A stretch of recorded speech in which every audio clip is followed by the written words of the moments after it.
twist. And that's the main, I would say, rule, right? So we're not going to get a PH, we're not going to Indo or Malaysia. And you guys might be wondering, for those of you guys back at home, who's in seed 1? Who's in seed number 2?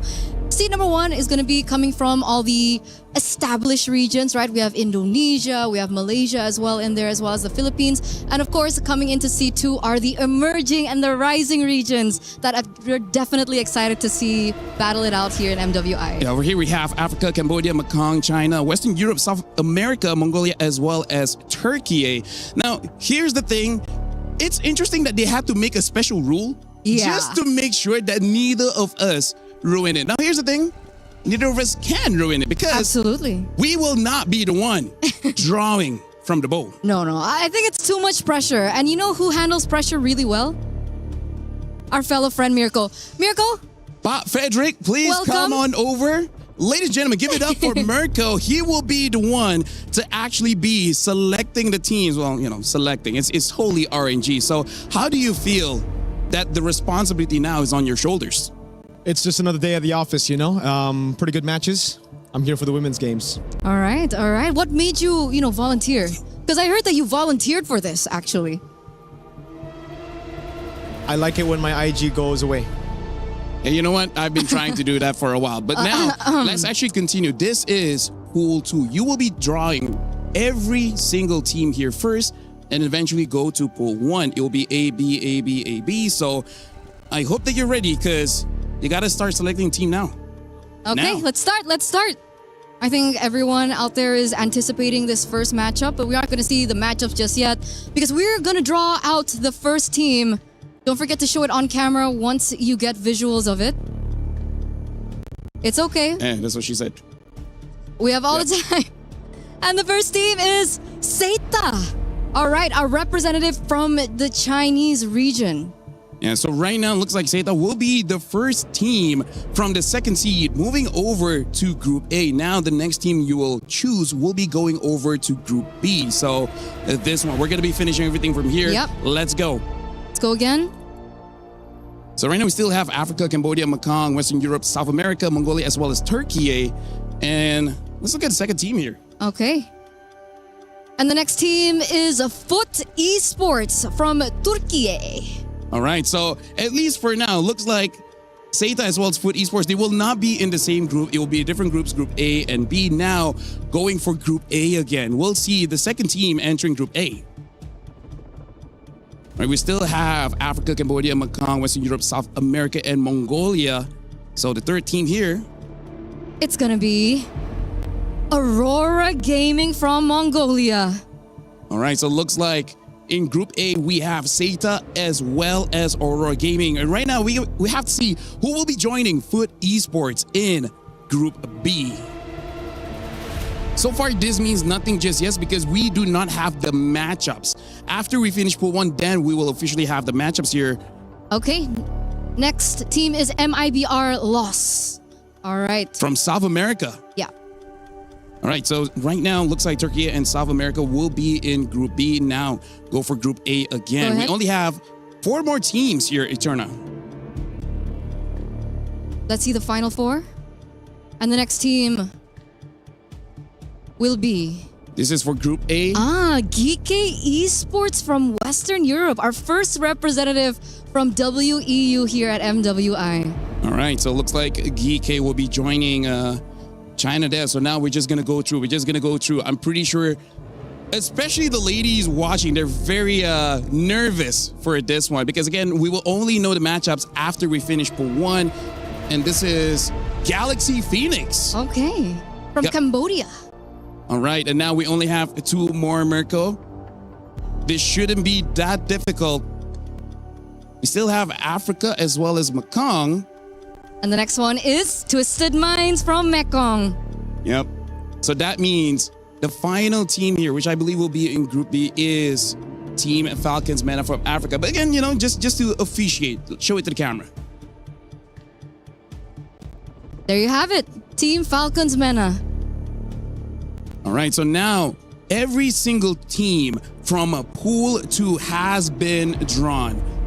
Now we got to look at Pool 1. This is the established regions, Malaysia, Indonesia, Philippines, Myanmar, North America.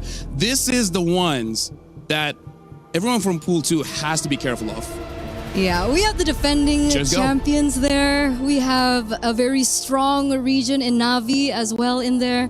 So we're gonna kick things off. Our first, In Group A, it's Team Falcons ID. ooh, Team Falcons ID with a revamped roster, but of course we still have Violet and Agatha. So if you guys are familiar with those players, they're still gonna remain with some new players as well to kick things off. Yep, and for you guys at home, make sure you guys keep in mind we're going to be showing the tournament bracket here. Give me a sec while I take a look at this. And looks like I will not be able to look at it because my eyesight is pretty poor. So hopefully you guys at home are paying attention because I cannot. Yeah, I didn't bring my glasses. Well, Yes, Mirko has glasses. Wait, let's try it. Mirko, can you see it? I can see things. All right, there you have it, guys. He can see things. Well, with that being said, you guys at home are seeing the tournament bracket, and those are the second seed teams. And now I believe we will be seeing, but either way, I feel like we will still count that first one. Team Falcons ID is the first team drawn from Pool 1. Okay, so let's move on to our second team. And with that, I'm just letting you know, Mirko, is that we got Team Falcons ID in Group A. So if we do get Team Vitality in Group A, we will have to push it to Group B because Indonesia and Indonesia cannot be in the same group. So please.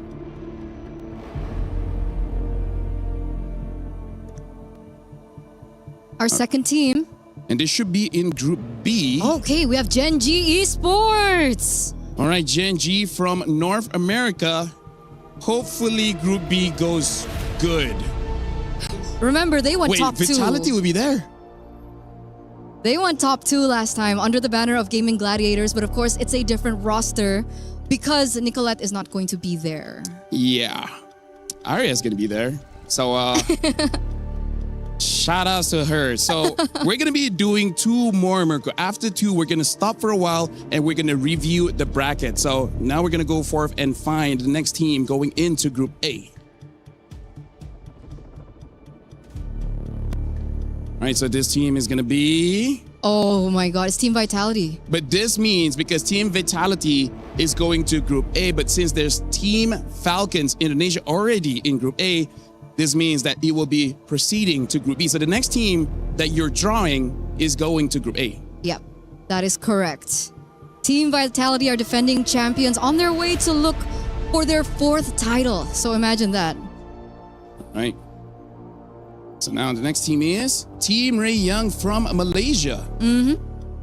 It's a new representative. They were able to beat Navi Malaysia. Yeah. So it truly is a big deal that they're coming through here, wondering what they're going to be able to bring to the table at MWI. Okay, we're gonna stop for a while, allowing time for the bracket to really go through.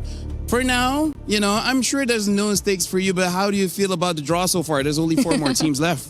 I think I got really good teams, I got really good teams, really good matchups. I think MWI will be, this year, the best ever. Oh.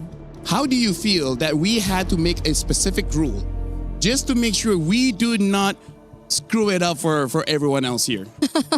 I think it's because of us. Me and you, LaFell. Yeah, when was that? When was that? MSC 2023, but pretty good because for us at least, Indo won. All right, right now. That's true. Apologize. Let me just check. This is the tournament bracket. Looks like it's going to be Team Falcons ID going against Seda, as well as Team Ray Young against Aurora Gaming. For now, we're still waiting for the bonus of GK as well as Twisted Minds. And this shows the next part of the brackets, ladies and gentlemen. And we still have 4 more teams from Seed 1 to figure this out. I'm not running that far. I will do that again later. Okay, I will do that again later because we do have 4 more teams left. Once we're done, I'll run to the camera. No It's okay. problems. It's no problem. Right. He's Go for it. He's a big runner. He's a big runner. I'm a big runner. He loves running. That's not something I hear often. So yes, let's see. Which team have you drawn now? Let's see. We still haven't got Navi yet. Ah, Navi. Oh. Okay. Well, How never did mind. you know? How did you know? Me and Miracle, we're in sync. When he touches something, I know what he's touching. You guys are connected like that. I love the chemistry. But I yes, wish we're not. It's Navi. All right, so hold on. Let's see. Vitality has been done. Yep. Falcons have been done. Navi has been done. Right now, we still haven't gotten Myanmar, MENA, as well as EECA. That is true. Go for it. So let's see who's going to Ikuzo. be taken out first. That sounds very trending. Who will be taken out first?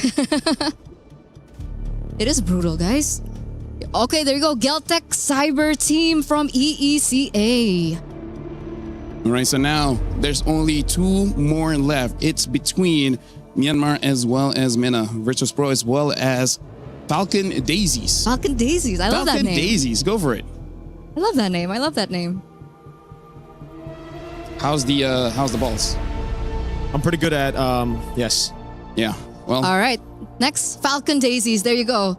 Another new representative coming in here for MWI. Very excited once again to see how they will be performing later on.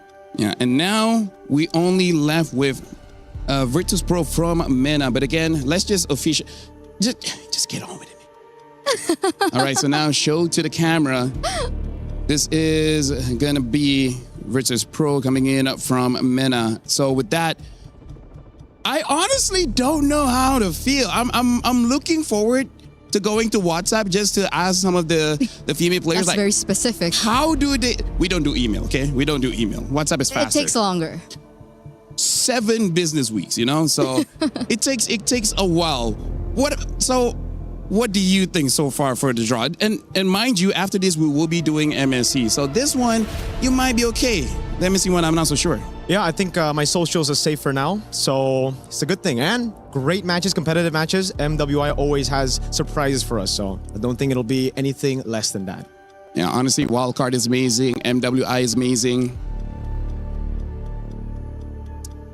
MSC is copy paste, but either way, hopefully this time is gonna be fun. Let's not have a 4-0 grand finals, right? For now, let's look at the brackets just to see how it shapes up. Let's walk. Oh yeah, let's walk. We can walk together. You can stay there. You're Miracle all doesn't good. want to come? Right, so right now we're looking at the tournament bracket here. It looks like it's going to be Team Falcons ID going up against Seda, Team Ray Young against Aurora Gaming, Caltech Cyber Team against Geek Esport, and Virtus Pro against Twisted Minds. All right, so very interesting matchups that we're going to see. We're looking at some new faces. We also have familiar faces coming back into the fray. So I feel like, I know it's not the wild card, but it's Yeah. definitely going to be wild card results. So just now it was Group A. Now we're looking at Group B. It's going to be Gen G going up against Foot Esports. Later on, it's going to be Team Vitality against MIBR Lost. And then Navi going up against Galaxy Phoenix, as well as Falcon Daisies against Team Falcons MENA. Let me just tell you, Eterna, Arya specifically asked me just to make sure that they're not going to get into this kind of group, not with Team Vitality, not with Navi, yeah. not with Falcon Daisies. So as much as Mirko said is okay, I feel like some people might be slightly upset with how you've drawn specifically for Group B. Is that the right mentality to have, though? If you want to be the best, you got to beat the best. No excuses, no easy matches. So prove you're the best. Honestly, I agree with Mirko. To be the best, you got to beat the best. That's why I keep beating myself. Yeah, because, you know, Self-pain. greatness is earned, right? C'est la vie. Such is life. In the land of dawn, such is life when all that remains are dreams. We don't expect the loss last year, and the result is not like what we want. I know that we were capable of more. But MWI is where barriers are broken and queens are made. Vouloir, c'est pouvoir. To want is to be able. MWI is a chance for ladies to represent themselves because there were no opportunities in our region back then. Çoğu insan Türkiye'nin kolay bir yer olduğunu, biz burada bunun yanlış olduğunu kanıtlamak için buradayız. From heartbreak to hope, from doubt to belief. We really want to take revenge on Team Vitality because they were the only team standing in our way. То, что я нахожусь здесь, уже доказывает то, что мечты сбываются. I think the fourth title will be ours. Who will rise above? 2 champions, 1 game.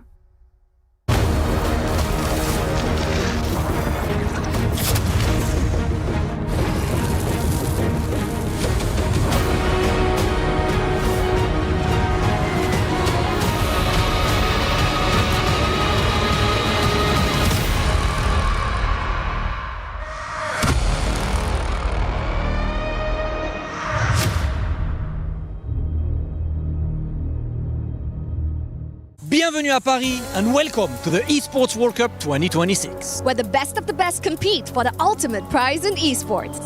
And for the first time ever, EWC is on the road. And we're here in the great city of Paris. And as we all know, greatness doesn't happen overnight. You become one of the greatest when you emerge triumphant at MWI at EWC 2026. And we're all wondering if it will be Team Vitality versus Gen G again in the final, or if one of our talented underdogs will give us an upset. It's the skills and years of practice that led these players to this moment.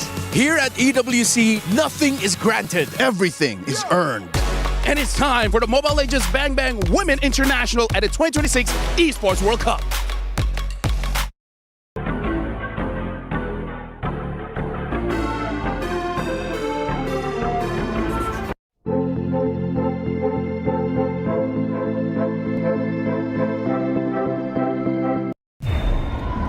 $75 million, 25 tournaments, over 200 clubs, only one club champion. The club championship is the beating heart of the Esports World Cup. Over 7 weeks, esports clubs send their players to compete. Every placement, every win, every podium earns points for their club. At the end of 7 weeks, every point counts. The club at the top walks away with $7 million and the title of Best Esports Club in the world. It's not about being the best at one game. It's about being the best across all of them. Depth, versatility, consistency under pressure. One championship trophy, one title. Who will take it? Watch history unfold in Paris at the Esports World Cup 2026.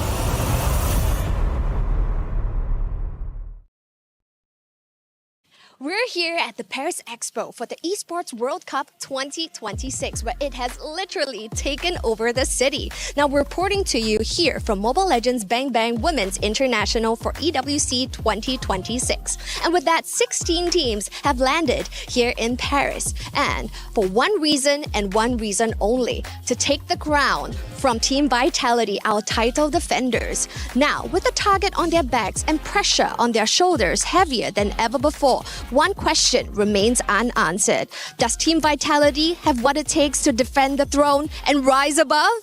Let's find out. They turned pain into purpose and left no soul unconvinced of their reign. They're completely undefeated. Team of Vitality. Nothing was granted and everything was earned. I just want to prove that no one can do it better than us. I think that it was meant to be ours all along. Winning MWI 2025 meant a lot to us because this is our first ever EWC champion title. Meanwhile, the base is going to be worked on.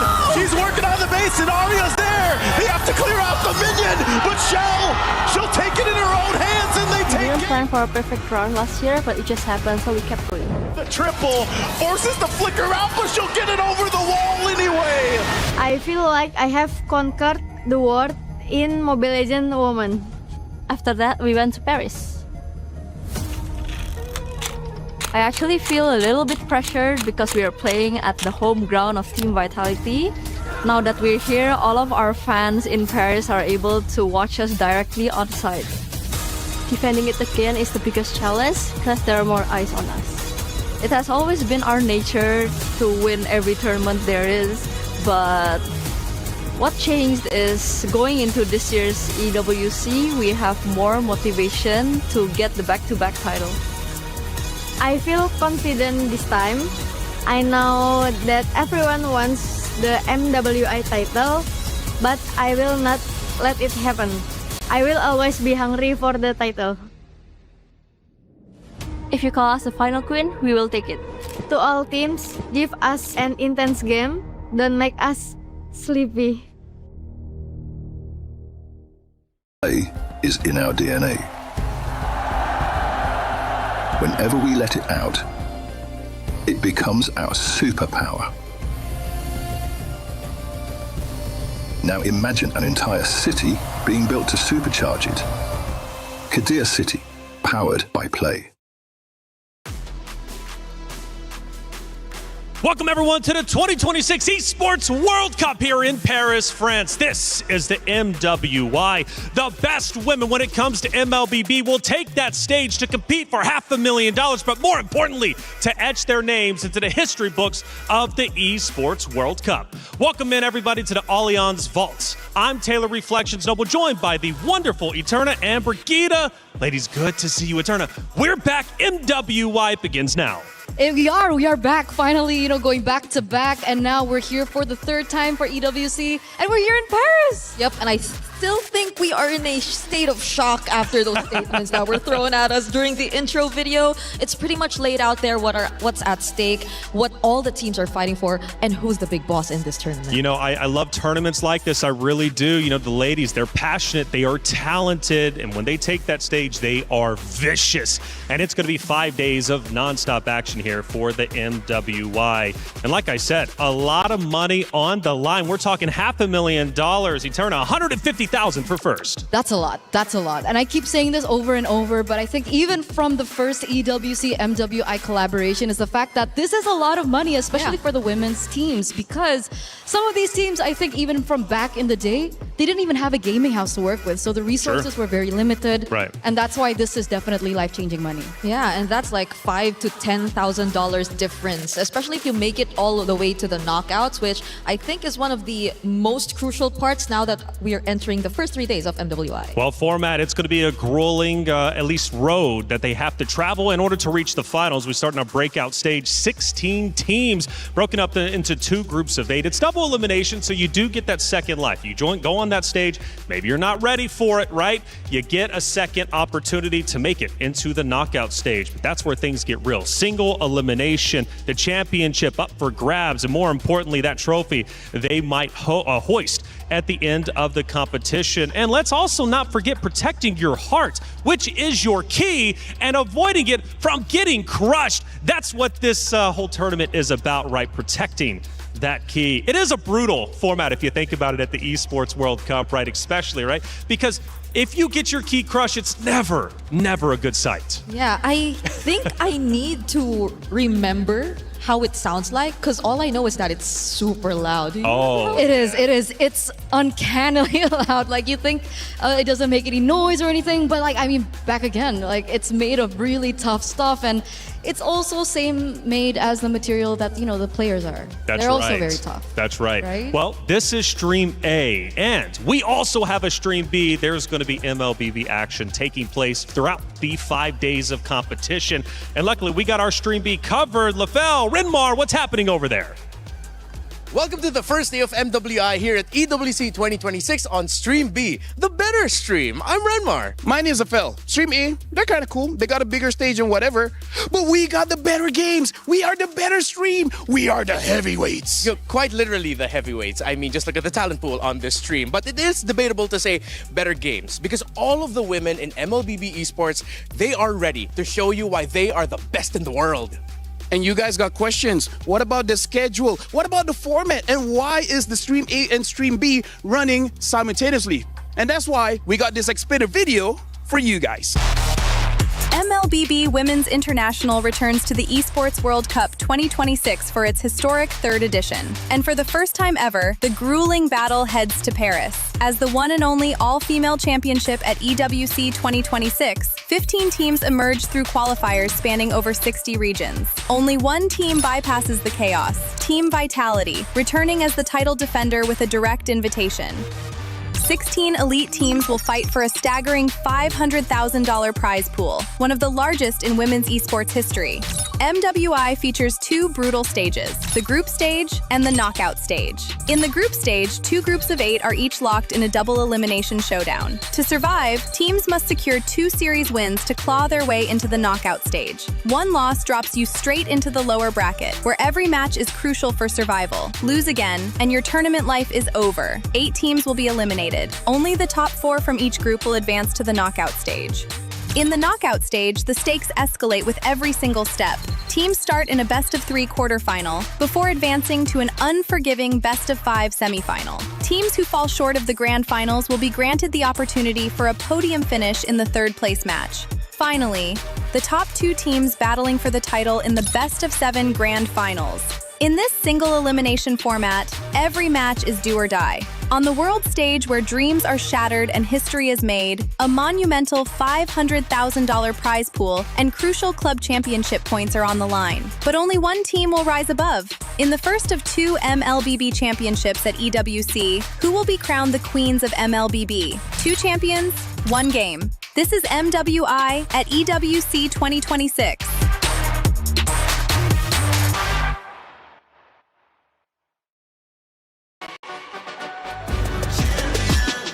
This ain't no regular thing. I came for the ring, you know what I mean. You see my name in the lights, better get right, I'm champion.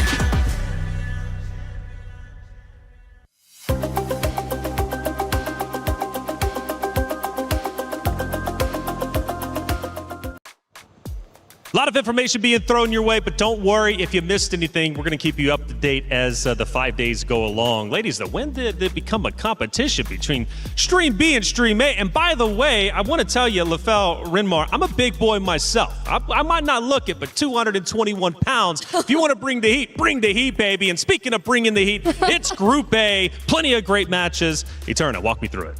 Wait, I just want to say, can I be a part of that? Of course. I look like a big guy. Yeah, you can. I agree. Right? I mean, I'll us support combined. you all throughout. Yeah, us combined. So Stream A-list. A-list stream. Okay. A-list stream.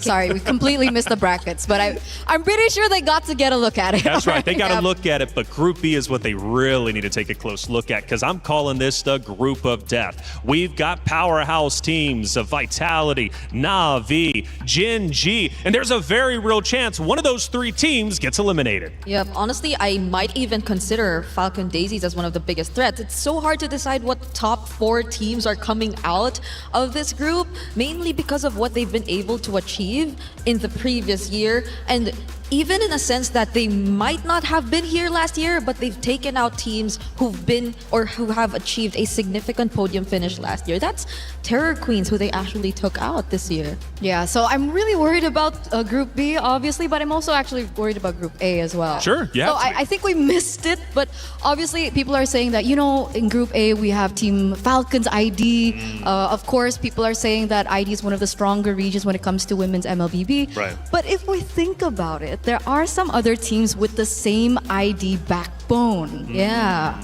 Plenty of teams. Actually, there's 18 different countries represented from the players alone, which is incredible. This is going to be our schedule for Group A. We start off with Falcons Indonesia versus Seda Esports. We go down the list, and then Vitality takes on MIBR. Now that one's going to be a good one. Vitality, the top dogs everybody's looking to take down, and of course Genji at the end. But this isn't the only schedule. We also have our Group B, which is going to be action-packed, 4 matches as well taking place over there, and we're going to cross-pollinate, have a chance to show both of them. Like I said, have 2 tabs open. Yep. Don't exit out of either one, okay? Have them split screen, get a second monitor, get a second phone. I don't care what you got to do. Watch both streams, because these will be the matches taking place on the B stream. Again, an exciting day of competition, and we, for the Esports World Cup, have a ton of things happening. Check it out.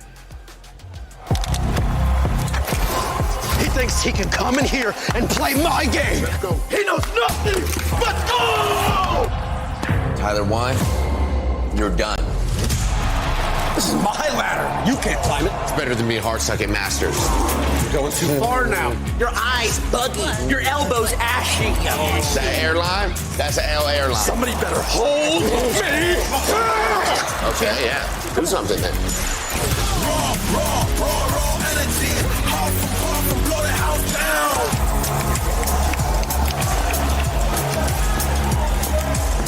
You look nervous.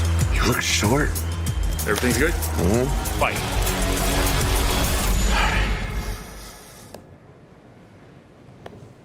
Okay.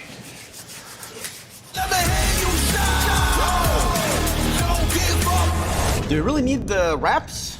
Yeah, that feels like overkill to me. In our DNA. Whenever we let it out, it becomes our superpower. Now imagine an entire city being built to supercharge it. Kadir City, powered by play.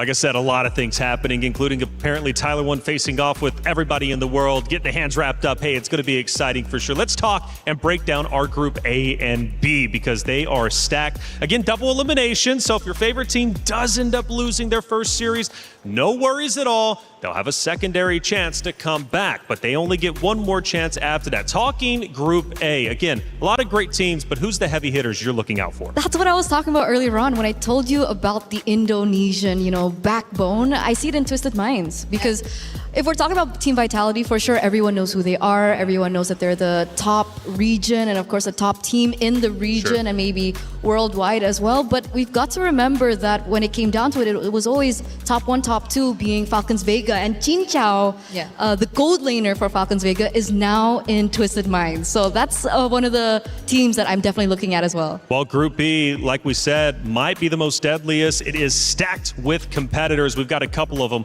on your screen. Brigitte, who are you looking at? All right, so I did mention a thing or two about me definitely watching out for Falcon Daisies in earlier Group A, but that in Group B, when you take a look at it, I think there are just too many titans, quote unquote, when you take a look. So maybe I want to put my attention towards the newcomers instead, such as MIBR Loss and what they could bring to the table. Sure. Because their first day here at MWI is no joke. That's right. You're a newcomer, and the first team you go up against is Team Vitality. And by the way, first time here, and they're walking into the venue, and Rose had a chance to catch up with a couple of them. Hey guys, Rose here. Good morning from the very beautiful city of Paris. And as you guys can see right behind me, the players are just arriving for their first day of MWI. And you know what? We might actually have a little bit of a chit chat with some of the girls that are arriving. And oh my, everybody is looking really, really good. You know what? Let's see who we can interview. Hi! Hello, come here. Don't be shy. How are you? How are you? How are you, girls? I'm doing good. You're doing good? Are you ready for today? Yeah, I'm so ready. You're so ready. You excited? Yeah, I'm so excited. You're so excited. Good luck. I'll see you later. Bye-bye. And over here, oh my God, the mother of tanks. Hello. How are you? I'm fine. You ready? Yes. Are you excited? Yeah. Anything you want to say to the viewers? Support us, guys. Support Team Vitality. I'll see you later, girly. Bye-bye. Bye-bye. Oh my God, guys. The girls are looking amazing. Everybody looks extremely ready. And I see a Malaysian representative. Hi, Nora. Hi, Queen. How are you, girls? Good. You guys are ready? Yes. Nora, this is your first international debut, right? How are you feeling today? So hype. Let's go. You're so hype. Let's go. Hello. Good luck, girlies. Good luck. I'll see you guys later. And of course, we also see Falcon Mena. Hello, girls. You ready? I see you again this year. Yes, I'm ready. We are all ready. Perfect. You girls look amazing. I love the little ribbon on your hair.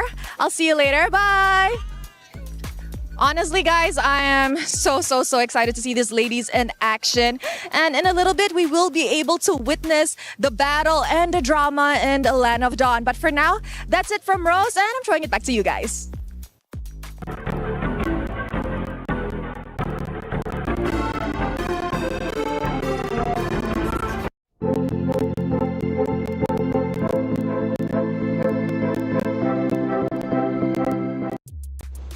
Ooh, the players are ready, and Rose, love the energy out there. Vivian putting on the moves, man. She's like out there ducking and dodging, man. She's the mother of tank. She's looking to go big, of course, representing Vitality. You know, one thing that I really appreciated about those player walk-ins, sometimes you never know what you're going to get, but everybody pretty much had a smile on their face. So they're ready for the competition, and I'm ready for our crunchy story of the day.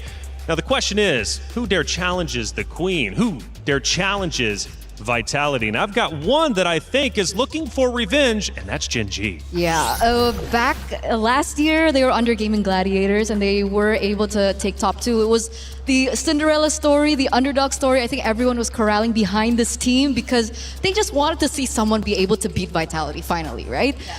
And now they're coming back with a vengeance, obviously under a different banner, Gen G, but they also came in with a different roster too. Yep, they had a slight change, and it was, I think, a significant one, especially if you take it into context of the current meta, because this will bring so much new expectations to the table in terms of how Gen G as a team will actually play their game, because it's Rui, and this new player they actually took in had a very remarkable record in the previous MWI. She finished third alongside Terror Queens, also made a statement themselves, put up really close fights just to make it to top 3. And now you're seeing these lineups merged into one, chasing for that revenge against Team Vitality. But also Ashley versus Vivian. I know that's a hot talking point. Let's not forget the championship interview last year. Vivian did make some call outs. I'm going to be bringing that up as the show goes along. But it's not just Gen G, it's also Na'Vi. Now, fun fact about this roster, 3/5 of this roster actually won at EWC26 MWI, right? So they are also looking to reclaim the throne from, of course, Vitality, who's won the past 2 years. What can we talk about with Na'Vi? Well, it hasn't been that much of a good record for them, I'd say. I think a lot of us had more expectations of them, especially in the previous MWI, but they did not have a podium finish. Like, I think they were in one of the top teams you would consider to be in your power rankings before you actually entered MWI, but due to that, they did make some significant changes. This lineup used to have 5 Cebuanas. For the longest time, they've been together, but they switched up their mid and their gold. And these two players too have a lot of experience under their runs. And I think so far, every single time I see them, they look very comfortable. Like their aura seems very light, and they literally feel excited to enter this tournament. Well, they only dropped 1 game throughout postseason, which is a pretty big deal, right? So clearly they have composure. They know how to win. The question is, can they win on one of the biggest stages, though, MLBB has to offer? That's my big question. Obviously, we're going to be getting those answers as the days go on. We talked, obviously, Gen G and Na'Vi. Do we want to throw a third team in there that you think is, like, really on your radar? I know Falcon Daisies, you mentioned them over in the other group, but who's truly a contender? I think I'd also want to include Malaysia. Okay, yeah. Malaysia, right? Same. Because if you take a look at even one of the more recent international tournaments, I think that was SEA Games 2025. Yeah, we don't talk about that.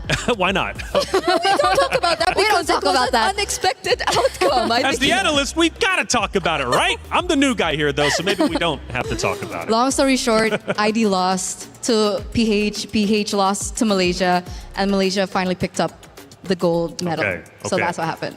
Yeah, I'm that's why we don't talk about it. I'm kind of learning regional debates is pretty hot, right, when it comes to MLBB, and we're going to be discussing that all tournament long. But I'm curious who's going to end up taking it. And obviously, we gave our crunchy story of the day, who we think will be the contenders to Vitality. But chat, let us know. Keep, of course, the conversation going.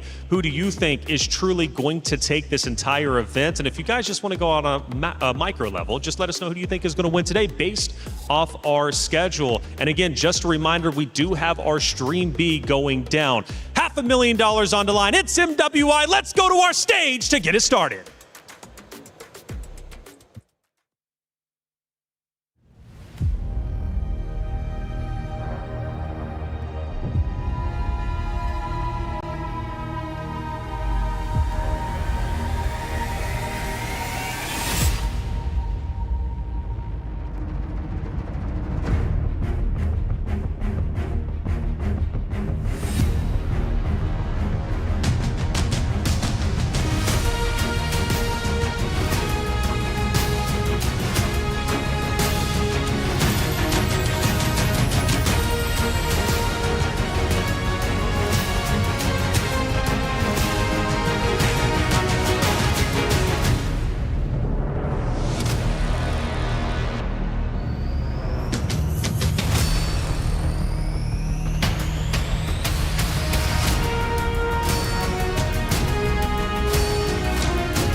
legacies aren't inherited, they're built.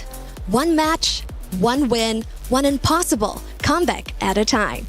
Nothing is granted. Everything is earned. The Esports World Cup has landed here in Paris, the city of love. And this time, for the love of Mobile Legends Bang Bang. 2 champions, 1 game.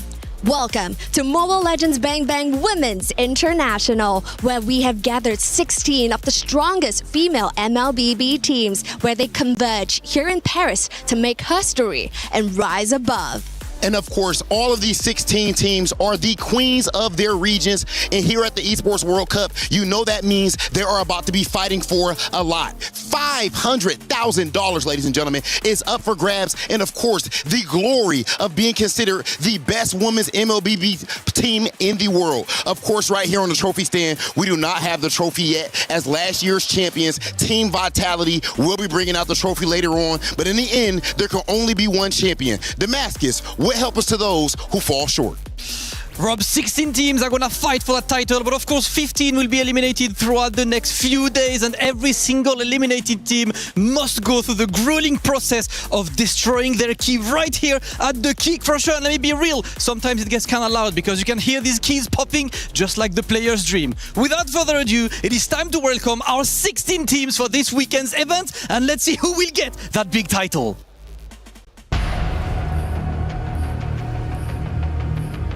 Qualifying out of Indonesia, Team Falcons. Qualifying out of Western Europe, made up of 5 countries, GK Esports. Qualifying out of North America, GG Esports. And joining all the way from Mongolia, Aurora Gaming.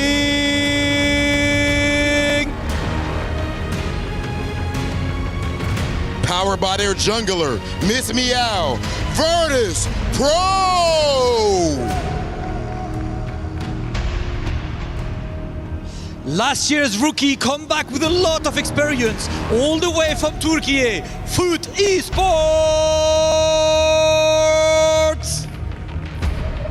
The newly assembled qualifying out of Myanmar, Team Ray Young. And the new representative all the way from China, Seda.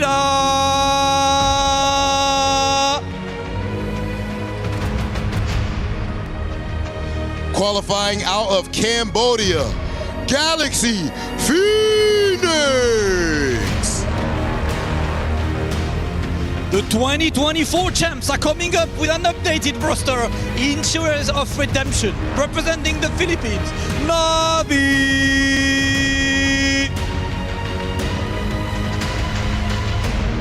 With the return of the Ice Queen, Galtech Cyber Team.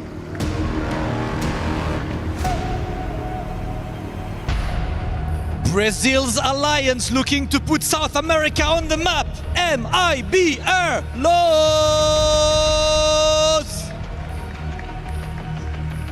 Qualifying from Myanmar, Falcon Daisies.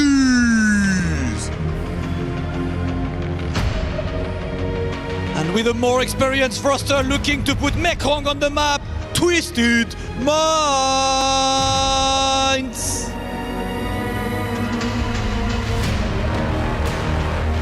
Sweeping the entire Africa qualifier. Put your hands together for Team Falcons MENA!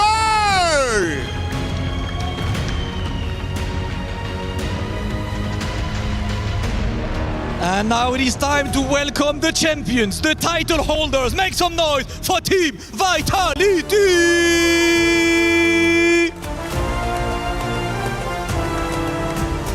Last year, the defending queens didn't just win it back.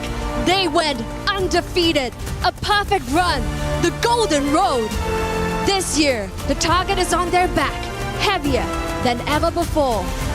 Every team came here to Paris for one reason and one reason only: to take the V-High down, and the crown from the Queen Bees.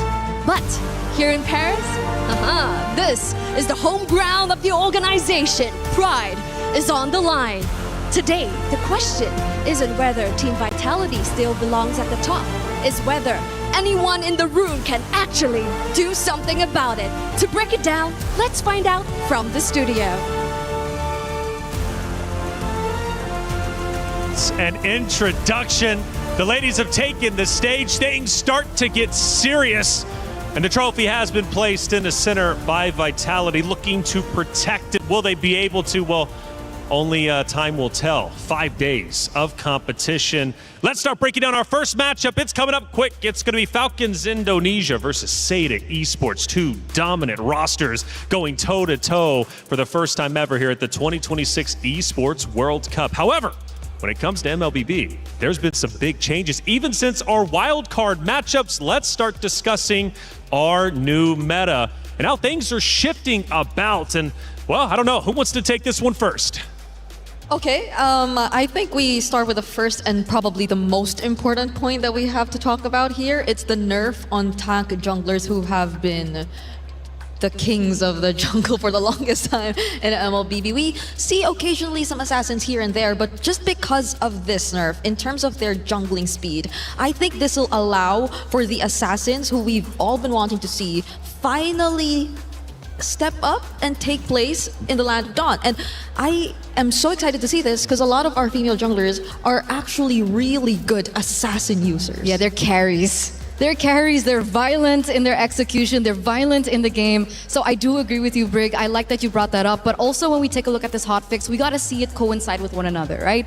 You're talking about specific tank junglers being nerfed, and we're talking Baxia, Fredrin, Akai specifically, but also the fact that there were battlefield adjustments that we also need to pay attention to as well. The fact that the purple buff, the orange buffs, and the creeps around your own jungle has gotten buffed when it comes down to how much income you get. It's 20% on orange and 20% on purple, and the rest have been upped by 50%. We're saying a lot of numbers, we're saying a lot of specifics, but what does this mean in the game? It means that there is more room for carry junglers to rise. Assassins will be able to get to their power spikes a lot quicker. It also allows them to not really have to go for the contest for first turtle, so they can play the way that assassins want to play. And hence, if you do still want to use your tank jungles, I guess you need to be a little bit more aggressive in the invades. And farming, like heavy on farming, because you will feel the change. You will feel the difference in terms of your farming speed if you still opt to go for your tank jungle setups, and that will also probably change the way we see the roamers come into play. Like, are we going to see a bit more of the aggressive invade type of roamers or the heavy pick-off crowd control specialist roamers? Because I think that will be also one of the biggest responses to the potential rise of the assassin junglers all over again. But more so, if we're talking invades, if we're talking about all those disruptors and annoying heroes, then might as well touch on a bit of the EXP lane. Because there was this one hero that took a significant change as well, which is Esmeralda. Huge. Lower cooldown, increased damage, increased shield on her first skill, more slow on her second skill as well. So we are going to see whether or not Esmeralda rises in popularity. And I think that's what makes MWI so exciting. Absolutely, and so much to ask, even based off of this, especially with two specific players. I'll ask that when the time comes, especially for the matchup a little bit later. But this one here, Falcons Indonesia, Seda Esports. Very talented ladies about to take the stage. Now, the story here is you have one of MLBB's strongest teams going against China's newest team, built specifically for MWI. Now, first we talk Falcons. Now, Falcons Indonesia, a talented roster built around a veteran. Yeah, we have Violet and Agatha that stayed, but other than that, everyone's kind of new. But also, we do still have some veterancy in it, despite them not being from Falcons, right? They came from EVOS Lynx, and they were together 7 years ago. That's Leaf as well as Violet. So I'm excited to see that duo come together, how they've been able to gel with one another. And it's also important to note the fact that they did miss last year's MWI, so I am quite excited to see what they have to bring But maybe missing, you know, sometimes the heart grows fonder with distance, right? And they were watching that and thinking, thinking, I want to be there. Now that they're not going to waste an opportunity. Now, one good thing about them is they have great composure, clearly, because, Violet specifically led her team through 3 elimination matches to get to this stage. Now, that's not easy to do. When you know your tournament life is on the line, you've got to guide your troops effectively. Violet was able to do that. So if they get into a sticky situation, I'm looking at this team to be perfectly fine, and it is going to get a bit, hairy up there at times, right? It's not going to be easy against the competitors you have to go through. Speaking of which, obviously, Seda Esports. I love the narrative here. Newest team built for MWI. Yeah. What does that mean, Bree?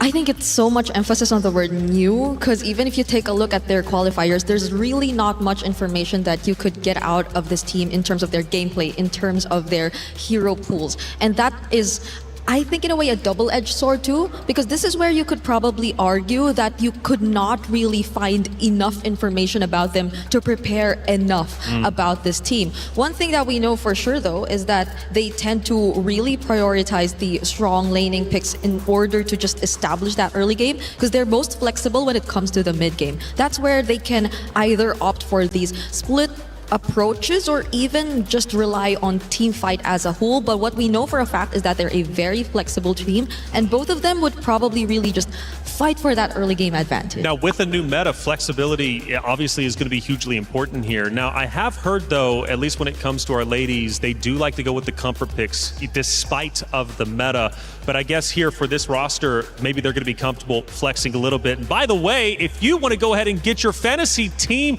written up, scan that QR code. There's a lot of players to choose from. Who do you want to choose? Like I said, EWC is great. You have an opportunity not only to be involved just in chat like the traditional way, but also choosing your fantasy roster. See how good you are at building the best team you possibly can. Scan that QR code. But again, going back to the meta discussion, because it changes, do we think Seda Esports might actually have a little bit of an advantage here? Because clearly they have good, at least from what I've been seeing, macro mechanics. They're solid. They know how to break this game down well. I mean, in order to play, like at least in the previous meta, in order to play the likes of an X-board jungle requires you to definitely have a better or a really good understanding of the macro approach, right? So I think that is something we can expect from them. But again, the veterancy. You mentioned the reunion between Livy and Violet, and that's like 7 years ago of them just really playing competitive MLBB. So you know that you're up against players who've been here for so long. So that's definitely the advantage that I think Team Falcons ID has coming into this matchup. And considering they are coming from a more established region, we've had so many, multiple MLBB Women's Cups in general for years. Right. So obviously they have a lot more experience. They've played with a lot of different metas. Meanwhile, a region that's new doesn't have as much to work with. But again, I like that we mentioned that it could be just what they need. Yeah, because you never know. There could still be ways that they, of course, get to review, get the information that is necessary for them to improve across the other regions. But at the same time, we have very little info about their games that are public. Their scrims even. We don't really know what scrims they've been able to play or with which regions they've been able to go up against. So Seda is really coming into this tournament, aside from the new patch, as new faces, and there's a lot that we have to unlock when it comes to this roster. Scan the QR code also here. Get your pick'ems in. Like I said, a lot of ways to get involved for EWC. That app is actually pretty incredible. Scan the QR code, especially if you're here in the venue. Might as well. A lot of fun things happening here in Paris. And man, it has been a great time at the Esports World Cup. And one of the things we really haven't broken down just yet is the Club Championship Trophy, which is so very important. A lot of money on the line. You want to talk about, and you mentioned it earlier, obviously for these orgs winning some of the money for the $500,000, obviously placing in the Club Championship, we're talking potentially millions of dollars to rebuild your org, potentially make that team house, get your ladies involved right all in the same room, which helps build team chemistry. It helps your roster tremendously. And we have a lot of great orgs represented. Vitality, for example, they need to catch up when it comes to the Club Championship points. This is their opportunity to do so. Genji, another roster, but Falcons, this is just one of the rosters. They've got two. They've got a lot. Yeah, they do. Like even later for MSC, they have what, 2, 3? I think Two? Yeah, two. There's Falcons Meta, who just recently won the wild cards, and then we have Team Falcons PH. So those are two of the many Falcons rosters we've seen. Even during the qualifiers leading up to MWI, actually, we've had a lot of Team Falcons rosters. The Philippines, our representatives currently, Navi, actually had to go up against the own version of the Philippines Team Falcons as well. So it could have been three, but you know. I also remember last year's club championship run being so tight. So tight until the very. I think it came down to like the last two. Like the final weeks, right? Yeah, it came down to the final week, like the last two events. We were telling the story on the week 7, and it was like, who's going to win? Because Falcons could have very well been defeated. Let's not forget they've won the club championship in back-to-back years. You know, kind of like Vitality, right? For MWI.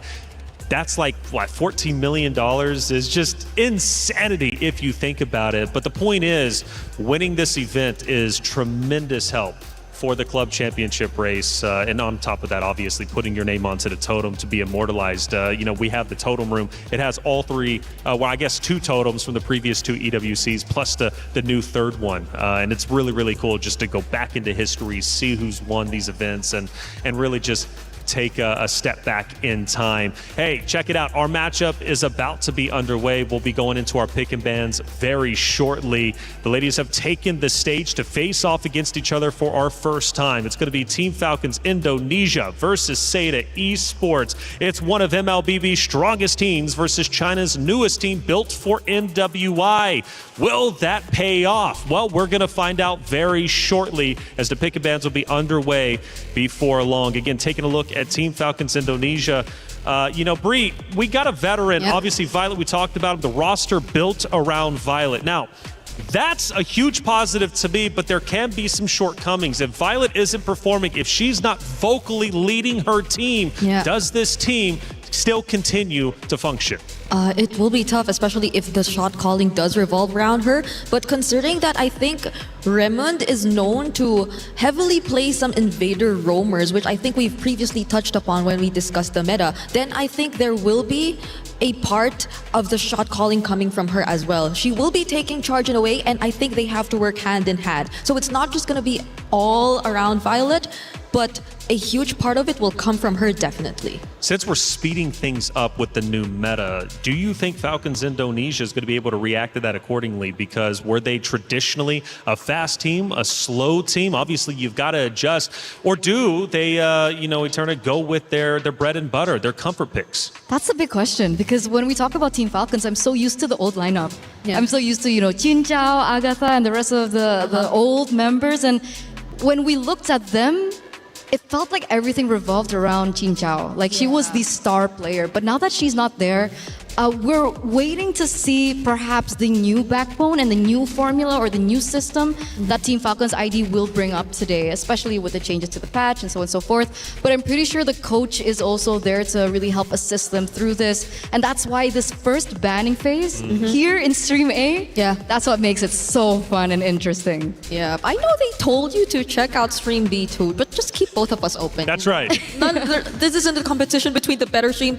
The matches are debatable, but both are a must-watch. Both are must-watch indeed. Yeah, I don't know why it turned into a competition. That content. It's LaFell. It's LaFell. He's just a competitive Yes, guy. yes. Fair enough. I'm going to have to arm wrestle. I think that was a big thing you guys like doing. And I haven't lost yet, at least when it comes to the talent arm wrestling. Wow, impressive. That's right. Well, it's just what I do. It's just what I don't know, but you're also saying you're a big dog yourself. So I am. We don't do that though, Eterna. I think we don't try the arm wrestling, Wait, why? Do you want to try? Yes. Okay, let's see if you can. Let's do it off stream.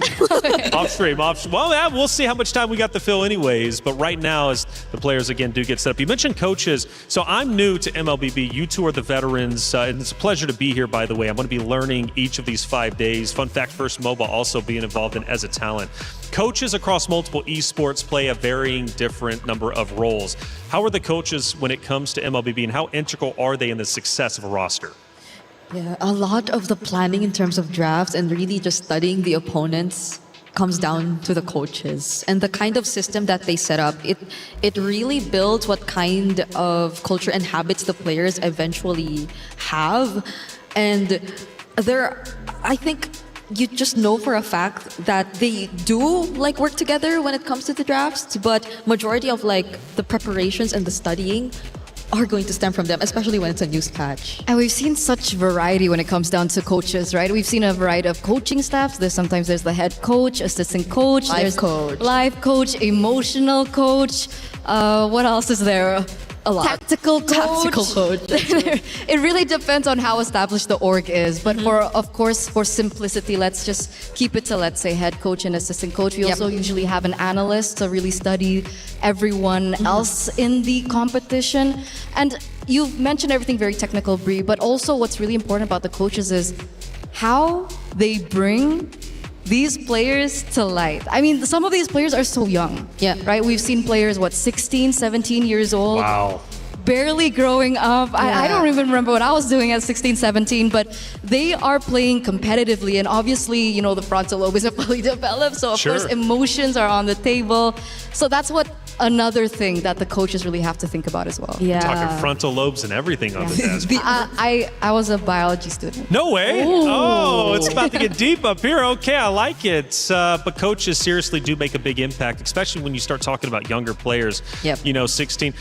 Who is, I guess, what would be like the age range for MLBB? I think if we're talking veterans, we could say they're around the 20s above. But Hey, we have 33. 33. We do, but we are in MWI. Okay, so true. we don't have 33. 33 is already like 30. That's right. plus. He was in the wild He was cards. in wild cards. Well, the cool thing though about that, I mean, it just obviously breaking that down, 16 to 33, you can have a very long career, right? Oh, yeah. And truly build a legacy, build a life in this title, which I love. I really do, and it gives an opportunity for the gamers to, carve a path in life, which I think is so very important. You never know what gaming can bring to you. Gaming is such a beautiful scene that just opens the doors, not only for myself, but just many others out there. And there's many ways to get involved. So from 16 to 33 is a great spread, a good, obviously, age range to have. Now, obviously, Falcons Indonesia, State Esports, we're talking Indonesia, we're talking China. Now, the regional battle has been, from what I've been hearing,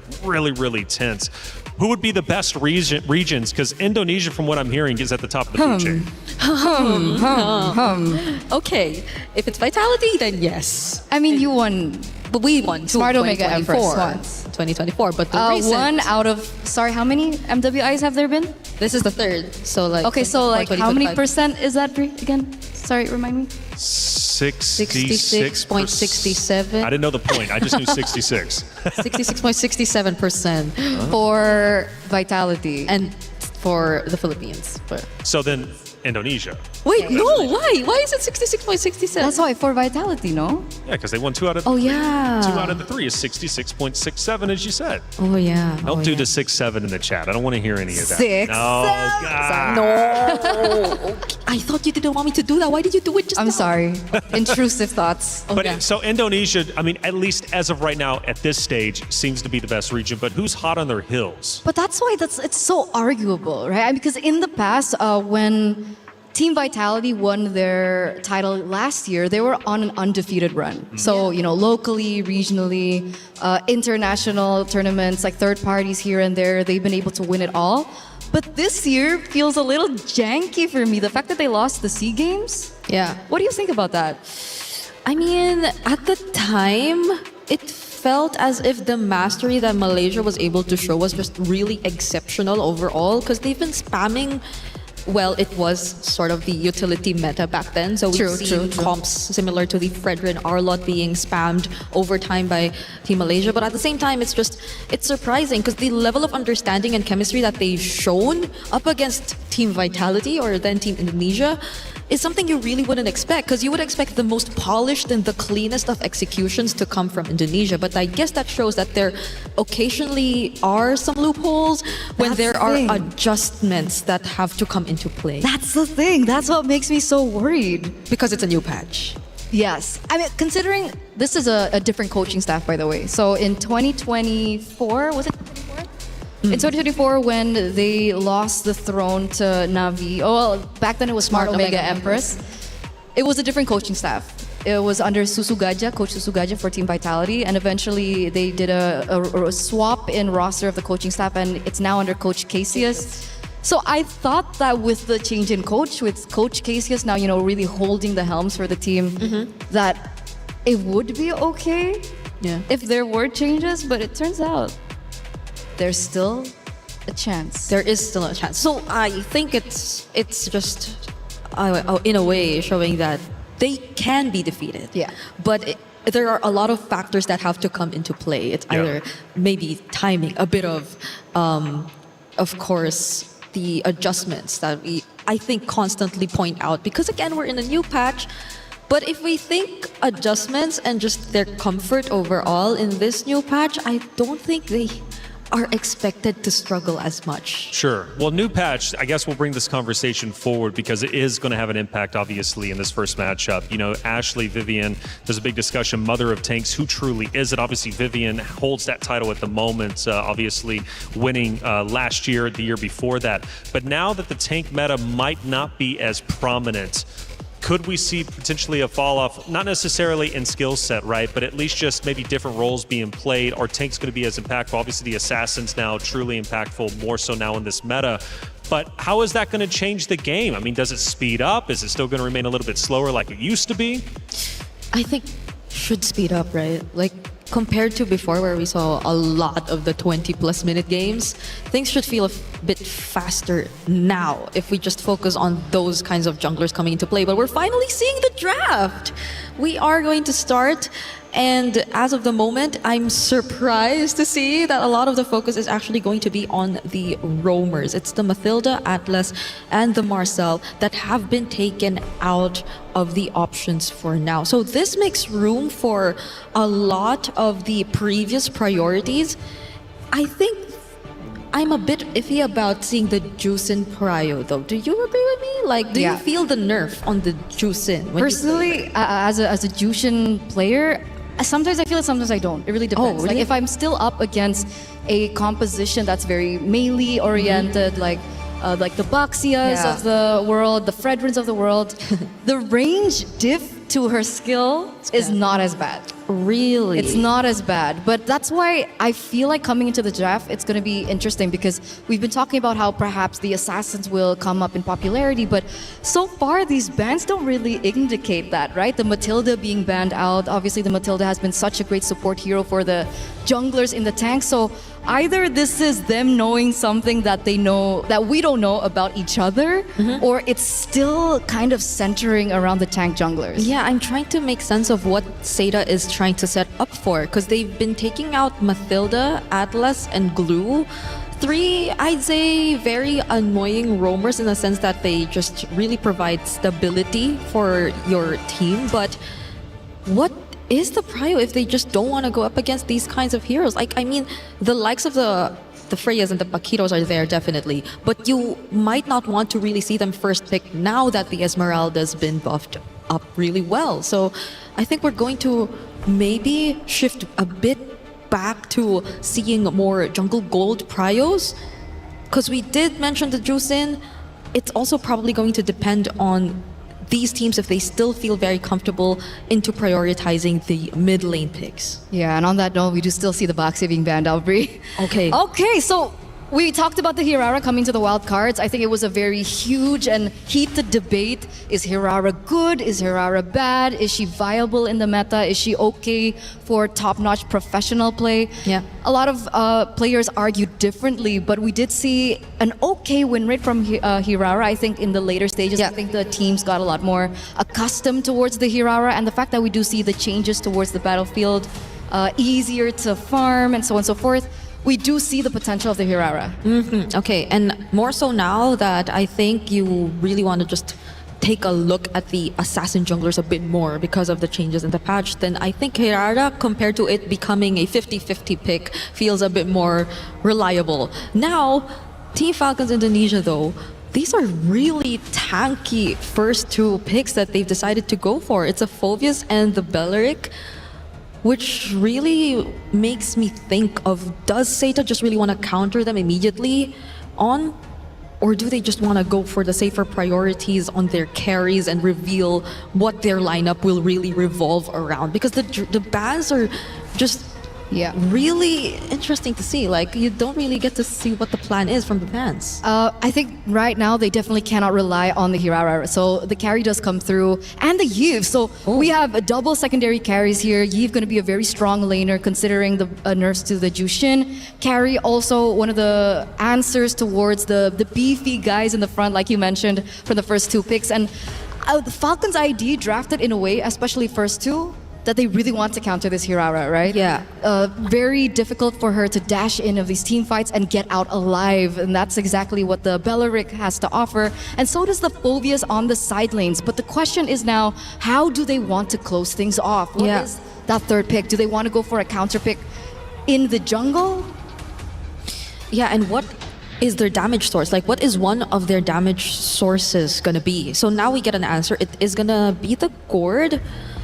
Although it is gonna go up against a Hirara, we do see like the synergy that can come into play. It's a Belleric and a Gourd, so you can just be constantly annoying in the mid, just spamming the taunts, and there will be very reliable follow-up and poke damage that can come into play if you take a look at their mid duo, because I think that's something we're yet to see from Seda. Like, what is going to be paired up with the Eve? What is going to really change the course of their mid rotation so far? Because the fact that you don't know what kind of jungler Falcons ID is going to go for yet, it kind of feels 50-50 to just go for a heavy invade type. But there is a high chance that they go for an assassin or a damage jungler if they already have these two beefy guys in their lineup so far. That's why, but I think they need someone to kind of speed up the process about the mid-rotation, right? I'm really worried with Hirara being on the other side, the fact that she's going to be able to roam quicker, be able to invade into the enemy jungle a lot quicker, which is why I was actually still thinking about the Fredrin. So the Fredrin does get taken out here. I think it's a good call by Seta. And by the way, the buffs to Esmeralda gets banned straight. Yeah, I was really thinking that it could have been a great option for Seta against Phobias, but they did not decide to go for it just yet. They prioritized the Eve and the carry instead. So we're seeing a setup on the box for Seta, at least for now. Most probably is going to be a team fight approach that they really want to take heading into this game. And speaking of team fight, they even take out the Minotaur. This is something I wouldn't really expect to come in, but there probably has been some information for Team Falcons that it could have been a specialty for Remon, or for, Miss on the roam. And if you think about it, I think it pairs up really well with the AoE that Zeta have actually established so far in the Eve. Makes sense. We're waiting on the final ban now coming from Zeta.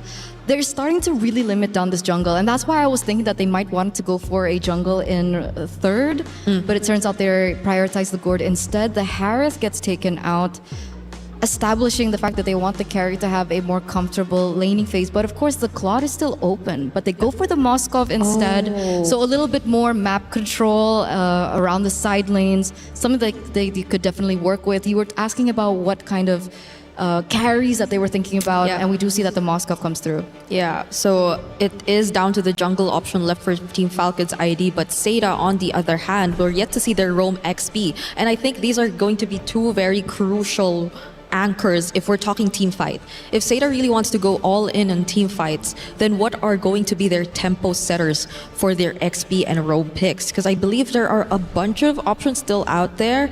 If they're looking at AoE or pickoffs, I think some of the more common picks previously were the Cho. I was supposed to say Gatot Kacha if we're talking AoE, but I didn't expect it to come out because it has been out of the meta for quite some time now.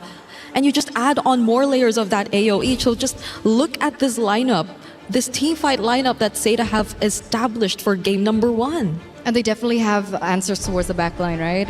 Moskov, backline, Gourd, heavily backline, and they have the Gatot Kacha with the AOG to kind of disrupt that front line, especially we're seeing and considering, the Phobias and the Belleric that will be a huge factor when it comes down to the team fights. They also have the Alice to get to the backline. So it feels like it has been answered. I just don't know what Team Falcons should prioritize in the jungle here. Yeah, there's so many options if you want to fight them head to head with an assassin, but also they're Nolan was buffed. Do they want to go head to head? Oh, they go Suyo. Okay, yeah. Suyo did show up quite sometimes. Even in Wildcard, I think it's never been really out in terms of the meta. But so far, looking at the compositions, I think so much is really going to boil down onto team fight. Like even looking at Team Falcon's ID, I think a lot of this is going to revolve around their team fighting prowess and capability. Apart from the fact that they do have a Moskov on their side, but that's really going to likely be the name of the game. Well, now that they're obviously chosen, from what I'm getting, Seda Esports maybe taking a little bit of a different approach versus Falcons Indonesia. You know, mentioning it obviously for the macro mechanics for Seda Esports, they're solid, and they did come in created specifically for MWI. And I'm thinking the Hirara pick is going to make a big impact, obviously, for the side of Seda Esports. Getting that buff recently, we think that's going to be a prio pick. It was instantly. You got to play around it and adjust accordingly. Falcons Indonesia are going to have to fight hard going into match number 1. Here we go. Thank you so much to the panel. We're here. It's me, Mirko, and Athena to bring you game number 1. Into the land of Dawn we go for the opening match of MWI EWC 2026. We get a quick look at the emblems here, straight up.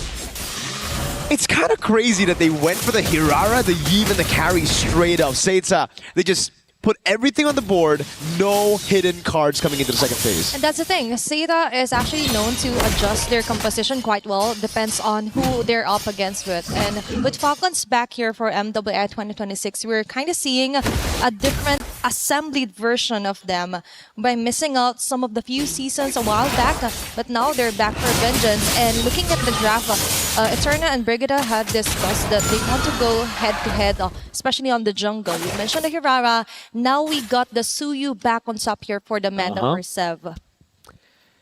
I don't know about the matchup, dude. The Suyo has really gone down in stocks the last patch after the big nerfs on skill 2, some of those cooldowns as well. But the Hirara, on the other hand, has been finding a lot of success even in the utility meta and wildcards that we saw.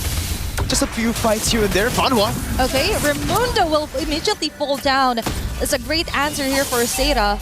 Setting the tone, immediate takedown onto the roam. Seva trying to go for the pickoff. Will there be a trade? Yes, indeed. Joe with a kill immediately onto Zeb. Now it reflects the nerf onto that Suyo. We questioned it and it's instantly answered. Guy. Great laning phase so far against Liv, but the Suyo, that clearing speed definitely took a hit. And for Zoe on the Hirara, it's just been fantastic. Free turtle with all the setup they've been given, with mid-prio as well. I think that's one of the main things about the Belleric. You really gotta wait for level 4 before you're actually useful, when you could see with Fanhuan, the Gatakacha, it's just playing 1 to 3, getting the prio, and then utilizing and revitalizing that brutal sustain. And that's exactly Seda went for. They didn't even wait for Raimundo to get that ultimate, just taking advantage of the early game here. Meanwhile, transitioning onto the top lane, we could definitely see the rise of the Eve yet again. With a box type of composition here for Seda, they wouldn't have any problem at all in just disengaging or actually initiating types within their framework. And now, Fanwo onto the top lane. There's gonna be some kind of vision here for Falcons. That's why they will not resort onto any pickups yet. And it gets really tough now as we get into the mid game for Falcon ID. They still have a very good team fighting composition, but it all relies on whether or not they can be free around Violet Sev. An attempt at the bottom lane. That's a 3-woman setup here, but Jessica 6'6" just chilling around here.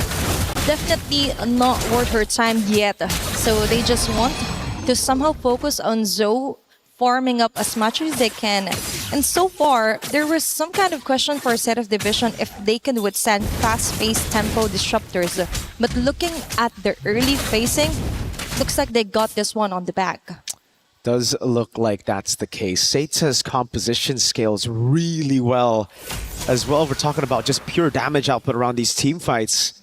Falcon ID, on the other hand, they're really going to have to rely on the Suyo and the Moskov to try to play these side lanes, build on that macro advantage, and then try to split Seda up, because it really looks like as long as Seda stick together, they get tempo around the map with Zoe and Jessica, they should just be able to build a solid box to play around, and that's exactly what both teams want to play around this time.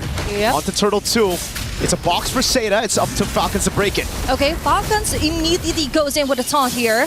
Violet on the other hand, going for the follow-up. Jessica 6-6 onto the back, targeting Liv and Livy as well. Livy falling down. But on the front lane, just dishing out those damages. There's going to be a chase here. Panwa, good free hits for Guy. There's going to be the dark wave, but it isn't enough yet. There's going to be a 3 women here and an immediate takedown onto Violet. Most of the kills onto the side of Seda. Falcon got the tempo, but they couldn't get more than just a neutral objective. The team fighting we were talking about, Jessica, what a set with a throw and a ruin combo together with the AOG, and they can't look for anything on the map. Seda on the other side though, Guy and Fanhua here just waiting in the bush. Violet's in for a rough awakening if he just walks up into this turret. I think it's just going to be a free turret for Seda. Definitely. Falcons right now, they can't risk another sudden death like that. Looking at the Seda way here, they just want to be the one to set the tempos. Falcon ID just isn't giving any objections at it, and Seda Division is mostly the one setting up most of the team fights. If it doesn't matter to them, they just go around and go farm help as much as they can.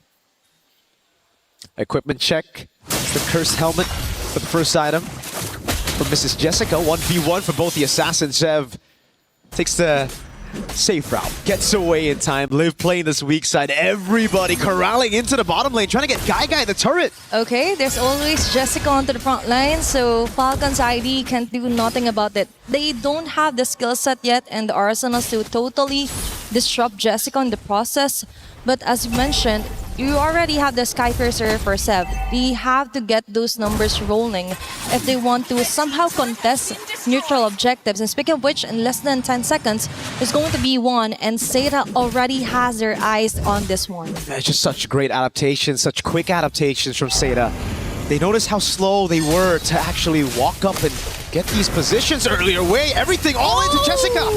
That's a very nice missing gusher for Livy in a slow with a flicker in. Final with a killing spree. Caught off guard yet again. Jungler. Looks like there's going to be a backfire onto Falcon. Chasing down onto the backlane. Zhao onto Raimundo. They're going their own way. Violet falling down as well. Livy onto Zhao. Looks like there's going to be an easy kill for her. Or not, might be. Going for the tower lock or tower hug here, but Seda Division still came up on top on that clash. Falcons try to all in on the main frontliner. Jessica just took it like a champ, and everybody else went in for the re-engage. Now it's Liv caught all alone by Name. Okay, there's one to avoid Crystal. Okay, that's a sandwich meta. Liv forced to go out of her way just to escape Seda Division. 3K gold lead. Things are not looking good right now for Falcons ID. No, they were really just looking for a trade there around the fights in the bottom lane. Now Doe might go for the 1v1 again. If Sev uses that first skill. No, just a Soul Sever. Okay, it's going to be Karasu. Trying to dash his way out. Go with a chase. Looks like they go in for the discipline yet because there's another neutral objective being targeted. A very smooth transition here for Seda Division. All neutral objective most of the time goes onto the hand of Joe. Oh, Name. Another big weakness for the Suyo is these long-range mages in mid. They can just burst him down. No magic damage reduction anymore on the kit. It's been nerfed quite a while ago.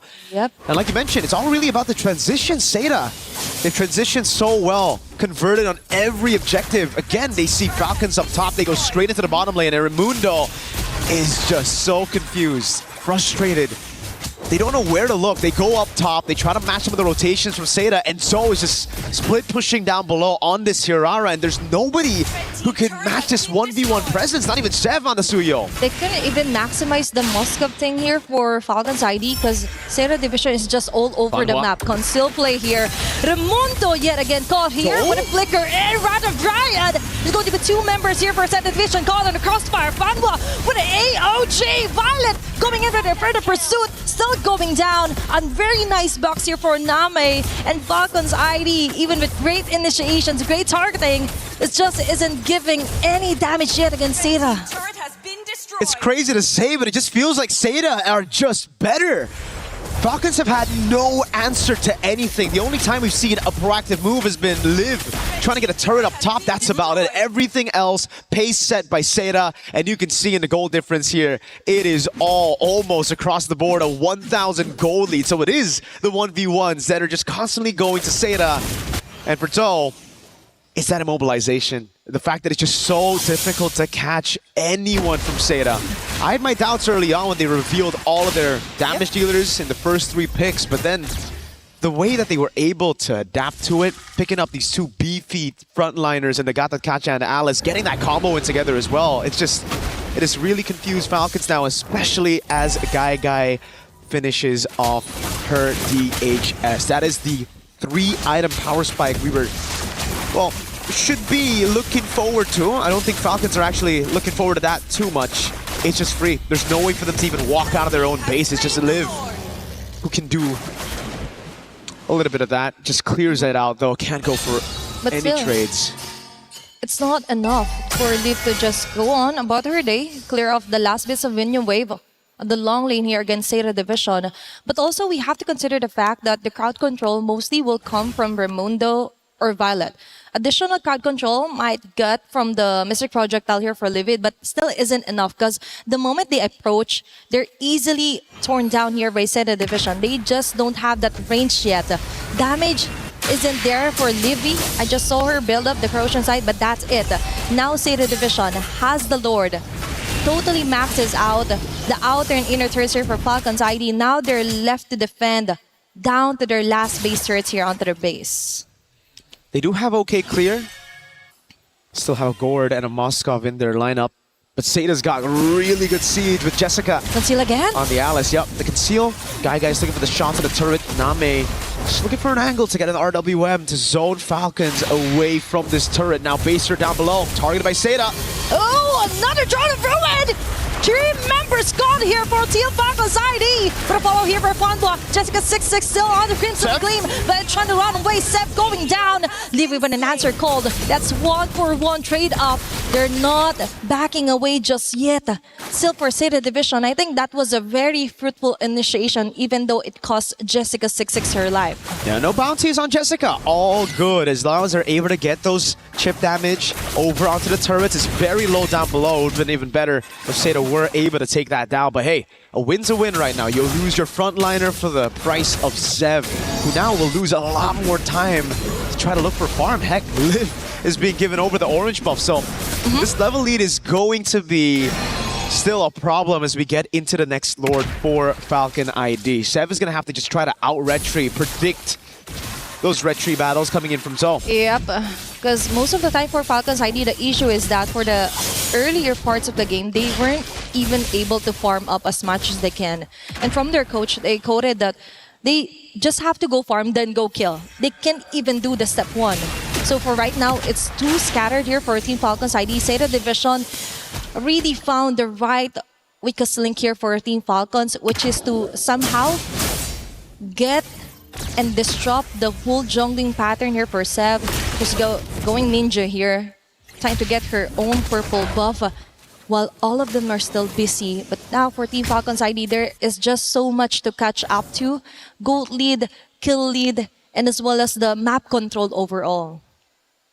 Chev's doing a good job, yeah, just staying out of vision, finding these holes in the map game that Seda have conquered to try to get some farm. And what a story this will be for our opening match. One of the titans of MWI from Indonesia. Usually when we look at the women, it's the Indonesian teams who've had the craziest records. But now it's Seda, proven to the world right now that they can go toe-to-toe. Heck, they can actually even just be better. Name poking Violet down. Mid-prio for Liv. Okay, they have to watch out here for Guy. Mystic Gush is ready. Jessica26 with a stopper of the Throne of Ruin. Liv falling down. Joe getting busy here. Liv will slowly back away. Kill spree for Guy. Joe onto Liv with those damages. With Jessica26 onto the front line. A Crimson Gleam out. Livy as well here will go livid. Seb can do nothing but stare back. Seda Division still got the lead. Joe was the survival instinct mode there, but still they want to go up against their base turrets here. trying to finish off the round as fast as they can. Guy with a mega kill. Now they're locking their eyes onto the tower, and it looks like this is it. Sado Division takes game number 1. A shocker of a win. Could be an upset on our first match at MWI EWC 2026. What a way to start things here. Seda 1-0 up against Falcons ID. Oh my goodness. Imagine doing that on your debut against Indonesia's finest. That is how you set the bar high here on MWI. Again, we've known the powerhouses here at MWI for the last 2 years. It's been the Southeast Asian teams, but now Seda, they might be the ones to shock everybody, just like a lot of teams did at MWI 2025. A whole game away from declaring themselves here in an international stage at MWI. What a performance. It was just fantastic all across the board. We take a look at the replay again. This was the final moment. What a call from Seda. They know they depleted almost all the resources from Falcons, so instead of going for the Lord, they go for the bombastic move to go for the siege. They know it's just Liv that they need to deal with, and what a fantastic zone coming in from Fanhua on the Gata Kacha. Zone her under the base, not much to do.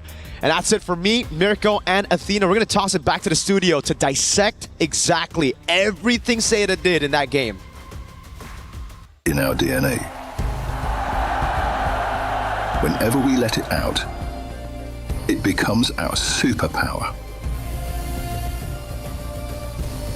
Now imagine an entire city being built to supercharge it. Kadir City, powered by play.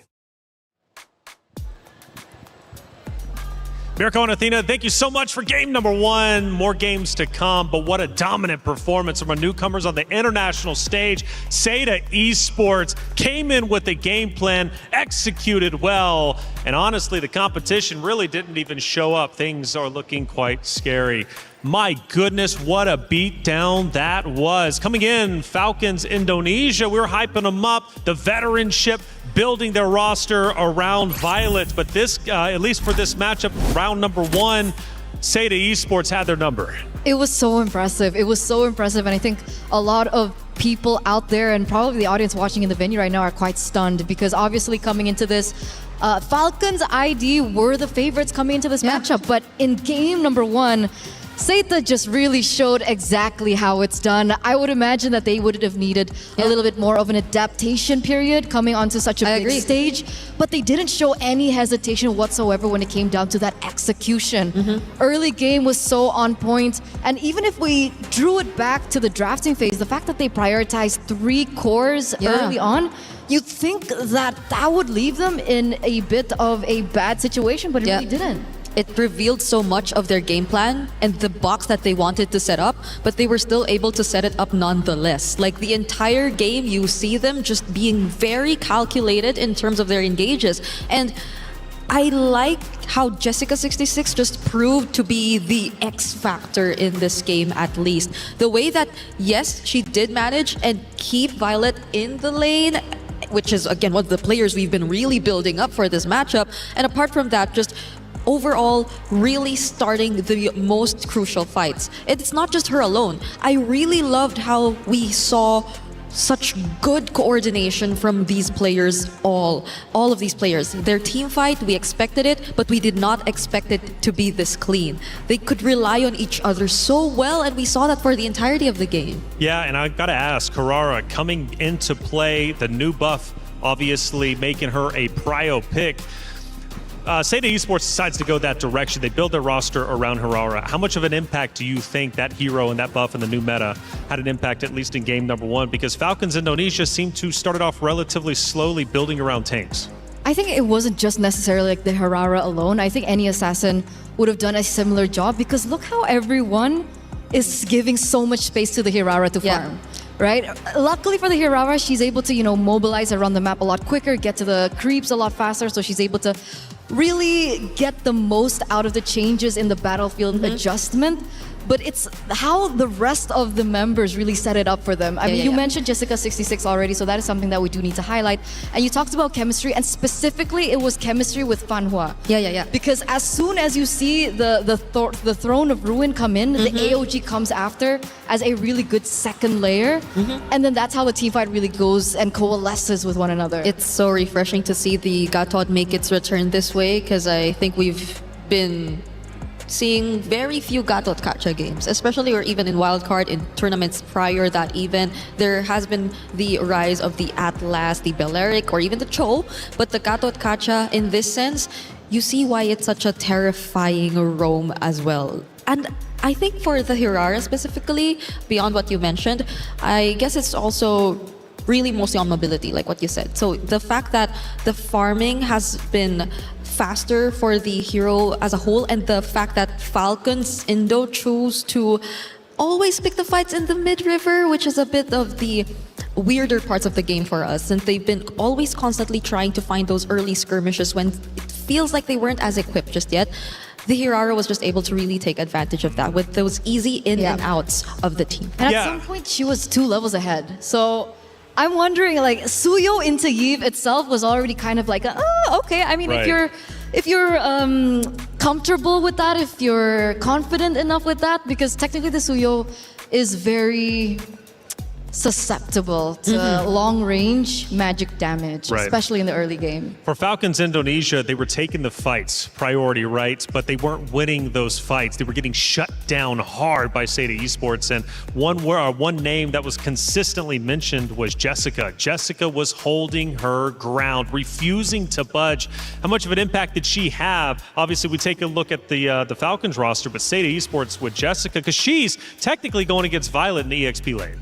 Yeah, and in that game with an Alice, I wonder what else Jessica really has like under her belt. Like, does she also have the option to go for, let's say, the more aggressive or damage type EXP laners? And how does that change the dynamic of Seda and their gameplay overall? Because based on that game, it felt very clean. Like a Hirara and them just being the space creators for the Hirara, it already felt very clean.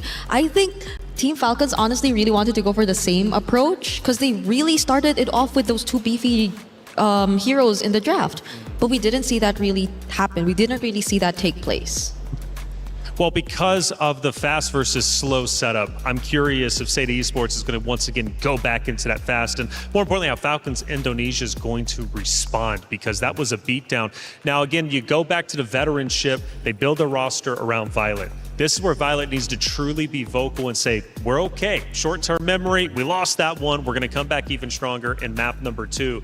They're going to have to. It's only best of 3s. Of course, you do have double eliminations in our groups, but you can run out of time very quickly. When you're underneath those bright lights, some of these games can go by very fast, and before you know it, it's over with. You take the L, and that's just how it went. Either way, these ladies are going to battle once again on map number 2, but for Falcons Indonesia, they're going to have to make a very quick adjustment, because that was not the way they wanted to start their MWI tournament for sure. Seda Esports, their first time on the international stage, are looking dominant, and Jessica could very well be a front runner. Who knows for MVP if she can keep at this pace. Of course, I'm kind of the person who loves to get ahead of myself. Shut me down if you need to shut me down, but Jessica truly looked powerful. And one of the highlights, right, is obviously this team, Seda Esports, was built around MWI. They focused on their competitors. They came in with the game plan and they executed incredibly well. So now adjustments. What are we looking at going in to map number 2?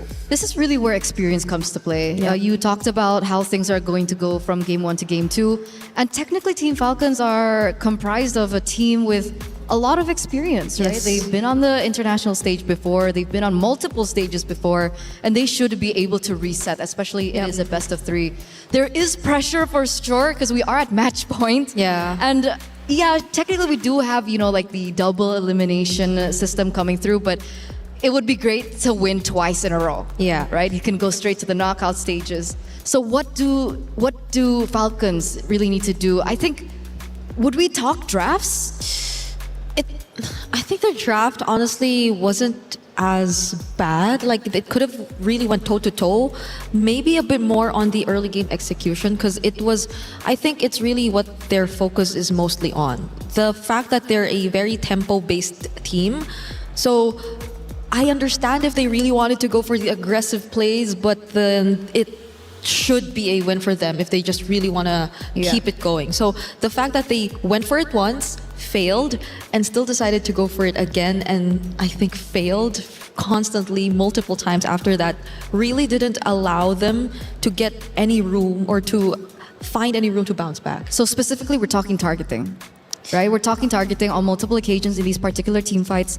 They wasted so many resources onto the front lines, because I think you mentioned it earlier on as well at Reflections. You were talking about Jessica26 over and over and over. And as we saw the game really unravel, we did see that she was the one that everyone was targeting. Yeah. Maybe with enough firepower, maybe if they had their power spike, it could have been possible to take down Jessica and then look for something else, because technically she seems to be the one to really initiate these team fights and really figure out how these team fights will unfold in the Land of Dawn. But the fact that the Moskov only had 2 items, that too. She was so far away from her power spike. She was so behind as compared to the carry. So they really didn't have the firepower if they even wanted to go for the target on Jessica. Which they wanted to really catch up on, I feel, because we saw how there were a lot of times Liv was just trying to get farm elsewhere, or try to farm, or even in a way through map control, since they were trying to attempt to go for split pushes, since that's what we know the Moskov actually specializes on. But the way that Seda have been also very quick to respond didn't allow them to do that either. So it's as if things fell apart one by one, when the moment that they failed their first 2 or 3 attempts in the mid. I think mid-river, really, you need to pay attention to that. How do their mid duo actually decide to play the matchup against the mid duo from Seda, against Name and against earlier Fanhua? Because I think also that was another surprise that we got to see. Fanhua coming in and having a really good KDA, honestly. That was a Gatot who I think had almost 100% kill participation with 0 deaths throughout the entire game. So, as far as speed goes, Falcons Indonesia aren't scared to initiate the fights, get aggressive, get in the face of Seda Esports. But how do you slow things down if you're Falcons Indonesia? Is it worth slowing it down and not initiating all the fights and maybe trying to figure out what Seda is all about, as opposed to just constantly bashing your head into the wall and hoping you break through? I think it goes back to the fundamentals, right? They really need to think about it. It's great to be aggressive, but why are you aggressive? What are you aggressive for, rather, right? That's the question. Like, are you going for an objective? Are you trying to shut someone down? Because it seemed like in the way that they initiated the team fights, sometimes it was just for the sake of. Yeah. And if you're going to commit to that aggression, who can you afford to be that aggressive against? Because earlier, I think staying and being aggressive is not a problem, absolutely not at all. But if they're just really going to commit to the bit, then might as well make sure that they can really afford to go after these targets, to really take out these targets they really just want to go all out against. And now, I think we're seeing some adjustments from Team Falcons. They did take out the Phoveus and the carry from the options, which then leads us to, I guess, opening up the roam options earlier that were mostly banned out. The Mathildas, the Atlas. Is this early trauma? Oh yeah. Like, carry instantly banned out? That's not a hero that we usually see being banned out, first phase, right? Yeah. So, I mean, is Seita only limited to carry? Because I don't see another reason why that first phase you would go for a carry. Yeah, and more importantly, the Carmilla has been a staple ban too. Like, I wonder where this really came from. The fact that they just really wanted to take it out a lot of times. So, okay, we're seeing a Paquito priority come into play immediately in the first pick, but Seda does Jessica play the Esmeralda? Do they really want to go that route immediately? Even for Red 3 later on, let's say, if they just really want to keep their options open. Because I think there are a lot of other priorities you can also go for at this point. there's no carry left. So, but the Eve seems like a safer pick. How about the Claude? Just to make sure that there won't be any counters. Okay, they go for the Esmeralda immediately too. At least you have a guaranteed winning matchup in the lane. And we finally get to see what the Esmeralda has to offer, right? With how many buffs she was given in the Scarlet Embers patch. We're wondering how OP is this Esmeralda? Because everyone really is talking about her. You were talking about the Claude earlier on. That's definitely something they can bring out. It's not going to be as simple because technically you are in a winning position because you're up against the Eve. So it's definitely something that I think Falcons need to consider. But the fact that we have a Paquito on one side, does this also signify that they're not going to go for an assassin in the jungle? Oh, that's gonna be, especially if they go for that damage bit of the Paquito, then that'll compromise the sustain of their lineup a bit. Exactly. I am concerned though, Jessica, being as good as she was in game number 1, going into game 2, a guaranteed win on the EXP lane, especially with Esmeralda, who currently is OP. That is a big boon for this side of Seda Esports, and Falcons Indonesia, in my opinion, are already behind. Oh, okay, this is interesting too. So we might expect majority of the damage to really come from Guy without the carry pick. I feel like they're confident enough still. So this might just take away the fact or the theory that carry is one of her main or special picks if they're going Baksha jungle. Or is it Baksha jungle? It should be. Do you think I mean, there is a chance that it could be flex. In the roam. It can be flex into the roam. Because it was picked after the high loss, Jusin. So like those are really high mobility heroes. Look at that. Seda also taking out the Expo, a hero they played in their very own qualifiers as well. Which is why I think Baxi is going in the jungle. Yeah. If they're taking out Export, okay. Do you think that we're living in a world where Paquito can go jungle? I mean, it was meta before. Or are they forcing it to? It could be possible, but technically Fredrin's still up for grabs. The Akai basically hasn't seen the light of day as well. Because I remember there was a time too where high loss could have been in the EXP lane.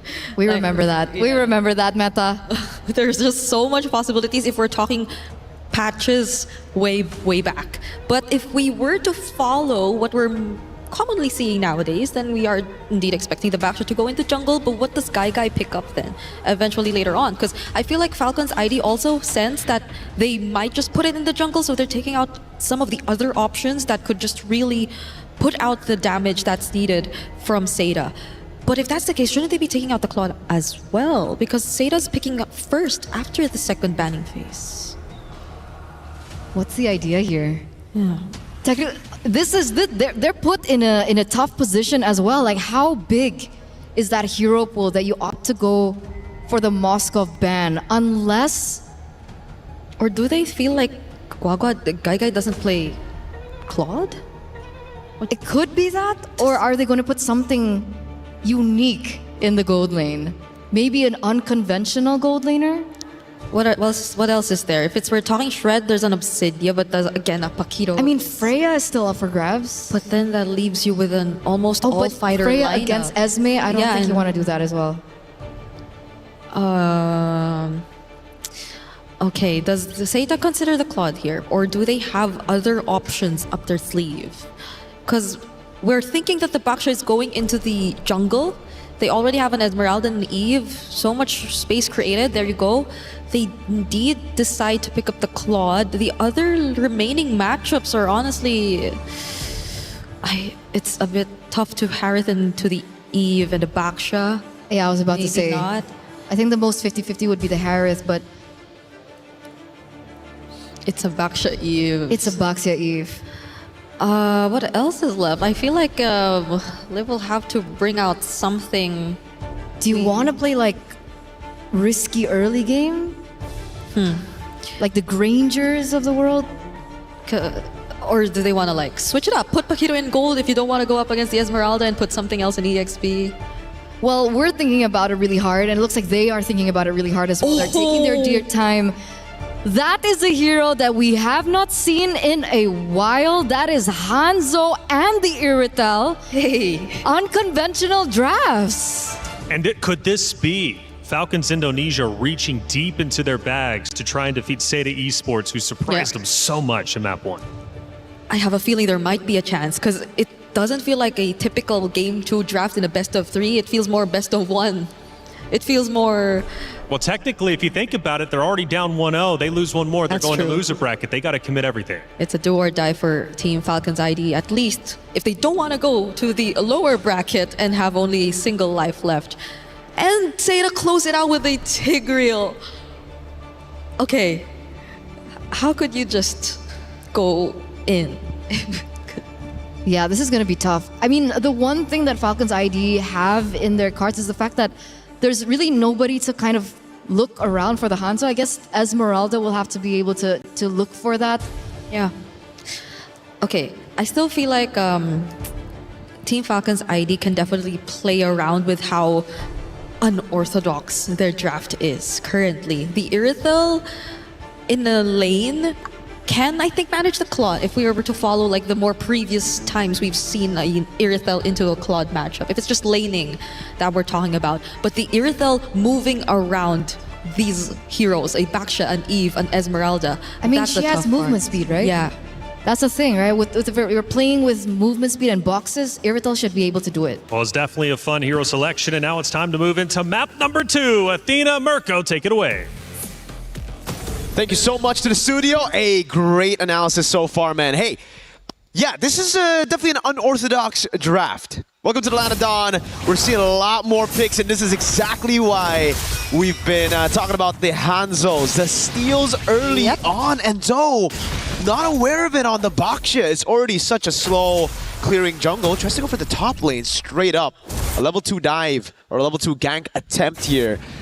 And with no buff, I don't even know if they can actually walk up to take what a Falcons buff. This is just going to be a big lead to Sev early on. Well, let's see. One game at a time here for Team Falcons ID. As they've mentioned, that it's kind of like their composition is built for a BO1. They're already down 1 point, and they wouldn't want it any other way to go back onto the lower bracket. Now for Sera Division, on the other hand, I feel like they wouldn't really react that much onto that Hanzo being picked up here for Falcons ID, because we've mentioned that they don't really have to necessarily shut him down. They just have to be really careful, stick to their guns, stick to the plan, which is to farm up as much as they can, and the Tigreal will do the rest when it comes to someone invading them or attempt to invade their jungle here for Sera Division. Really wonder if Zoe's actually even going to get level 4 before this first turtle. Guy in the bottom lane, losing out. Liv has actually gone for a very aggressive emblem choice. A Master Assassin down below. Knowing that Guy is weak side, he's trying to punish her even more. Oh. And Zoe will try to rotate down below. She actually did get level 4, so this is A-okay still. You're not losing out on too much, despite that early orange buff take by Sev. Zoe's going to try to go for the shield unity. Oh, that's what we're talking about. That for Zoe, they just have to stick to what they know best. Try to be Suizic here for our game number 2. Raimundo onto the front. Flicker was forced out of Name. Panwa getting in on the right, but the Vitalize activated as well. Trying to survive here is Raimundo. But Zoe with a shield unity in terms of size already activated. But trying to run away, being blocked over the corner here, offered neutral objective. Name yet again will get the first blood. Same goes from what happened from the previous game. Oh no, the targeting is all over the place. It looks so good for Falcons ID. Yeah. They went in, but they just had different targets in mind. Seda, their composition that really thrives in that position where they can actually delay and sustain through the initial damage from Falcons ID, and they just had no idea who to target together. It really just feels like a big disconnect between the team. Turtle 1 going to Seda with the Baksha. A hero that we just didn't expect to be meta after the nerfs coming into this patch.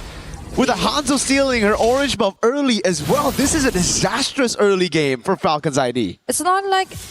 This is not the same Falcons ID that we've seen compete on a triple elimination, surviving that game hers from way back in Indonesia. And now, for Sera Division, they're just showing how much they want to stay in the lane. Okay, Glorious Party already activated. Liv will get the kill. That's numerous members down here for Zeta Division. Jessica26 keeps them at bay. Liv right now cannot do some follow-ups. Nami with a free hit. Valid crown onto the RWM, trying to run away. Jessica26 hot on her tail right now. And it looks like she will be able to get back. Now Falcons got another punch in from Zeta. And it's the same story again, Athena. It's all about Falcons initiating first, being the proactive team, but then losing track of the win condition. They go in, they use all their resources, but Zeta, they want that to happen. It's all about the longer team fights where they can abuse some of those resources being spent already. And look at the zone coming in from Fanhua. Liv has the Purify, but I don't know if she wants to burn it. Oh, maybe.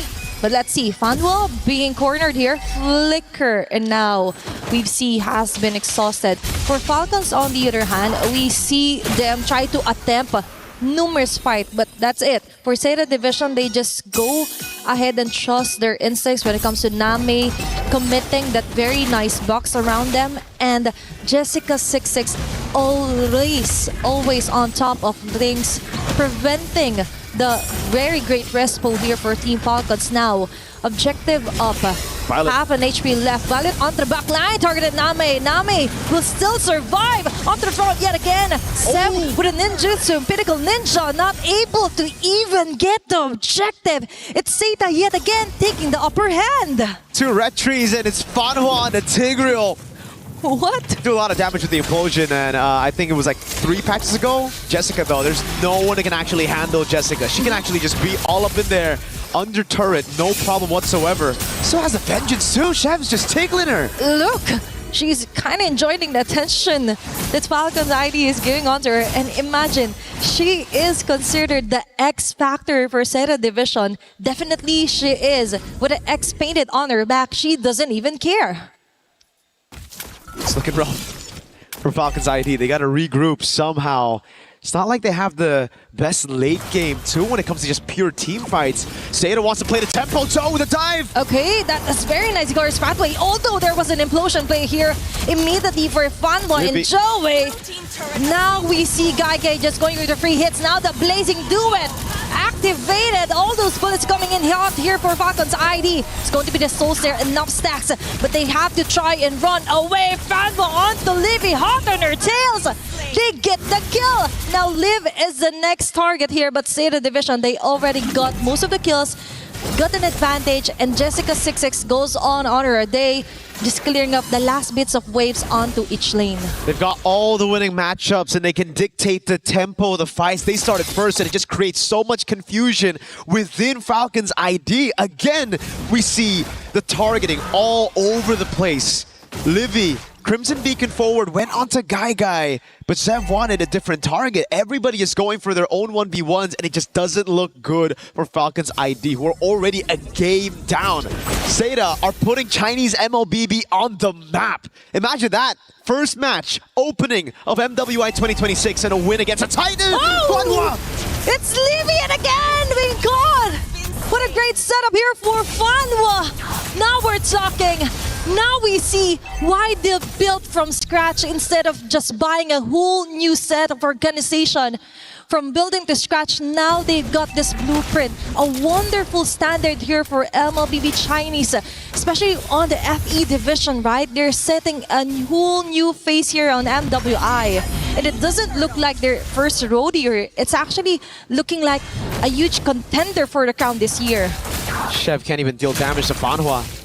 Fanhua's just taking it. They're going for the poke again. Sev's trying her best to do the best she can. She's the only one on the team who's still deathless. And it's just harsh to say, but right now, Zeta are gapping Falcons ID. The Sea Halberd first item to try to deal with Jessica. Still not enough though for Violet. Livy's going up as well. No glowing one. So they're just real. That's no wonder. They're relying on just the Sea Halberd from Violet so far to actually deal with the sustain coming in from Zeta. That's why they can do whatever they want. Yep. Leaf only has a Haskell. Understandable. And that's why it couldn't even deal a lot of damage here onto Zeta Division. Now they're chasing Raimundo. They don't care. Even if it's the tankiest of them all. They've got enough damage to totally shred them into pieces. Chassis Poldron as well here for Jessica26. The problems just keeps on piling up here for Falcons ID. She's dealt with the wave so well. Now she goes up top again. Chev will get a turret, but that's about it. Now it's a 1v1 against Jessica. She gets away with the Pinnacle Ninja. There's just no one that can deal with Jessica. That's the problem right now. All the battle spells are up. We're waiting. This is the calm before the storm. A big one that can actually be Seida's first win in the tournament. A loss to the Titan in Falcon's ID. A purple buff take by Zoe, by Seida. They're getting control over. Chev has already used the Retribution, and it seems like Zoe will try to go into the bottom lane. They had vision on a few of those members. Raimundo might just be the sacrifice for Liv to get out. They're willing to commit even with the Revitalize. They just take the bait. That's another additional kill here for Seida Division. And as you've mentioned, Jessica26, the full responsibility was that to somehow zone them out and of course try to spot where Sev will come from. But now she has multiple responsibilities and she's doing stellar at her performance. Now another objective is up. Joe as well is starting off smart here. Violet onto the back, but I feel like it's too risky to contest this Lord up onto the hands of Seida Division. And now Sev with a ninjutsu, Pinnacle Ninja, already exhausted their ultimate. Glorious pathway here for Raimundo. Is that the opening that they want? But Gaigai with a blazing duet hitting on to the right marks of Falcon's ID, slowly crumbling down. Lord as well will be stalling off here by Lev. Valley with a shutdown kill. Is it a turnaround that they need to actually contest this fight? But no, Seida Division has her eyes on the prize. They don't even care if you get that Lord as much as they want to get that. As long as they get the kill and advantage, they'll take it. They got the team fight. They were able to, again, prolong the team fight, play around the carries. Name, she did get taken down, but she bought enough time for the rest of the team to follow it up. And man, clean retry, I guess. No, that was a heavy crossbow and a few shots coming in from Liv. Great take on the Lord. We take a look at it again, and it was just so constantly CC'd. Already caught in the midst of it all. Taken very low, thrown back by Livy on the juice in. And Liv, she didn't even go for the target of the Lord. It was a hit onto Fanhua. She dashed away towards the Lord, and the AoE of the heavy crossbow hits got the Lord stolen for Falcon's ID. They're playing with just a tad bit of luck here so far, but again, Seida have just been the more calculated Fanhua! That's two members caught here inside the box here for Nami with the RWM. Very nice pickup here for Seida Division. Raimundo falling down here low. Trying to run away. And now they have to back away. Seida Division with that immediate responses. Very beautiful implosion plays so far here for game number 2. These implosions have been brutal. Nothing they can say about it, even with the Purifies. You use it and it's an instant blazing duet. An RWM, layers upon layers of CC and damage. They get a trade at least. With the enhanced minions up top with the Lord, they're able to get a trade, but still, it's a tier 2 in the mid lane. Now it's Seida. It's up to them to try to close this one off. Falcon's ID, they haven't looked too good in the last 2 games, but they're a team that can show up in the middle of the game as they continue to scale. They're doing some damage on Zoe.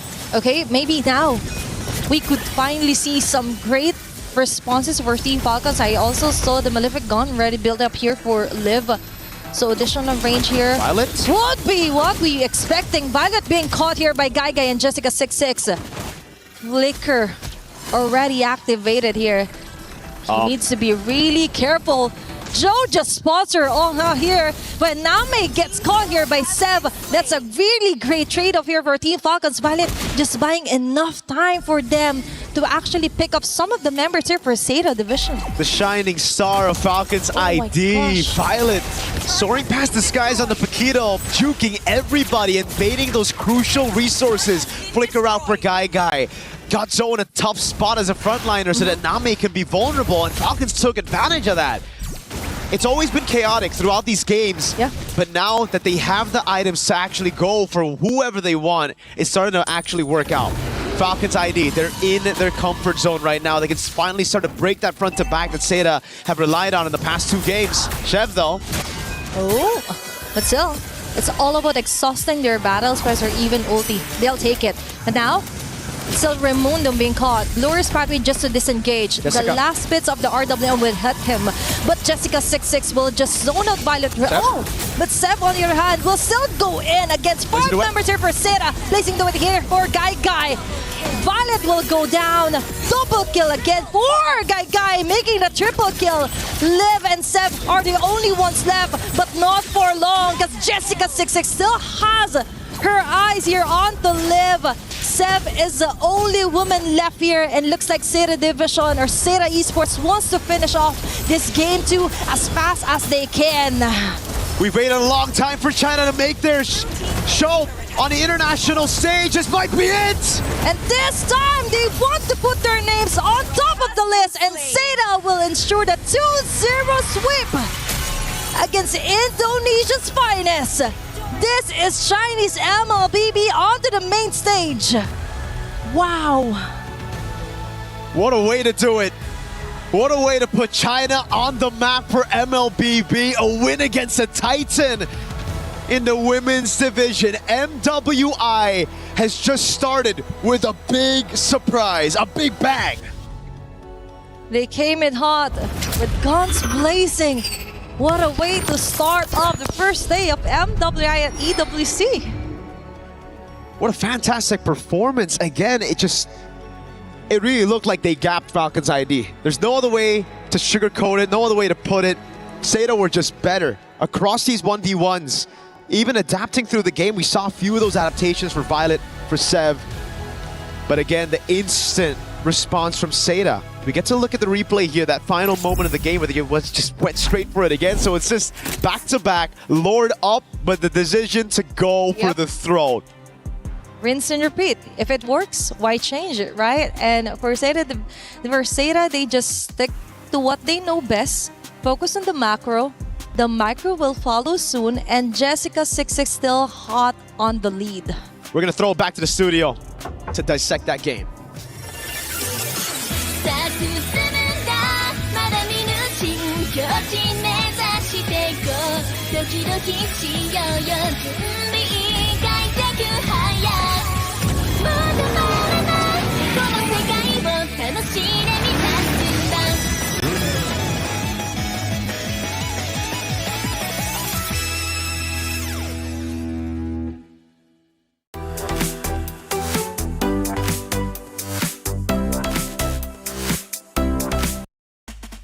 Welcome back in. Thank you, Athena and Mirko, for casting that wonderful game. And Seda Esports coming out very, very strong, taking down one of the titans of Falcons, Indonesia, doing it in a 2-0 fashion, making it look easy.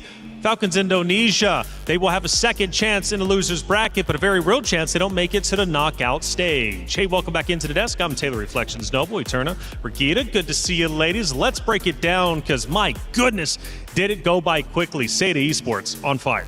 Yeah, it was 14 minutes in the first game. It wasn't too far off in that second game.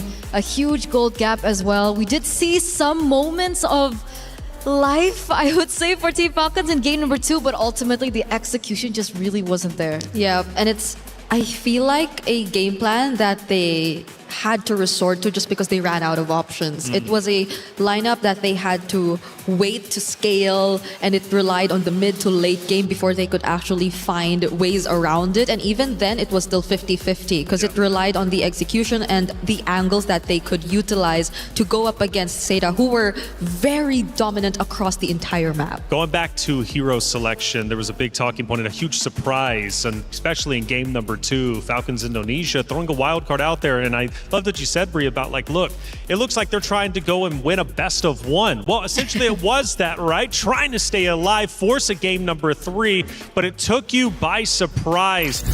They took a risk, they took a gamble, it didn't pay off. Yeah, and a lot of it, I feel like they tried to address in this game. Like they felt more careful. I don't know if you would agree with me, but in terms of the more calculated team, it's always Seda on top. Like the way they utilize even the Tigreal, one of the probably the kinds of roamers who have very high downtime in terms of the ultimates, very ult reliant. You see how much they understand how to use it and how good they are in terms of space creation. I think that's one thing that really showed up in terms of Seita's gameplay. It's space creation and knowing when to take on the fights. Absolutely, absolutely. Chemistry is also another word that I would definitely put in when it comes down to Seita. And meanwhile, going back to Team Falcons again, we were talking about game number 1 and how their targeting was so off in these particular team fights, and we see the exact same thing happen in game number 2. Again, there were moments where, they got better trades, like a 3-4-2, a 2-4-2, so at least they were able to trade back against Seita. But all in all, again, the targeting, is it a call issue? I'm not really sure what's going on, but they're definitely all over the place. If we're going back to the topic about the Hanzo, we did see that the Hanzo was at some point actually a level ahead of the enemy jungle. So a level ahead of the Baxia, so that is something that we can consider. There were moments as well where Sev was able to get some good kills in. So it looked like she really did try, and I don't think it was the Hanzo pick. The Hanzo pick really did work well for Team Falcons, but as an overall team, the way that they played, it was still off. Yeah, and I think there's a big discussion obviously about Seita and just how well they were playing. You know, the hero selection obviously is incredibly important, but Seita Esports was just fired on all cylinders. They look like a dominant roster, and it's going to be scary for anyone that has to go against them later on in our group bracket. But we had some big moments. Let's talk about our first big moment. Lord Stolen ends up happening towards the midway point. Obviously, maybe potentially a turning point for Falcons Indonesia. Walk me through what ended up happening. Okay, I think in this moment, everyone was individually just trying to accomplish their job, but it felt like there was a bit of the overcommittal from Raimundo, which didn't really allow or didn't really get the necessary follow-up. It was just fortunate for Falcons that Liv got the last hit on the Lord, but I think that's what I could just really term for that fight. It was just fortunate because everything else wasn't really on their terms. Like, their fight looked very Seita despite them actually taking that Lord. Well, let me ask this. If you take fortune, though, sometimes you get a little bit lucky. Could that have been a big turning point for Falcons Indonesia? Because they did almost turn things around. At least things started looking up. I shouldn't say turn around, but things started looking up. But they just still couldn't break through Seita Esports. Potentially, because at that point in time, we were getting to the power spikes that Team Falcons really needed for their team, right? I mean, Irithel was starting to do a lot of damage, hence perhaps why the Lord Steal eventually happened as well. But if after that they cleaned up the execution again, it's bothering me. Yeah, it is, because it felt like it's close. It could have been close. Their decision seemed like, we got it, so the better and the safer option is to just disengage. But even then, they didn't have the right tools to do it. And even so, if they fought back, I feel like it would have been an even trickier situation, because typically, once you lose on that Lord fight, you would want to find the trades. And Seita felt like they still had the advantage nonetheless. So they went for the chase. It was a very tough spot for Falcons Indonesia. At the end, though, it was Seita Esports dominating, pulling through, and a massive triple kill led to the undoing of game number 2 for Falcons Indonesia. We take a look back at that big triple kill that ultimately ended up ending the game. Yeah, this was another, I think, overcommittal from... It's Sev, so yes, she can afford to. Yeah. Because she can just go back to her body, whatever. But it's the fact that they decided to also go all in. Like, everyone else followed. I don't know if you have a term for this in Indonesia, but for the Philippines, it's more of like an audition where you just go in one by one, and it's a very uncoordinated play, which eventually cost them the game more than the triple kill, which felt like it was just handed over to the Claude. It feels like, okay, you know, to play devil's advocate, I mean, we've been talking so much about Team Falcons and ID and how they could improve coming into their next matchup, but obviously it's also something that we need to highlight coming in from Seita, the fact that they were able to make the team fights as messy and as unstructured as that, I would say, right? Because like the Jushin was jumping in, and then the Paquito was still in the back line. Yep. So it was just really messy, and perhaps it was forced. It was a forced error that happened. Yeah. Well, I mean, there was a lot of conversations about, Falcons, Indonesia just trying to force openings for themselves anyways, especially in game number one. The aggression was there, the mindset was there, but the execution simply was not. And one of the key highlights was for Seda Esports coming into this, their macros were clearly at the top of the food chain. They know how to break down each and every moment, and they punished Falcons Indonesia. Again, they have a very real chance, but a 2-0 loss is definitely going to be heavy. And then coming up, potentially, whoever it is, it's going to be Team Ray Young, Aurora Gaming will be playing against them. And that's happening now on the B stream, and Team Ray Young was actually up 1-0. So Seda Esports, let's say theoretically one of those two opponents, I mean, how do we think that matchup's going to go? Because Falcons Indonesia, we hyped them up as one of the best in this group. I feel like I just don't want to assume anymore, But if anything, I feel like if Team Ray Young actually get to secure the 2-0, that will be a much closer fight. Like, I just won't establish that it's going to be Team Ray Young. Although I really would like to say that they would be considered the favorites if it ever will be a Iseta Team Ray Young matchup. So I'm just putting it out there that I still feel like, Team Ray Young. If we're doing predictions, maybe it's a 2-1 against 2-1. if they win this series. All right. Okay, I'll go 2-0. 2-0 for Seda. No, for Team Ray Young. Oh, no way. Okay, so Seda didn't impress you enough for you like, hey, this team is looking dominant. Either way, for Malaysia's new guard, man, Team Ray Young would be exciting to see that against Seda. That'll be coming up, I believe, off stream, if not mistaken. Maybe it's going to be on the B stream. I'm not so certain. Either way, that's going to be a great matchup, to say the least. And I think it was, in fact, a 2-0. Team Ray Young does, in fact, defeat Aurora Gaming. So Malaysia's new guard versus Seda Esports, first time international stage. Looking great, taking down Falcons Indonesia. That's a powerhouse matchup. Wow, 2-0s to start our day. Both 2-0s on both streams. I didn't expect ours though. Same, yeah. Like, perhaps a lot of people out there as well would agree that maybe we thought it would be a 2-0 for Team Falcons, but it's the other way around. I love it though. It's an upset on stream A. I love it though. And we love it. That's it. Don't get us wrong. Hey, things are getting exciting and spicy. You definitely got to love it. Chat, get active. What do you think about our first series, not only on Stream A, but Stream B? Did it surprise you as much as it surprised us? Hey, the club championship is being fought for each of the weeks. We're now in week number 2. Trev, how are things shaking up? Last week, we wrapped up 3 of our titles at the Esports World Cup. Those being Fatal Fury City of the Wolves, Valorant, and Apex Legends, crowning a new champion in every single one. That puts Na'Vi and 100 Thieves at the top of our club championship leaderboard heading into week 2. Dota 2 continues its action this week as they head out into the knockout stages. We'll be seeing a load of good teams kicked out of that competition. Over in MWI this week, we'll be seeing Team Vitality trying to retain their crown whilst facing off against heavy investment once more from Team Falcons. Gen G signed the runners-up from the previous year, and they'll be looking to play spoiler against Team Vitality too. I'm Trav, and I'll be keeping you updated on all things Club Championship this year.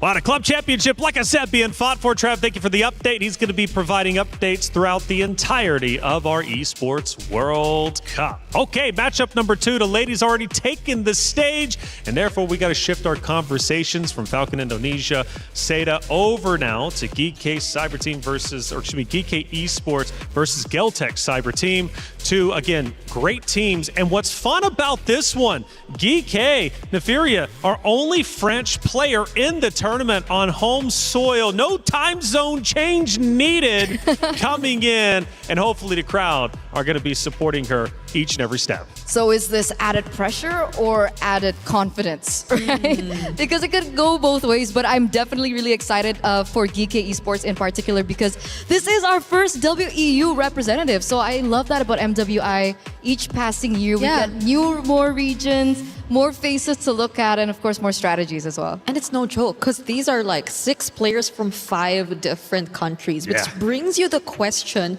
how has chemistry been? How has communication been between these players? And how are they making it possible? Because they've already made it possible just by the fact that they've made it here to MWI. That's a great point because, you know, when you think about teams coming together, especially GK Esports being our most diverse roster, language barriers, are there? Probably not. I mean, they made it to this stage, right? So clearly they know how to communicate and everything is on par. But what do we know about Geltec's cyber team, right? Taking the stage. Kyoe is back. You sounded like a fangirl, really. I think everyone around the world is a fangirl after we saw her debut last year. That's true. That's true. The mechanics, the Benedetta pick, I think that really made a statement for Kyoe and her appearance as a jungler here in the previous MWI. And now she's back. And by back, I think it's such a significant thing to talk about because she did stop playing competitively for quite some time. I think the last time she played was in Season 4, came back in Season 7, and Season 7, and currently it's Lady MVP Season 10. So she's been playing for 3 seasons straight, only to come back to the world stage, where I believe a lot of people have been awaiting her return. Well, she's back, and now that she is back, is she going to make the most of it?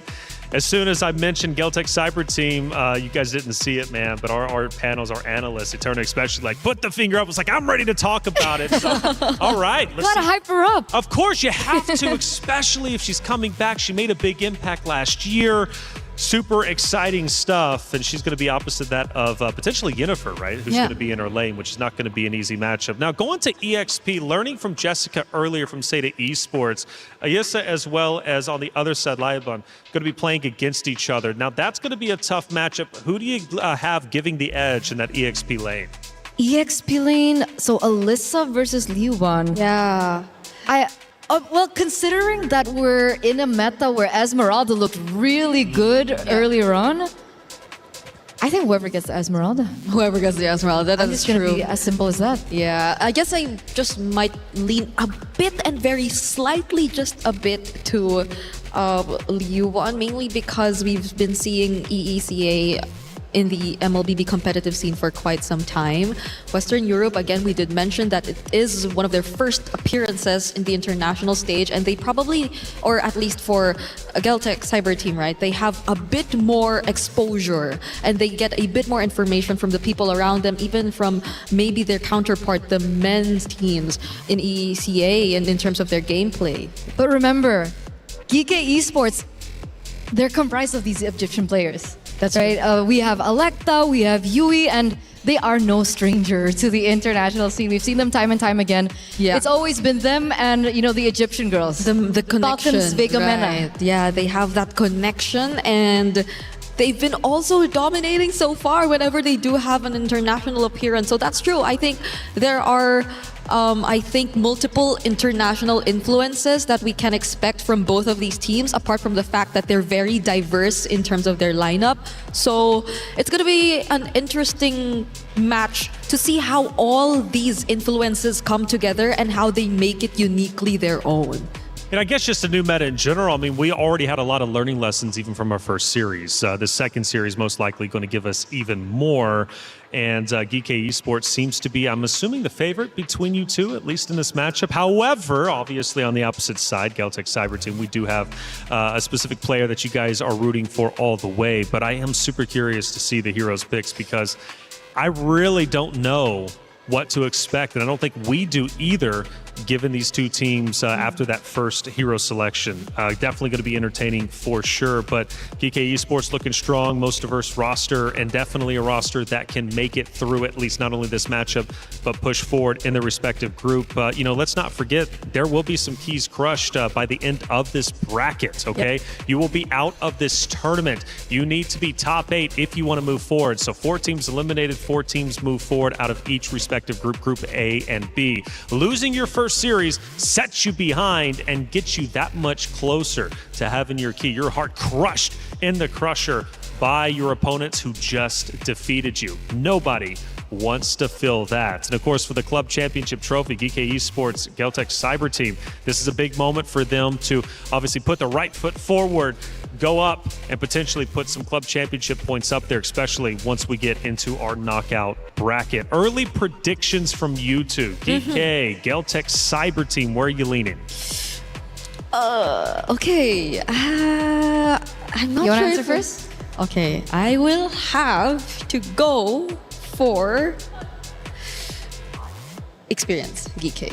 Okay. I mean, ECA, I feel like I'm contradicting myself because I said ECA as a region, but I think it's going to be a similar storyline to what we were talking about when we discussed Team Falcon's ID. Only now, hopefully, like they actually get to be the anchors of their team, because we're looking at the EXP and mid, if I'm not mistaken, for GK.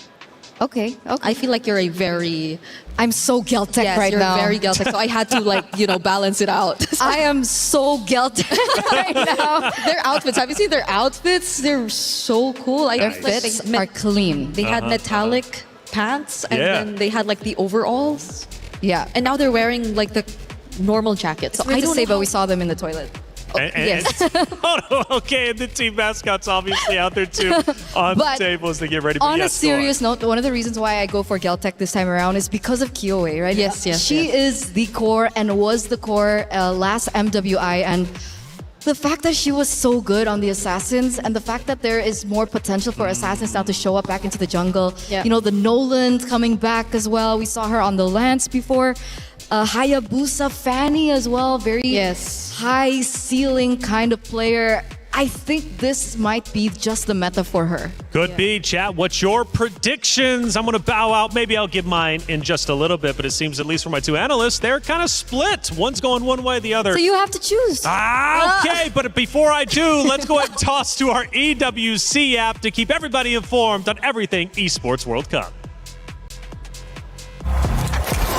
He thinks he can come in here and play my game. He knows nothing. Let's go! Tyler 1, you're done. This is my ladder. You can't climb it. It's better than being hard stuck at Masters. You're going too far now. Your eyes buggy. Your elbows ashy. Is that airline? That's an L airline. Somebody better hold me. Okay, yeah. Do something then. Raw energy. House from blow the house down.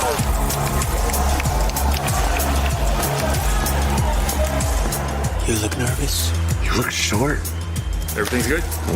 Fight.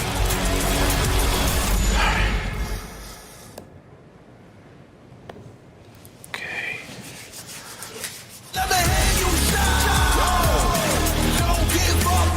Do you really need the wraps? Yeah, that feels like overkill to me.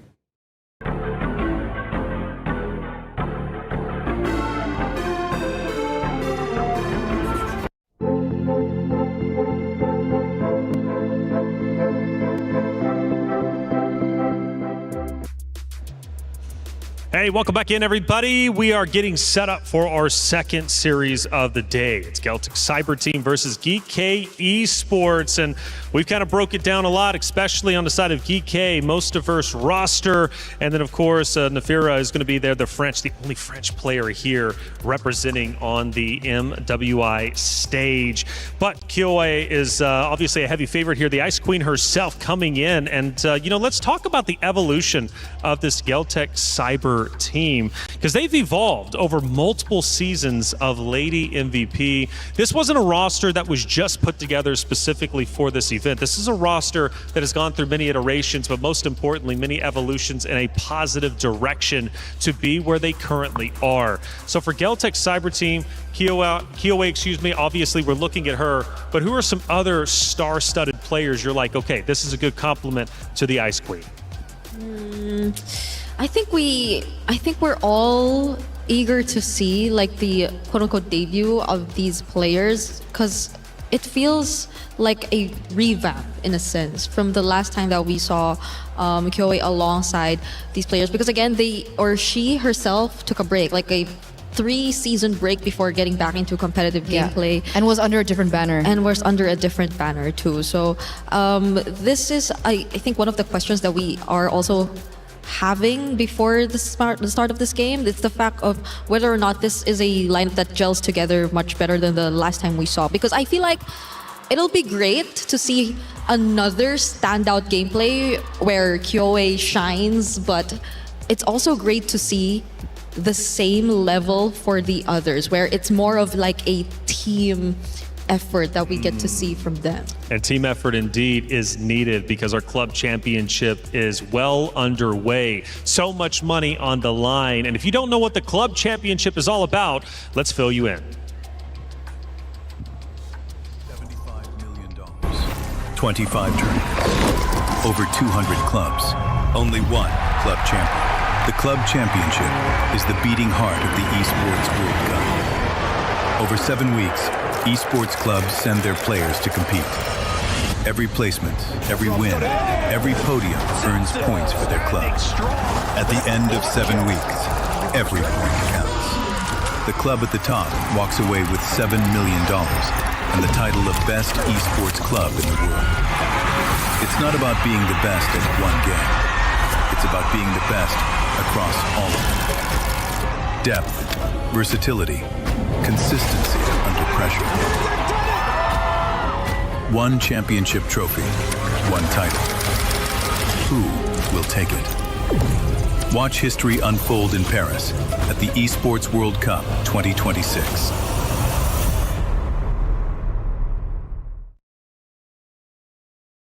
There. For every click, every clutch, every respawn. We were there for the years of grind, and we're here. Now, the proud founding partner of EWC, powering the biggest event in gaming, shoulder to shoulder with the world's best, making history. Greatness deserves a stage. Lenovo Legion, reach your impossible.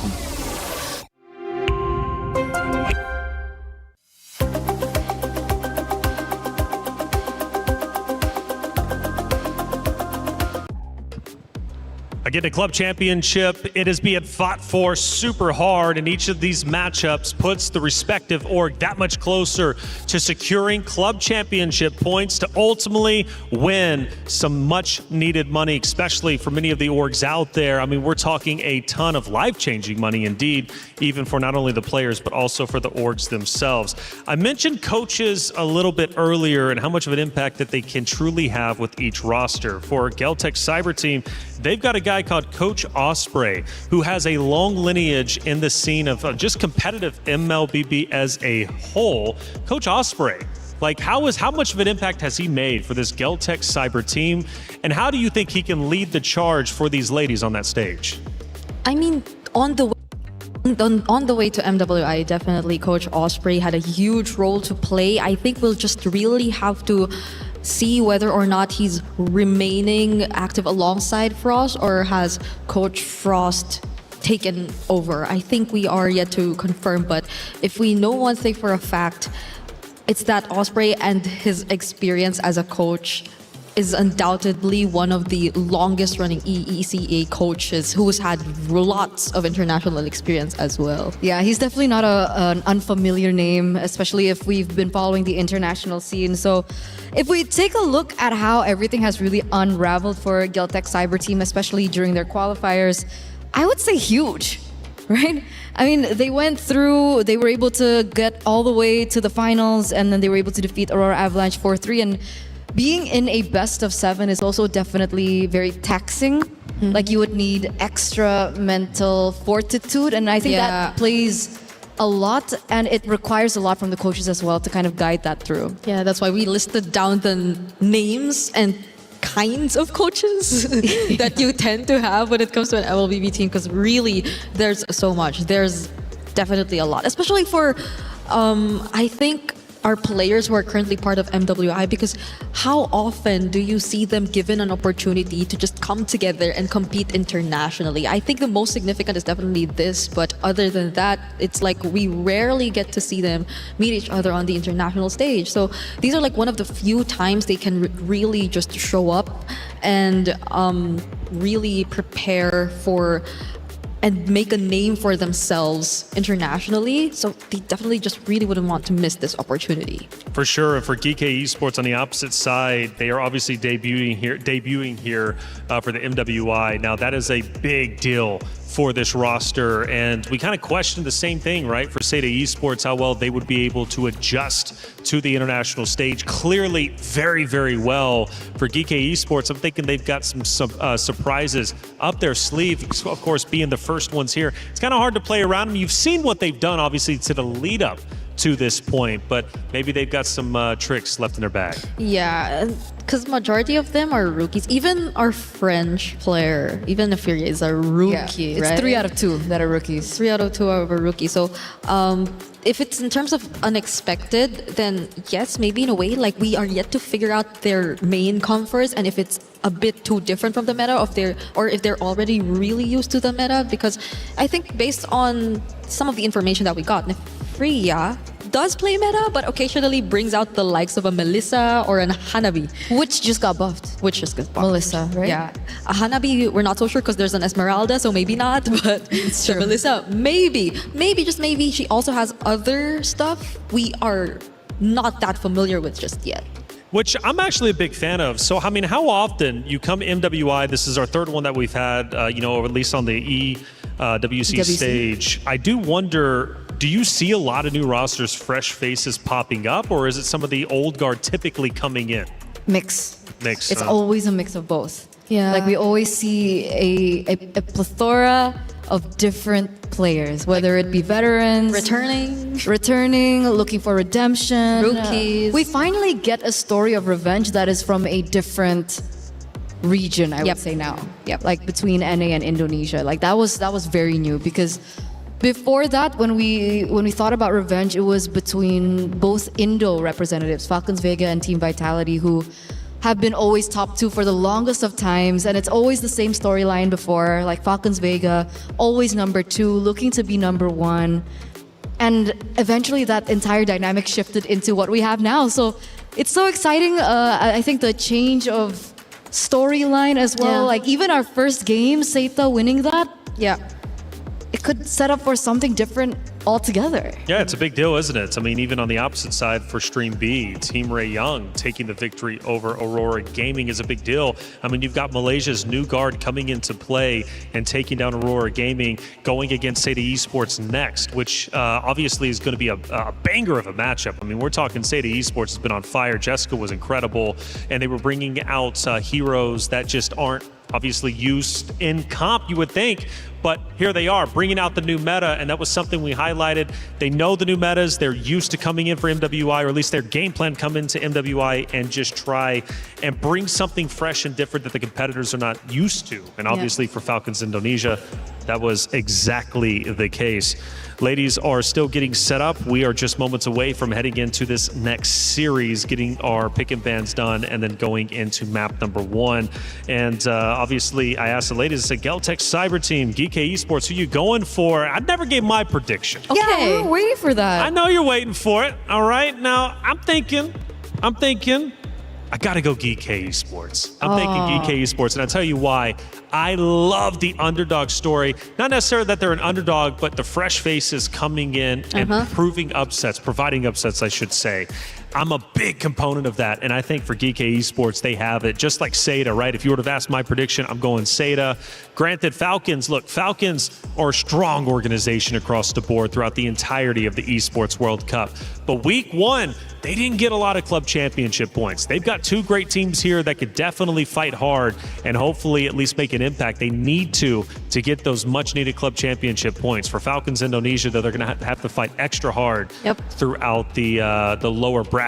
Not going to be easy by any means. I guess Reflections is always going to go for the less favored team then whenever we are going to see a matchup. So we are. I don't know, man. Once Vitality takes that stage, I might be going with the easy pick. That's all I'm saying. That's true. It's going to be a tough choice if it is going to be against Vitality. But I agree, because these are 3 versus 2 rookies that we mentioned, and hopefully is a more successful iteration of more veterans guiding the team. That's right. Well, hey, from what I'm hearing, Rose is over on Stream B. Rose, what's happening over there?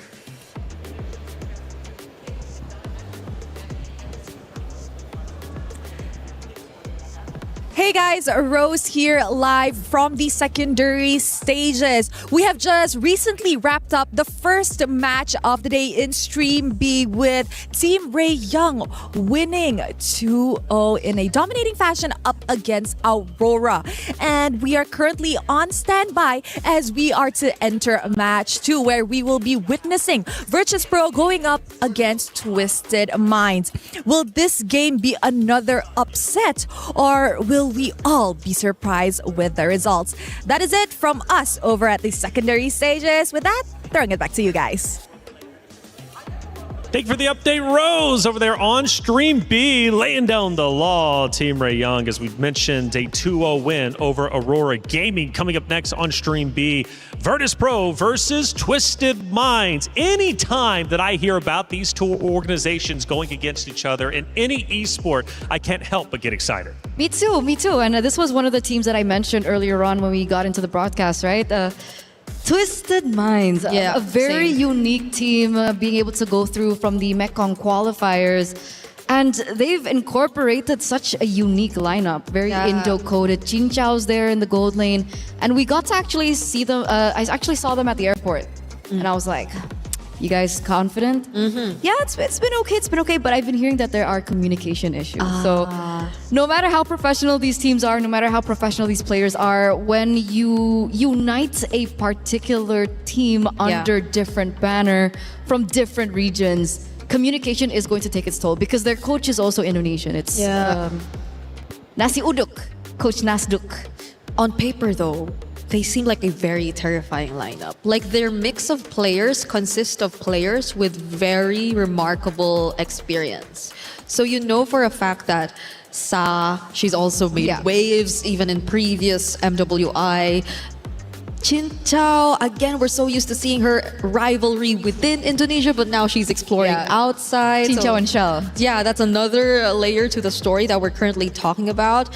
And the other players as well, Mei Lane, Daisy, Kao, every single one of them, and the kind of flavor that they bring to this lineup and the difference that they make. So I agree. For sure, for one, communication might be likely an issue, but it's nothing that cannot be resolved completely. I feel like even for adjusting imports, there are just really like common and basic go-to terminologies because the fundamentals are pretty much already established. Like you know the structure of a game and how it normally goes. It's just the team and their unique approach that they usually have to deal with eventually. But we get to figure that out later on. That's a Stream B thing. So again, you guys are watching, please. That's a Stream B problem. That's a Stream B problem. Stream A don't got that problem. We have a different... we have Vitality later on. That's right, Vitality, and then also Geltech Cyber Team, GK Esports, and Kyo obviously getting a lot of attention over here, especially from the side of Eterna, right? Being a big fan. And you know what?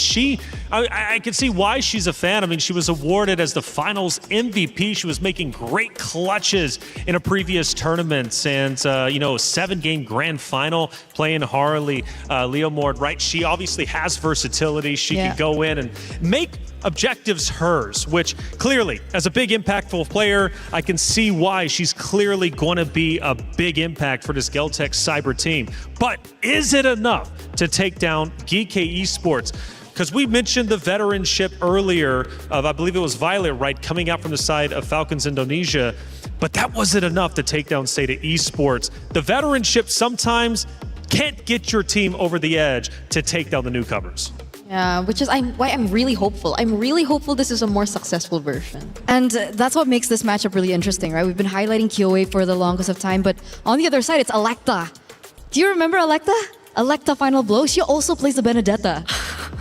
I remember that nickname. Electa Final Blow. Electa Final Blow, Sata Esports, the final blow to Team Falcons Indonesia, who drops down. And we've got our first decider matchup to protect the key and your heart at the Esports World Cup. Team Falcons Indonesia versus Aurora Gaming, who also suffered a loss 2-0. Both teams have yet to win a map. Oh, that's tough. I know it's just been the first series, but you're already seeing an elimination match coming your way. And I believe these are being broadcasted tomorrow onwards. because today we're focusing on all quarterfinals for the first round. Yeah. So it's tough, at least for that group. But again, in Stream A, you get 2 matches from Group A, 2 matches from Group B. So we still have a lot to catch up on. And even in Stream B, we have to check what is happening over their side. But for now, we know for a fact that we are a few moments away from Geltec versus GK, and we are very, very split on the desk as to what our expectations are for this match. Yeah, we need another person up here. Well, then again, that would make it even more split because it'd be 4 instead Wait, of don't say that. Don't say that. No. Stream A, best stream. Stream A, best stream. Stream A, best stream. If you say we need something, then Stream B are going to say, see, we're the better stream. Oh, yeah. We don't need All it. right? We don't need. You stay over there on Stream B. We're okay. That's right. Exactly. Although they do have a banger matchup, VP versus Twisted Minds is definitely going to be pretty incredible to watch. But we'll get one of those teams a little bit later on. And even our third series of the day, Vitality takes the stage. We'll get to see what form they're going to be in with the new meta. And things definitely will be heating up from that point forward. Geltec Cyber Team versus GK Esports. We are just moments away from our pick and bans, which has been quite exciting to see, again, with the new meta, to see how these teams are going to ebb and flow, obviously, to play against each other. And, got to say for Seda, they definitely opened up the hero selection wide of what we could be expecting. I mean, it was truly exciting. I guess it's the Esmeralda thing. Yeah. Like, are we just going to really pay attention to whoever gets the Esmeralda? I'm still undecided. I mean, Esmeralda, I think, is strong. I mean, we did see the numbers. Yeah. The numbers reflect that the Esmeralda will be a very hot pick. But everything else, I still need more games and more matches to see. Because wildcards, first game Hirara, lost. Yeah. Second, lost. Yeah. Right? A really bad win rate in the early stages of the wildcards. And then eventually we start to see, okay, I think this hero has promise. So we might be seeing something of a similar pattern the longer we get into these games. That's true. Same for me. Is the Gatot really back? Or was it just like a hero synergy or a game plan thing that we got to see earlier together with the Alice? Right? So there are like a lot of layers of questions that we still have regarding the current meta. But one thing's for sure, it remains very flexible, even in the jungle. Because we still saw Seda pick up the Baksha jungle and make it work. Well, it worked, but we could see like farming-wise, it wasn't as fast. Yeah, it wasn't. So the nerfs really did hit him. Yes, it did. I think it was really just compensated by the fact that they are a really good team in terms of punishing and like finding the advantages across the map overall. It worked technically, but we're not sure if it is going to work if it were on the same level and if they had the same footing in game. By the way, Virtus Pro Twisted Minds, this is a really fun one because there's a lot of history with the players themselves on each roster. You look last year, the core players of Virtus Pro roster represented Twisted Minds. They have now switched over to VP. Okay, so now they're representing a different org, playing against their org. It's always awkward to do so. They go through their pick and bans, so I'll let you ladies walk through it. And already, I'm hearing some gasp. It's the famous combo. Hey, it's a Barrett's Mathilda. Barrett's Mathilda. And so the famous Blacklist combo. Oh my goodness, Twisted Minds. Maylane and Kao are actually pulling out the the Barrett's Mathilda. We got a glimpse of it there, so it feels very interesting. Still a bit of the utility out there on Stream B. Well, we got the taste of that as well. That's why I'm still undecided. Like, were the changes towards the meta not as brutal as we thought? Or is it just early stage and everyone's still adapting and trying to find their way in this current meta? Should be, right? It's just day one. We're still in day one. We might see a bit more changes because even in wildcard, I feel like we didn't immediately want to accept the fact that Hirara is a thing. But eventually, teams just respected the Hirara pick overall. And now, we're seeing the draft finally take place. It's going to be expanding rivers for both Geltec and GK. And it's looking to be a bit different from our first series, Eterna, since the Eve is going to be immediately taken out. The Freya does too, but it's not like they really paid attention to the Freya even in the first game. I've been really wondering where this Freya went. Because I still think that the Freya is really overpowered. That's true. It's good flex as well, right? Gold lane, XP. it's a good hero all around, and I think we finally get to a matchup where they respect the power of the Freya. The Marcel also goes out in the first phase. It's a hero that ever since its debut has been really making waves. There have been patches and changes towards the Marcel hereafter, and it made the Marcel ever as strong. Regardless if you're going utility or assassin, I feel like you just don't want to deal with it, you know? Like it's like a Hilda, but it's not.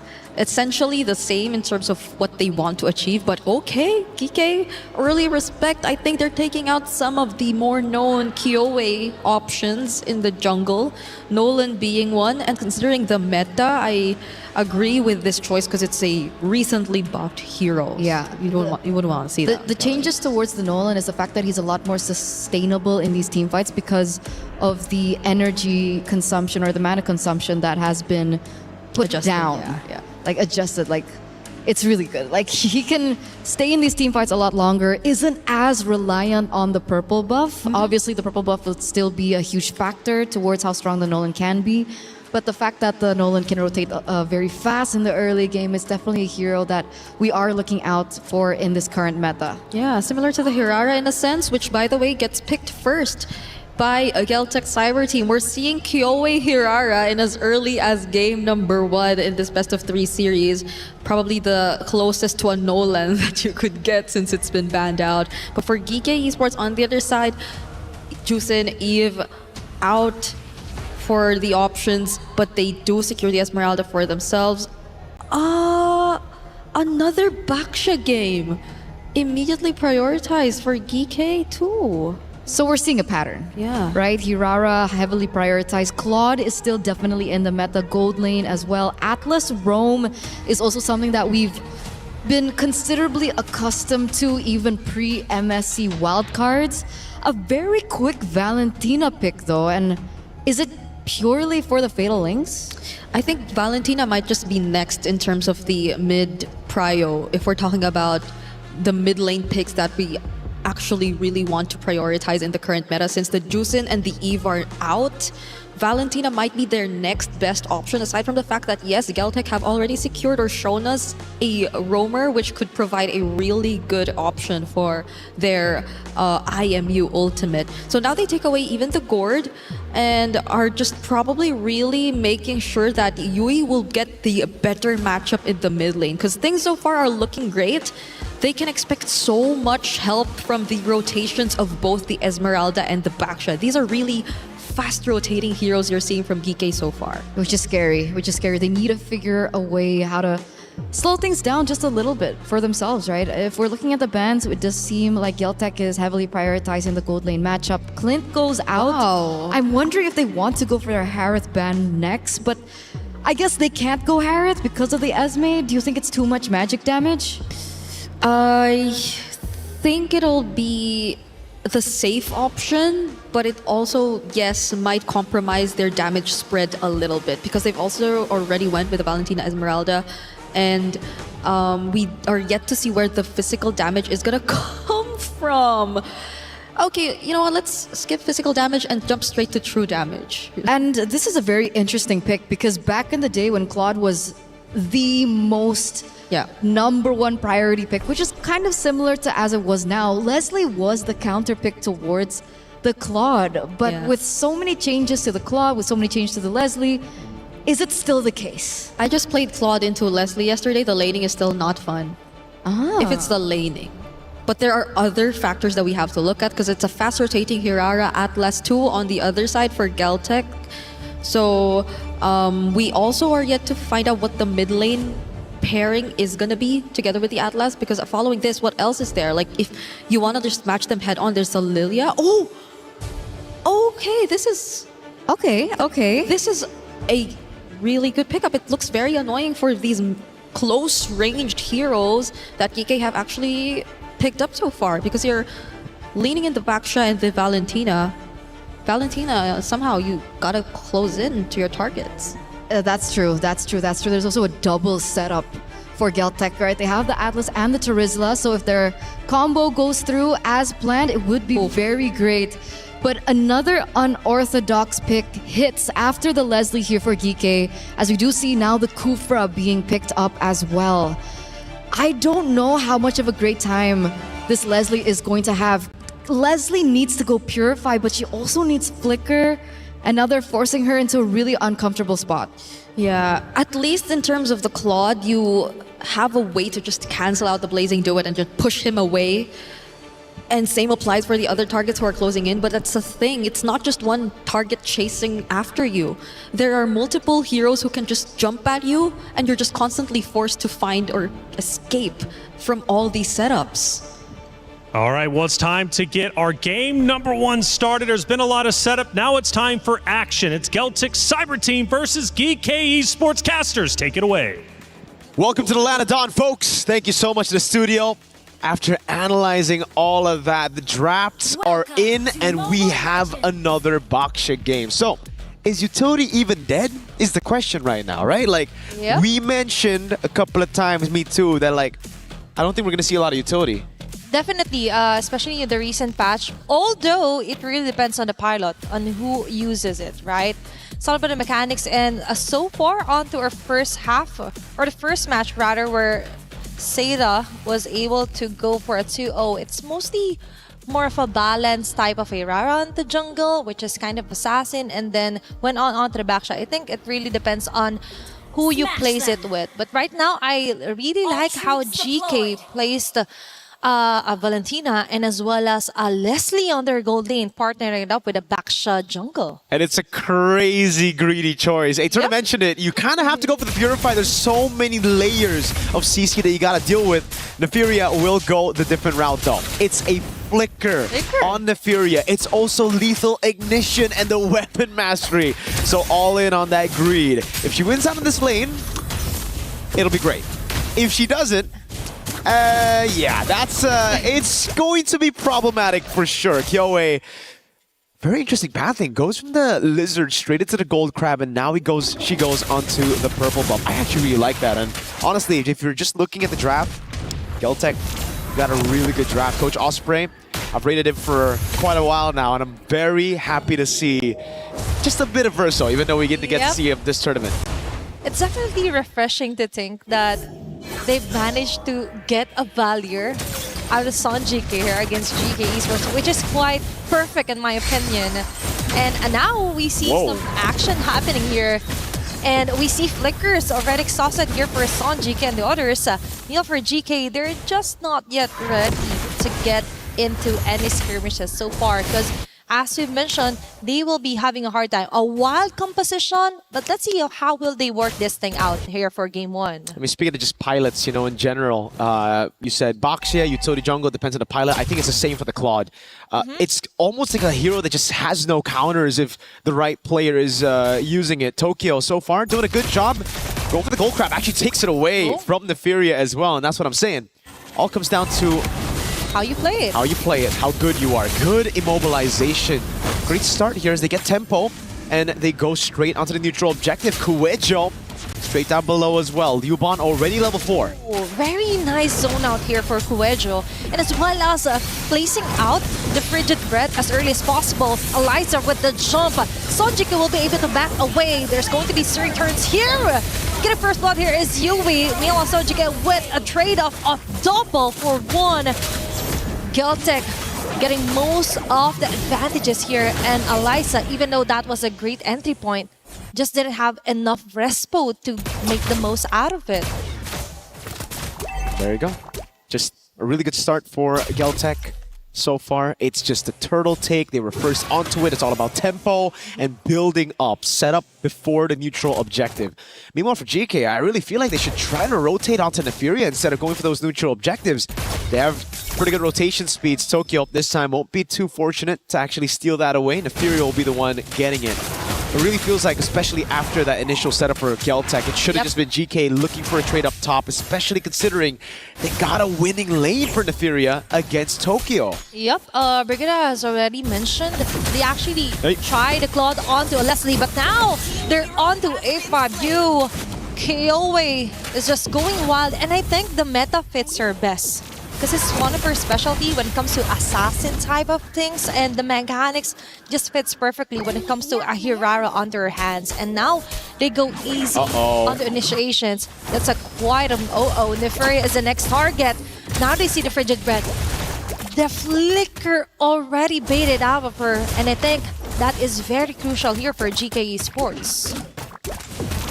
This is the gold crab secure, actually taken away by Sanjika over in mid. Good rotations across the board. The flicker burnt out means that if they do get prio over this lane, they can just rotate over again, and it's going to be a free kill. Especially with the Hirara rotating over. Kiowe already utilizing expanding rivers. The shield unity used up by GK. Electa using it maybe a bit too early as they go for the rotation up top, but Tokyo is very aware of what's happening. Again, it really just seems like Geltec will be the ones holding it. They're making things easier here for Tokyo, so they don't really think it's much of a threat here for Neferia. As long as they get the flicker out of her, things are looking good. Now for GK, they're trying to force out some kind of vision, and it's still Neferia! They come back to Leobon with the last hit. They go in with a Fatal Links. A4, you or A5, you going down immediately. All of that before an objective take here, and Kiowe will most likely get this free turtle on their hands. Now GK, they can't do nothing but stare back. Easy turtle hit for Geltec. Cool Edge with a dive again. Perfect match coming down. What a combo here. Still has Purify. Kiowe walks up. Okay, now she's just sour hugging. She just need to survive. But how can you survive if there's 5 members of Geltec in your face and they're not stopping at all? Tokyo gets the kill. Geltec just putting in the guns and the farm enough here for their gold lane. So well played. Kiowe leaves it to the rest of the team as well. In the bottom lane, the wave has already crashed down, so at least GK can get a turret traded back. Kiowe's got to be careful walking up to these bushes when there's no one around. Again, though, for Geltec, they get a kill, they get that team fight, they get the neutral objective, and then the turret as the cherry on top. So it's just that proactiveness that they have that has given them so much more of a lead. The classic EECA stuff, man. It's not just about micro, it's not about that team fight, it's all about setting up, getting the advantage through macro. And that's been the main problem for GK. They've gotten winning lanes here and there, but they just haven't been able to utilize it to really maximize those winning lanes. And for Geltec, they're just making the most out of it. There's like in-your-face type of composition, but as well as the discipline is there. Great jump. Really great Sanjika move here. With a follow-up as well, Electa just rolls around the map. Kiowe just getting the most out of it, farming as much as he can before another objective take. GK on the other hand, we just saw Falling Star Moon out of Alyssa. Just one girl here, and the rest of Geltec, they're just really relaxed when it comes to like finding the right targets, but if it doesn't work, they don't force it out of GK. Tokyo's did such a good job playing that weak side. Now is becoming the strong side of the map. Just everybody rotating towards her as Kiowe is the one sent to clear Asa. Oh, now they get Kiowe! With a follow-up Fatal Links as well here for Yue. Kuejo trying to run away. Frigid Bread. Flicker is already exhausted as well. Now we see a big play here for GK Esports, and now they finally get their hands onto a neutral objective, the last turtle for game number 1. Solid stuff. Finally, signs of life for GK. Finally, they're able to catch Kiowe here, and it seems like Asu wants to go for more. Up top with a flicker as well onto Liuban. I don't even know if they had the resources to kill her. Even if that Tyrant's Revenge landed, Kuejo knows the flicker is down, but doesn't have the Fatal Links. It'll just be now a slower game. Tokyo, everything given over to her. It's all about her being the main carry now as we move into the mid game. Tokyo with the Golden Staff, Neferia a bit behind. Kiowe goes for the War Axe here, right after the Hunter Strike. A bit more of a safe approach. No Sky Piercers for the Hirara so far in MWI. And it's the rush for Electa onto Radiant Armor, which is quite interesting. I understand, you know, Sanjika's been a big threat, but Tokyo and Kiowe, I thought, were going to be the main ones that you have to deal with as a frontliner. I think that is somewhat a tunnel vision here for Electa to just solely focus to the defensive build, but now for GK Esports, maybe that's the plan. They go for the mental mind games. Alyssa forced out of her Purify, and now Geltec just focus fires onto taking down a turret here. Falling Star Moon just to clear the last bits of minion wave, but that backfires on your face. I think this should have just gone out and back away, given that it's already obvious that the turret will be taken down by Geltec. Now they go for the mirror move here onto the top lane. But for Geltec, they still have this in the bag. Advantages, most of it is on their side. Yeah, Kyoe wants to get a bit more into the bottom lane. Asu's getting chunked. Okay, Rigid Red.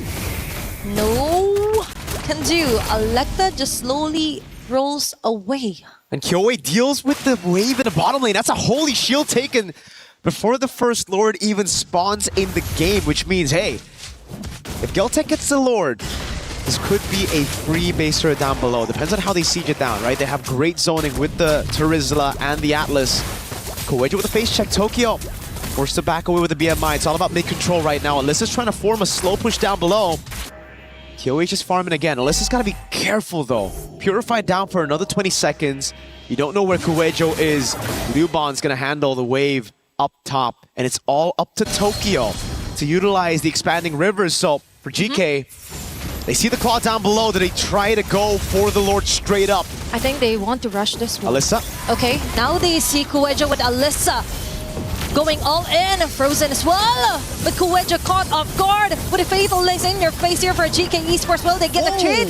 No can do. Alyssa falling down. A5U as well. Nefrir with a shutdown kill. They're trying to chase down Yui as well. Tokyo with the last hit of the bullet. That's 3 members down here for GK Esports.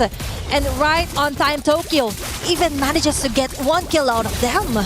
GK are playing it well. They've gotten some great initiations. It's just they don't have enough damage. It really just seems like they're banking on the Furia to slay these guys up front, and it's not working out. Everybody's going back and forth so well for the side of Geltec, and there's not much they could do about it. They're just going in back and forth. There's that untargetable skill from Kyoe as well. Tokyo's going back and forth with the BMI, and so many more initiations you gotta deal with those penalty zones, the fatal links coming around your way.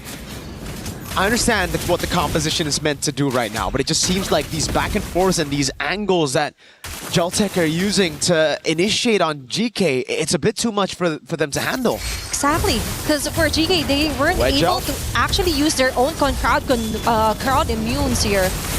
But instead, it's them using it just to escape from the wrath here of Geltec. You have plenty crowd controls here. You have the Falling Star Moon.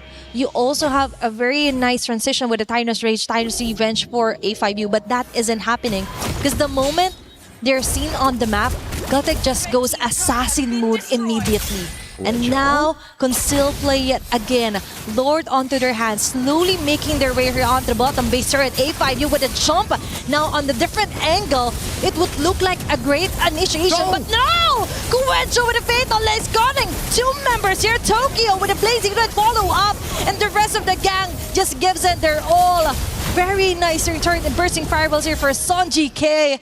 Geltec, immediately, as you mentioned, takes down a base turret 12 minutes into the game. The objective conversion of Geltec, fantastic this time around. 12-3, but it's how they actually managed to get leads across the board. We get to see the replay again with the Holy Shield down earlier, set up by Kyoe. They can just brute force their way into this turret take, and what a play by Kowejo. Baits out the Purify. There's another fatal links coming around by the IMU of Yui, but it's just not enough to deal with him.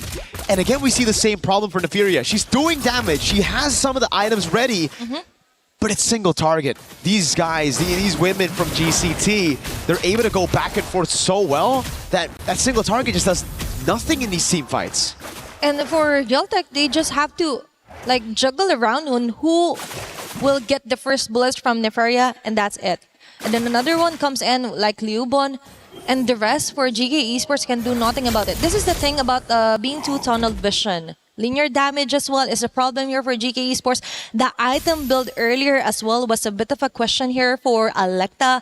But now we finally see an Antikythera onto her arsenals. And for GK Esports, they just need to hold on. And for Geltec, we see Kowejo as well. Fatal Links. Landing another Fatal Links onto A5U. Electa on their front line with a Shield Unity. Their Suns activated as well. But look at Liuban and Kiowe as well, ensuring those bullets and the fans hitting her in the face. Alyssa trying to run away. Basic and Asper Tokyo will be enough. A mega kill. 3-for-1 trade of Geltec. Still good damage. It's really just a battle front to back. That was a very questionable initiation that worked out anyways. It was an all-in over onto Romer Asu. The rest of the team followed it through though, and they were able to get it done. Again for GK, Neferia's been free hitting. She's just safe in the back, hitting, getting all these shots. It's the reason Liuban actually fell. So damage is there. Items are ready.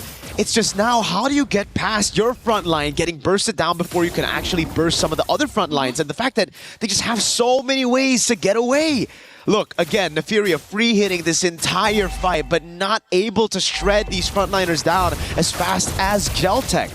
They were the ones going at it. Look, right? Kiowe gets away just in time. Tokyo walks up, and by the time Neferia walks up, they're already gone. Okay, for GK Esports, we understand that they more on the dive type of composition. But what's a great mage to deal with those kinds of in-your-face jumps? Sonjika's Valier. She just pushes them away from the targets, and then the bursting fireball. Man, that's so wild. So GK on the other hand, now... Oh, Divine Glaive and the winner crown! Oh my gosh, now they're getting ready for the final battle. Okay, there's a Kuejo yet again. No Fatal Links connecting onto anyone. Now there's their time to punish them. There's bursting fireball turn all over the place. And Neferia with a single bullet shots here will deal a little bit amount of damage, enough to shoo away Geltec here on the process. That's the thing. Neferia's starting to really hurt. Damage dealt ranking #1 in the game. Those free hits, those small wins have been paying a lot of dividends to the team right now. GK, they formulated this composition to play for the hyper carry in Neferia, and so far, it hasn't worked that well. But right as we got into that 15-minute mark, we finally get to see how much damage she can actually output with the right items now in her pockets. Great reaction by Neferia. It could have been a real bad situation as Kuejo went in with the Fatal Links, but again, brilliant reaction. GK are going to have to handle that. They're going to have to rely on Neferia constantly being able to flicker out of these engages from GCT. Because if Geltec get just one big penalty zone, followed up by a Fatal Links on Neferia, all of it goes down in shambles. But that's the thing. Kuejo. It's kind of scary to put all your bags into one basket here for Neferia. It is. Because the flicker, that's too much of a CD. And for Geltec, they could just time it perfectly so that they will be able to jump in from the back here for Neferia. But that's the thing. Now, they just focus on to somehow make scarcity, make the jungling harder here for GK Esports. We're approaching the 17-minute mark, which is kind of good here for GK Esports because they're slowly building up their items that they need. Aside from just solely relying on the damage of Neferia, they have to be tanky enough to just go on their front lines, let Neferia go for the free hits. Now for Geltec, really need to be careful on who they will be targeting here. And when it comes to finding the right spots, and now the Lord available to be grabbed. A5U and Yui actually has a very nice position here. But Kuejo already having the frigid breath. Advanced thinking. They spot Neferia. Now they go. Wow! Then the Fatal Links connects.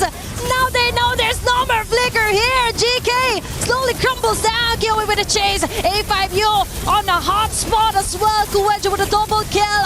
Tokyo with an unstoppable kill. All those bullets targeting onto the faces of GK Esports. That's 4 women down. Now they have a single catapult minion wave here. They've turned to finish game number 1, and that is it. Geltec with a very dominant game win. That's the gamble you play with when you go for the Leslie and the flicker. Eterna mentioned it in the studio. If you're a Leslie, it's a gamble to take flicker. It would have been a gamble to take Purify either way just because of the layers and how many of you can just walk up to the Leslie. Still great reactions, but the flicker, and my lord. Just the vision to walk past everybody. To see that, yes, there's only one carry. There's only one person we got to deal with. All these frontliners, all this peel, you don't care. Won't be for anything if the main damage is down. The vision to look for that play, fantastic. fantastic, and it was actually just that secured them the win. Could have been maybe a comeback for GK, but Geltec, they sealed the deal real quick right there. We get to see the replay again. Kuwejo, my MVP for sure. We're gonna throw it over to the studio to dissect it even further, maybe talk about that crazy dive. It was a Hail Mary, but it worked out. Neferia could not handle those many girls coming at her. Thank you very much, Athena. Mirko casting is electric, I gotta say. Game 2 will be underway very shortly between these two wonderful teams, but my goodness, what a start for Geltec Cyber team, dominating GK early on. Big early kills led to 2 early turtles, and they just spiraled from there. Yep, it was a game of whether or not Neferia could actually find the targets in the space. Because especially when, what hold on. is going Actually, on? did you change your pants? Why'd you do that? I got so excited as I was watching. I spilled coffee all over my pants. So I don't want to talk about it. But I did a wardrobe change. Yes. It looks great either way. Whether It it's does. white, whether it's jeans, hey, you're crushing it out there, okay? Hey, they're quick. A lot happens in a map. Not only the gameplay, but also in the wardrobe changes. It's quite wild up here. Hey, it's been a lot of fun, though. It's been a lot of fun. It really has. And I've been learning from you, too, and I really appreciate it. Again, first time entering into a MOBA. MLBB is incredibly exciting. I'm really enjoying the action and the gameplay. And Geltec Cyber Team truly took advantage of their hero composition, specifically, right, Atlas, as well as the Valir. You mentioned controlling the mid lane. I felt like they did that very well. That ultimately, like I said, led to the Turtles, which gave them a gold lead early on. Like I said, I'm trying to learn. If I sound dumb, give me some leeway. We're going to get there by day 5, okay? But that early lead was quite significant. And on top of that, the early kills, because I think at one point, it was like 9-3 very quickly. And now one thing you mentioned, though, Bree, coming up was Leslie, potentially an uncomfortable spot, and Kufra as well. Value reduced due to the single targeting. These team fights just did them no justice. Yeah, I agree. I also, had to look for ways that they could really make use of this Tyrant's Rage and Revenge combo, because hypothetically they do find a setup. The damage is expected to come from a very single target hero in the form of a Leslie. You do have a Valentina, but the Valentina at that point had very little scaling accomplished due to the fact that they had to manage the matchup so much. Like the laning or the mid control, as mentioned here by Reflections, hasn't been as easy for their mid duo compared to what we saw from Geltec Cyber Team. Well, we set up not only this match, but also Stream B. It was Virtus Pro going against Twisted Minds. Rose, how's that series shaking up?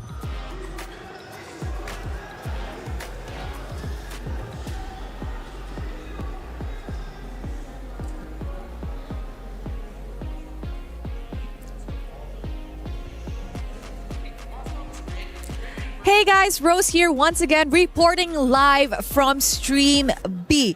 Just to keep you guys in the loop, Twisted Minds has just won up against Virtus Pro in a 15-minute game. And as we enter Game 2 in this series, will Virtus Pro be able to equalize the score, or will Twisted Minds sweep their first match this MWI? That's it from us in Stream B. Throwing it back to you guys. Thank you very much, Rose. Again, 2 streams happening, multiple matches taking place at once. Make sure you have 2 monitors, 2 phones, whatever you need to stay up to date with everything MWI and Esports World Cup. Twisted Minds taking an early lead up 1-0. Virtus Pro, do we believe in them to come back, force a Game 3? What are we thinking? Eterna, come on. That's my girl. That's my girl, Chin Chao. I don't know what happened in that game, but I'm pretty sure she had something to say about it. Yeah, she's pretty historic, right? I mean, I was looking at her stats and looking at her history. Like, she's got a lot of history when it comes to MLBB as a whole. She reminds me of Roger. I don't know why. Jin Chao is like equivalent to Roger. Really? Yeah, that was her hero back in the day. Yeah, I remember her going through so much hair color changes as well. Like, I think she's been here long enough to have like multiple changes in terms of her hair color, because that thing doesn't wash away as quick. So yeah, she's like considerably a veteran in the scene, and I agree, she probably did shine in that series, and the trend so far has been 2-0, but I don't know if VP could break it. I don't know. By the way, speaking of hair color, I got a couple of couple of grays coming in. I might have to take some advice from you ladies and get rid of these grays so I can look 22. I think that's what I am. Hey, check it out. Age gap. That's right. It was a great series, though, for sure. But it really was. GK Esports consistently trying to come back. We get down to our final moments, and it was Galtech Cyber Team just closing the door shut. And it was just a brutal team fight. That was beautiful. That was beautiful. I think Miracle mentioned it as well as he was casting Cuejo on the Atlas. Now, this really reminds you of how much of an amazing hero. This was the play. That was the play that really sealed the deal there for Galtech. The fact that she was able to find that flank, understanding that Nefiria did not bring the Purify. She still had to force the Flicker, considering, the Leslie doesn't have an escape tool, which is why I was so worried about the Leslie pick earlier on. She was able to utilize that to her advantage, take her out, because at that point of the game, Nefiria was dealing so much damage, but luckily enough, they tunnel visioned on that. Yeah. And I think it's been another example of the EXP lane and the roamer just really being the anchors of the team and doing such a good job at finding these perfectly timed initiations. In that particular example, again, it was Nefiria who barely had the means to get out, because even if she did still have a flicker left, she had to use it to get away from the Atlas who was chasing her. And afterwards, you still have a penalty zone. So there's just so much chase that you had to get away from, and it was not an easy task. And to add to that, I think that was the first time we ever saw the Esmeralda finally shut down, because we didn't really get to see the Esmeralda perform as much. It's not a matchup thing, I'd say, like against the Terizla, who people really consider to be just an NPC or a filler type of EXP laner to just get the job done. It's not really a matchup thing. So I think it was really more on the execution and just Galtech being the better team in this particular game. Yeah, because I think it was Jessica, City Esports, who was utilizing Esmeralda quite well, right? And clearly doing it very well. Esmeralda is probably going to be a pick we're going to be seeing quite often. I am sure of it. Harara as well. We've now witnessed that twice as the first pick during the hero selection. I'm sure it'll be much the same going into the next one. And speaking of the next one, obviously Leslie, a lot of criticism towards Leslie, a lot of criticism potentially towards Kufra as well, just not getting as much value. So now for GK Esports, what's the adjustment? I would say drafts. I wouldn't even just put highlights on the Leslie as well as the Kufra. But I don't really enjoy seeing a blind Valentina. Like, I don't know if that was a comfort pick, which does happen to a few teams. Like, it's a power pick. That's why they go for the Valentina really early. But it feels like in that composition, they could have gone for something different, right? The Lilia was available. There was still the Zetian. So even though the Yves and the Jushin was banned out, they still had the option of going for the Valia themselves. So again, personally, I also didn't see the Valentina pick or the impact that the Valentina pick had in that particular game. What did you think about the Valentina? It could have been very impactful. I understand it was a blind pick. Not a lot of us are fans of Valentina blind pick, but at the same time, it felt like the next best option since the Juicin and the Eve were already out, in terms of the current meta at least. But the fact that they decided to pair it with a Kufra, I think it was very limiting in a sense of how aggressive they could play the mid river, like the mid duo, like their combination together. Because Kufra is a roamer, you just expect to really catch you by surprise, go for the setups. It's not the type of roamer to play aggressive, and it's not the type of roamer that's in your face who's just constantly trying to annoy you every single time. So the Valentina pretty much had to do a lot of work by herself instead of her being coordinated alongside a reliable roamer in that sense. Do you know who would be then the shot caller for GK Esports to get them on board with the same strategy? I mean, because if you look at them, obviously you're getting into these team fights, it's not working out well. You're then trying to potentially send out a solo hero. That's not working out because you're getting shut down, because Galtech Cyber Team, they're staying together, right? And they're not moving. It's tough to take those individual solo fights. Kufra, again, not getting that value going into this next hero selection. Gonna have to think it through. But then again, you go back to our previous series, Falcons Indonesia. They came out wild, right, with their hero picks, and they overcompensated trying to make back the lost ground that they lost just previously. And I'm really hoping GK doesn't get into that, because I felt like they played decently well. They did, in fact, it worked a bit during that first series, or that first map, I should say.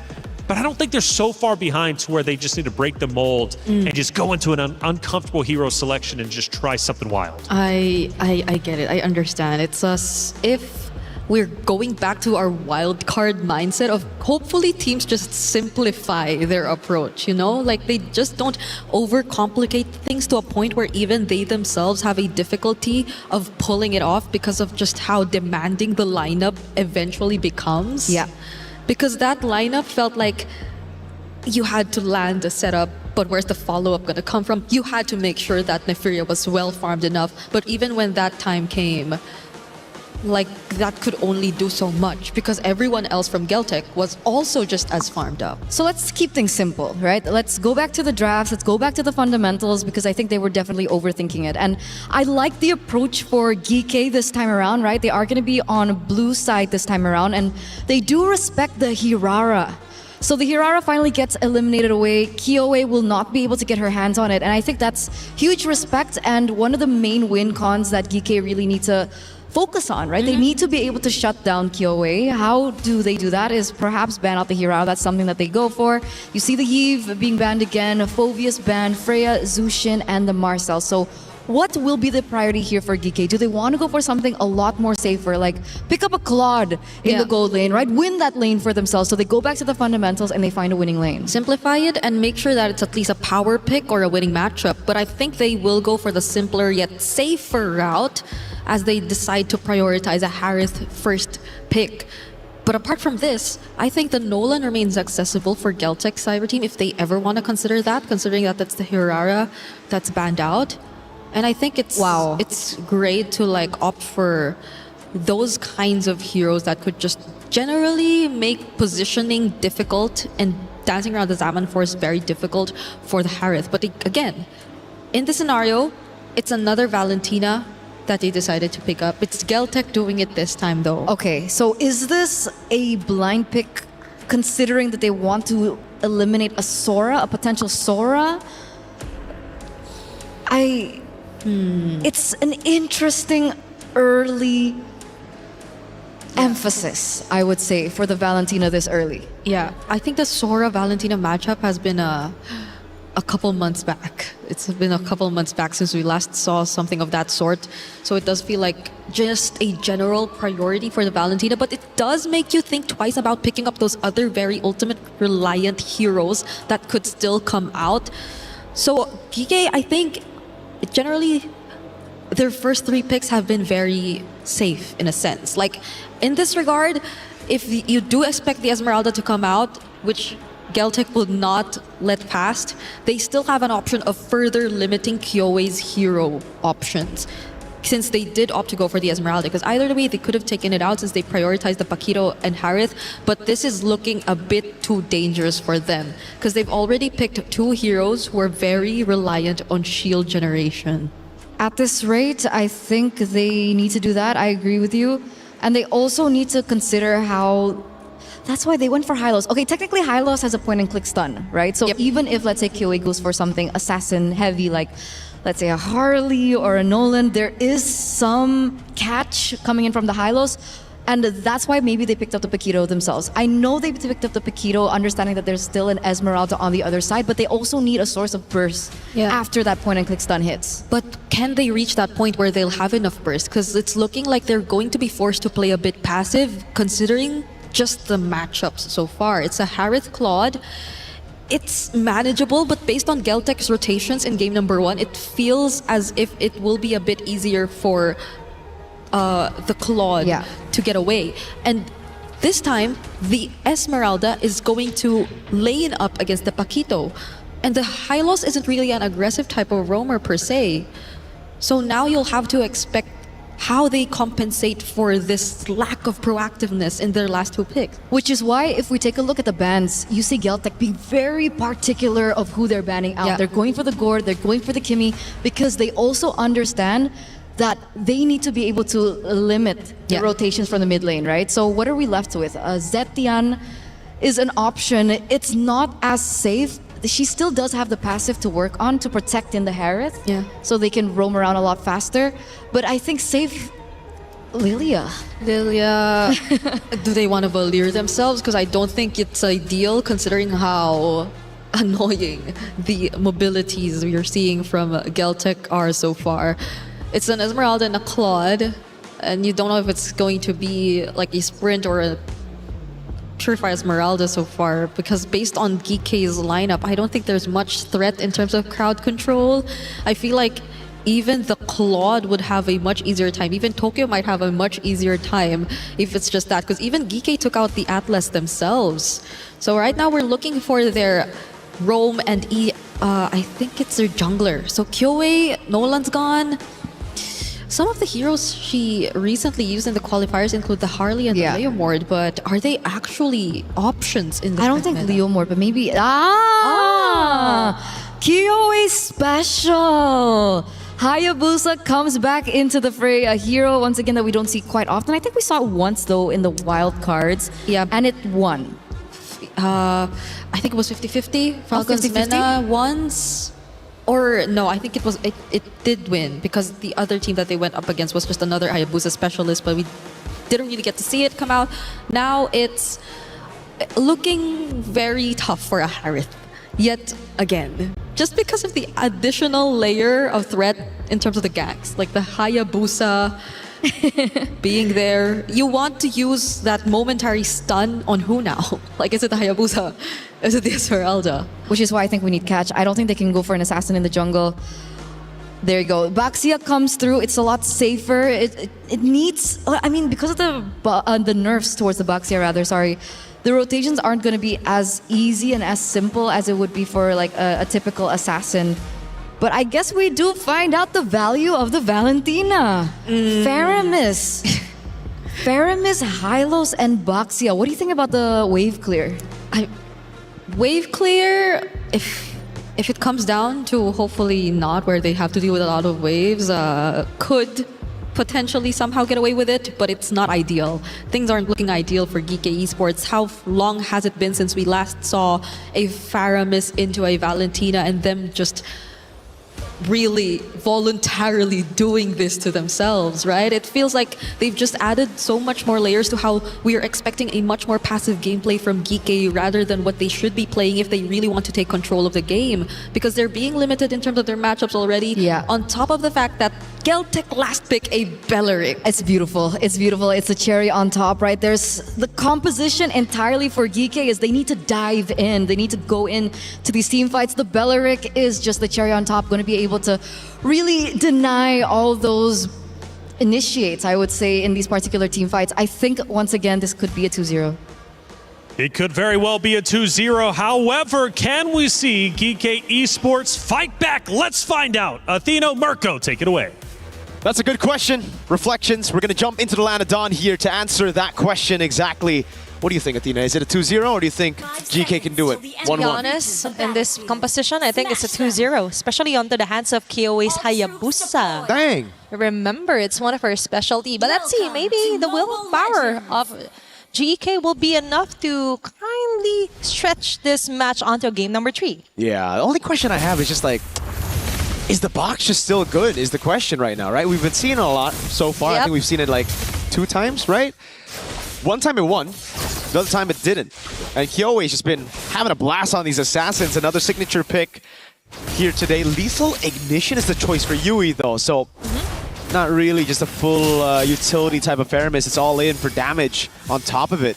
Speaking of damage as well with the Faramis, it just gives more value onto Sonjika's Valentina. Turner has mentioned this, and give Geltec a really nice advantage too.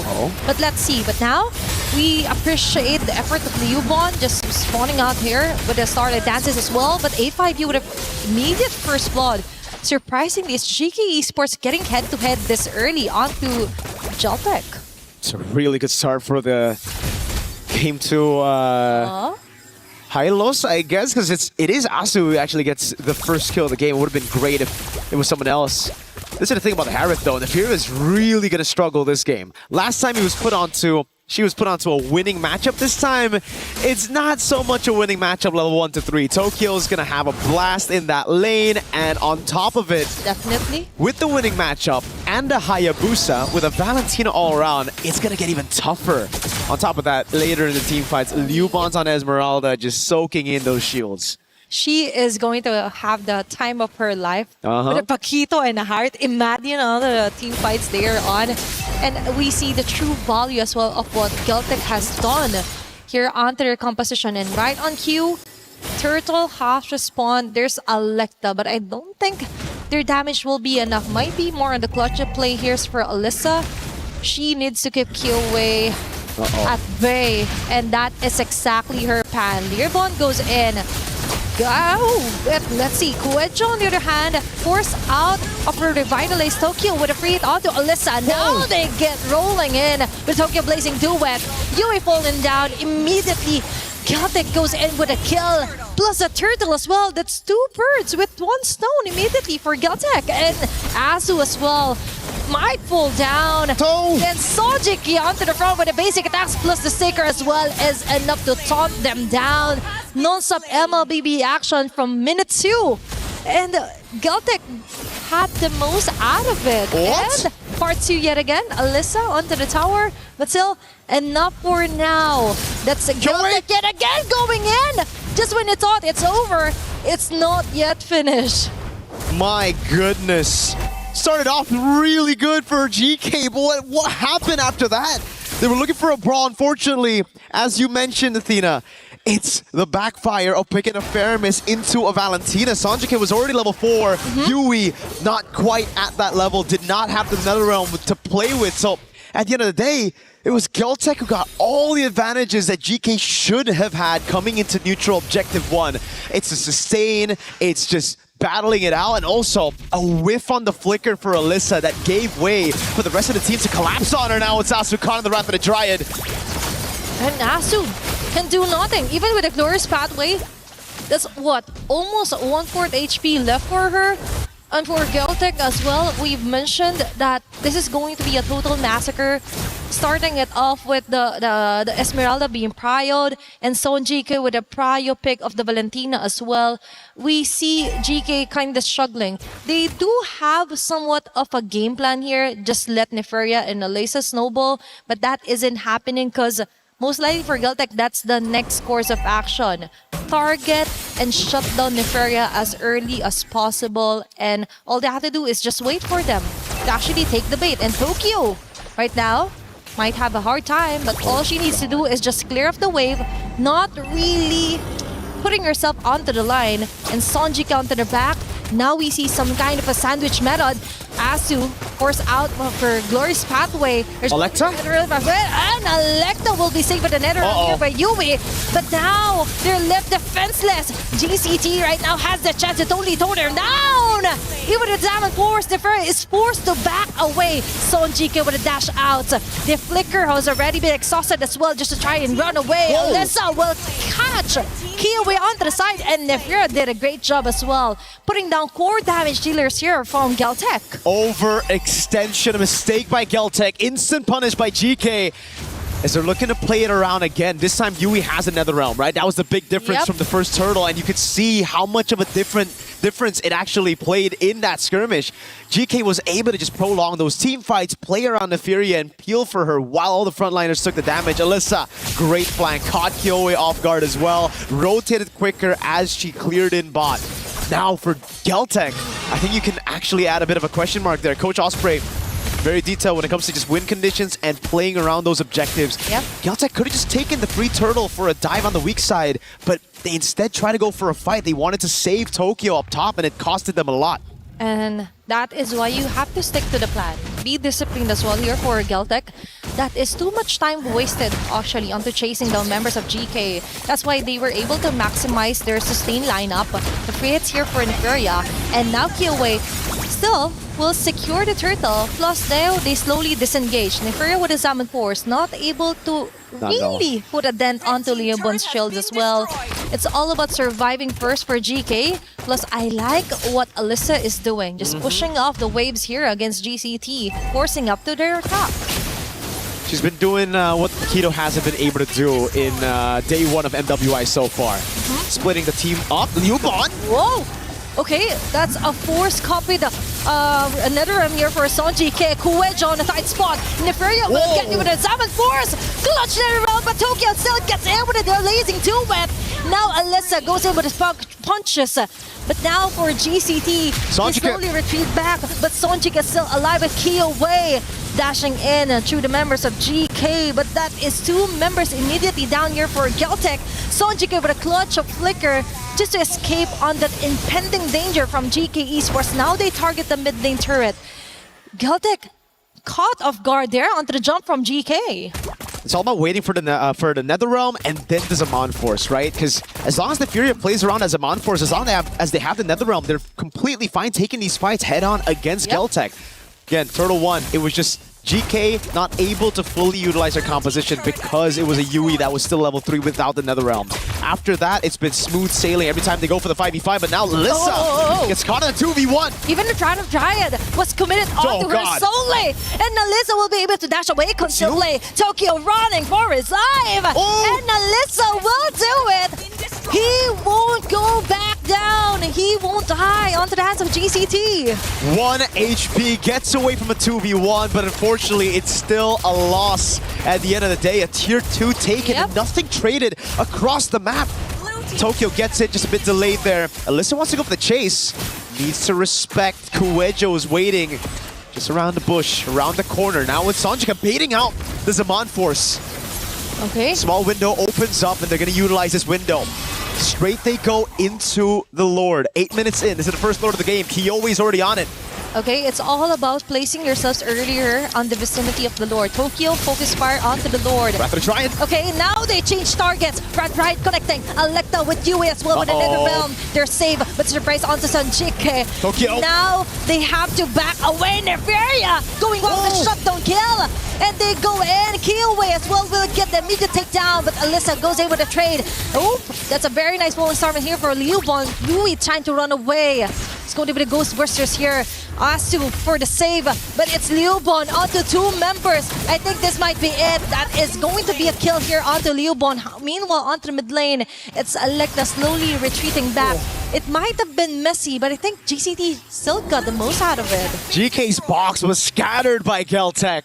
They had so many angles to attack from Tokyo. Great discipline this time around, really learning from the mistakes of the last few skirmishes that didn't go their way. It's all about waiting for the Netherrealm and the Zaman Force, forcing them into these really weird situations where they just can't utilize their resources together.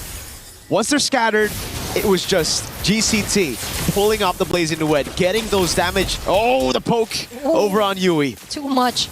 Either way, for Geltec, all they need to do is just wait for either the Zaman Force or Netherrealm, as you mentioned. And all they have to do is just wait for the perfect timing, wait for the perfect person to show up on the mat. Wrath of Dryad here for Kuejo. Even the Revitalize has been activated. Netherrealm's clutch here for Sonjike. The suppress is enough here for Electa as well. And they go in, Nefaria with a free hits with the Zaman Force, but the jump from Leo will stop them on their tracks. Tokyo with a Blazing Duet chase down onto Nefaria Electa.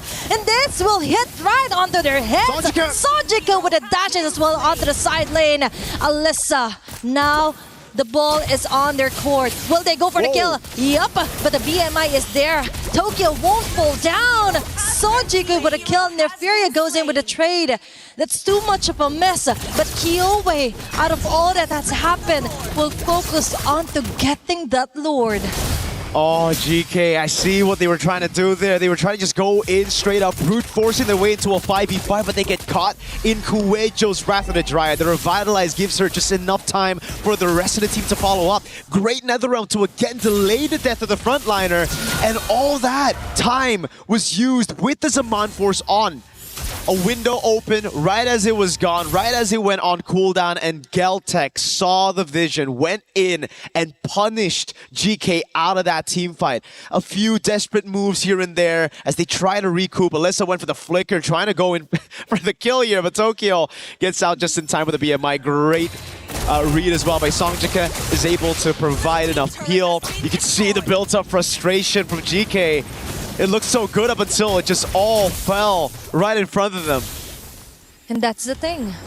For Geltec, it's all about the mechanics as well and how well they will survive the incoming attacks here for GK. Lord onto the top lane. They don't have the best of clear. They've already managed to tore their way down. And Kyowe with a shadow kill. Almost half an HP left here for Nefaria. That shield will be enough. Tokyo, immediate takedown. Kuejo with a Wrath of Dryad. it might not be enough. And now they slowly make and crawl their way back onto GCT. It's 3 members down, Liubon. Okay, with the Cyclone Eye, Nefer with a chase down, Zaman Force as well. Shield is enough. She's just brute forcing her way out of this with a flicker as well. That's 5 women chasing her down, still surviving. But for GK, all that matters is that they could push back onto the turrets of GCT. That's true. They just got to make sure they don't stay here too long. That wave up top is looking juicy. And they call it off. It's a wave up top, gonna build up, and that's why Geltec want to stop these recalls. They want to have those minions be a threat all the way while regaining control of the map. GK, this is very scary to play with a whole wave crashing down again. They're gonna be they're forced to walk back to base all the way to the top wave. And it's Geltec who wanna capitalize on this. Purple buff still secured by GK, so not much was taken away by Geltec, but still.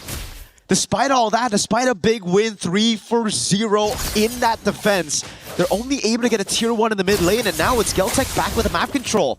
Yep. Tokyo, though, way too aggressive. I know she was trying to get that turret down, but you have to respect the damage of GK. It's just deja vu to game number 1, where Neferia started to get those items rolling on the Leslie. This time it's on the Harith.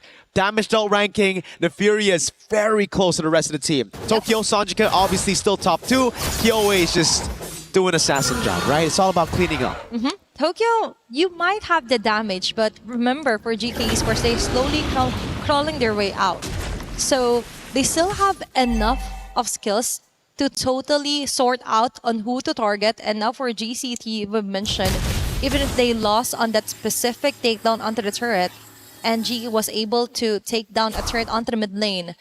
The good thing is that they still had the lead, and now they're forcing their way again with Coedjo's Rather Dryad. Electo right now, half an HP left. Crucial save here for US Netherrealm, but that's it. GCT will stake still at the risk here. They know there's no more plan B for GK Esports, but Neferia goes in with a plan A, which is to totally annihilate members here for Geltec. Now they slowly back away. That's a 1-for-1. Electa isn't having any of it. Coedjo might fall down. Alyssa targeting Tokyo with a blazing duet. And she will be doing it! What a save, what a kill here. But no, Sanjik is still alive and kicking. Neferia. Now Neferia is left alone here onto the mid lane. Will she risk it? I think that's enough of a gameplay yet here for GK Esports. They need to relax. They really do. I mean, at this point, they need to start brawling more and more. Live from Paris, by the way. Got a few stars in the building here watching. Shout outs to them. Very entertained already. Geltec, back to the point, it really comes down to how they utilize the spar lane up top. They have the slow push constantly going in. They do not need to go for the fights. It's on GK to force a fight away from them. So for Geltec, it's all about playing the slow game. Yes, Alyssa's on the Paquito. She can go up top to handle the wave, but having that man advantage, hold on, Geltec. They're looking for the sneak. The Harrods up top, the expanding rivers. Okay. Gives them a bit of a boost, but Kyoe just Electa! Okay, that's crazy. Electa just again with a drive through. Retry still. Coedjo with another dive. Now Geltec is forced to tore them down. Making the most out of it. Tokyo with the blades into it. Hitting on the right marks here for GK Esports. Neferia and Nasu has to find a way to actually defend for their base. Liuban goes in with a falling Starman. They're just buying enough time for their minion wave to slowly crawl their way onto the base of GK Esports. And this might be it. Neferia, this is the final clash of the day, or might be, because now Liuban slowly takes down the members of GK. That's a total wipeout. And Geltec yet again comes up on top. They're just waiting for the next wave of minion to actually help them finish off this round. But there is a few seconds left for GK Esports to totally reset and defend and not let GCT finish off this round onto a 2-0. A hero play by Electa that saves the game.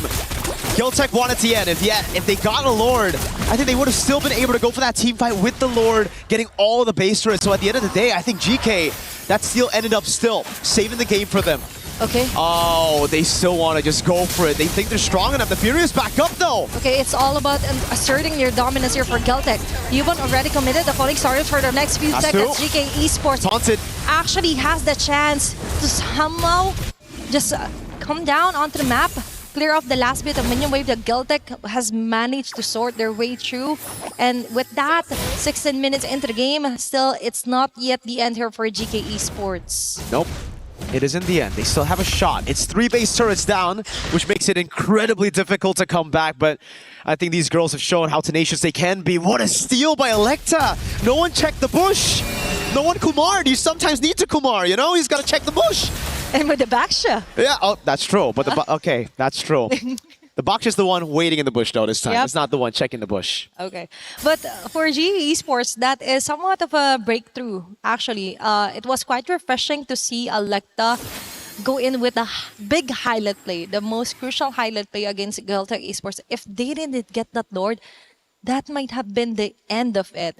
But now for Geltec Esports, now they check each and every bush. That's a very expensive lesson to learn. And Liubon as well has to be really careful onto committing the Falling Star. Even though it's kind of a low cooldown, but still, a few seconds may be what GK Esports needs to actually come back from this deficit. Yeah, they had a shot earlier. They tried to send the Harith up top instead of the Paquito. I feel like this is a mistake that we're seeing again.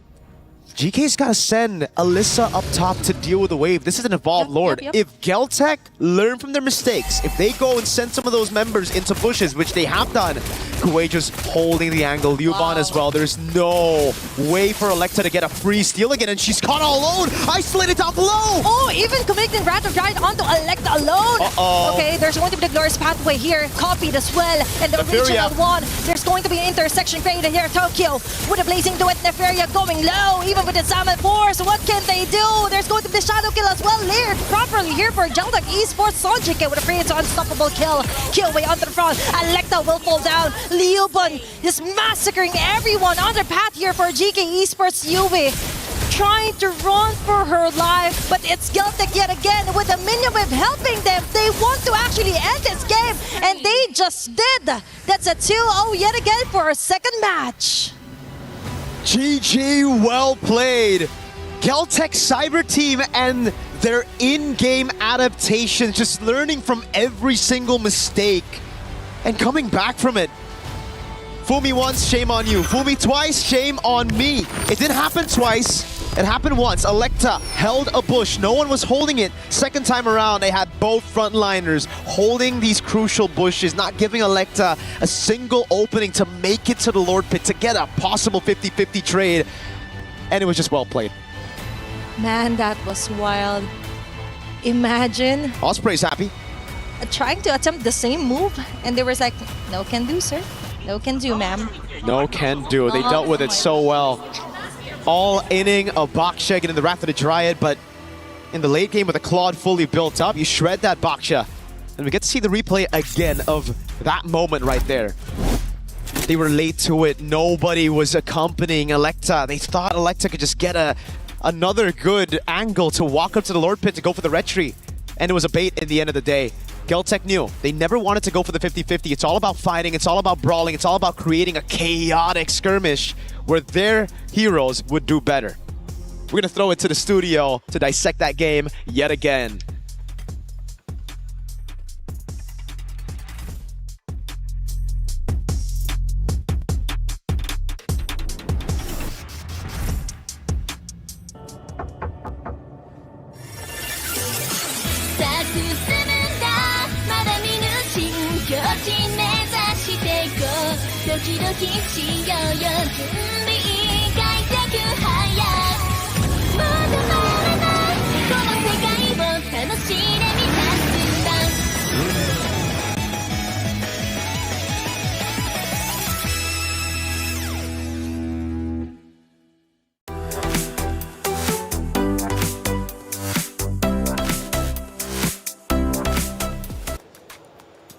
There it is, Geltec Cyber Team get the job done. 2-0. It's been 2-0s all day. We have yet to get a game 3, but the bracket continues to progress nonetheless. Our loser bracket is starting to look stacked as you would expect it, but we need to break down that series that ended in a 2-0. Geltec Cyber Team looking unstoppable. Hey, I'm Taylor Reflections Noble. Of course, we've got Eterna as well as Brigitte. Good to see you again. No wardrobe changes this time. Nope. Not this time. Staying consistent. Maybe I'll throw one out there. Hey, it's been a good time, though. Another 2-0. Yes. Man, Geltic, I mean, just out of this world, playing very well. But I got to think, as I'm learning, it came down to the hero selections both times. I think they just got the leg up in both of the hero selections. I agree. And despite it being a 2-0 this time around, this was one of the longer games that we've seen so far, right? 18, 19-minute game. And we did see some trade backs coming through between both teams. And Geek seemed to have a little bit more of a footing, especially because of the changes to the heroes. Nefuria on the Harith is something that we do need to consider, despite them losing that one, because as soon as I saw that Holy Crystal come through, the team fights looked very, very different. Yeah, that just proved how flexible Nefuria was actually on a gold lane. She could either pick the meta Harith Claude options or might as well go for the more unorthodox picks, which are yet to be as successful in this case, because we haven't seen like the likes of the Irithel or not even the Leslie actually get some wins today. So it hasn't been working out for those who have been trying picks who are a bit too out of the meta. But at least this time, it's a much closer fight, I agree. It could have gone both ways, because even that last sandwich play, I think that we saw where we got to see Nefuria actually trying to wrap around the other members of GCT and try to use a Zaman Frost from behind.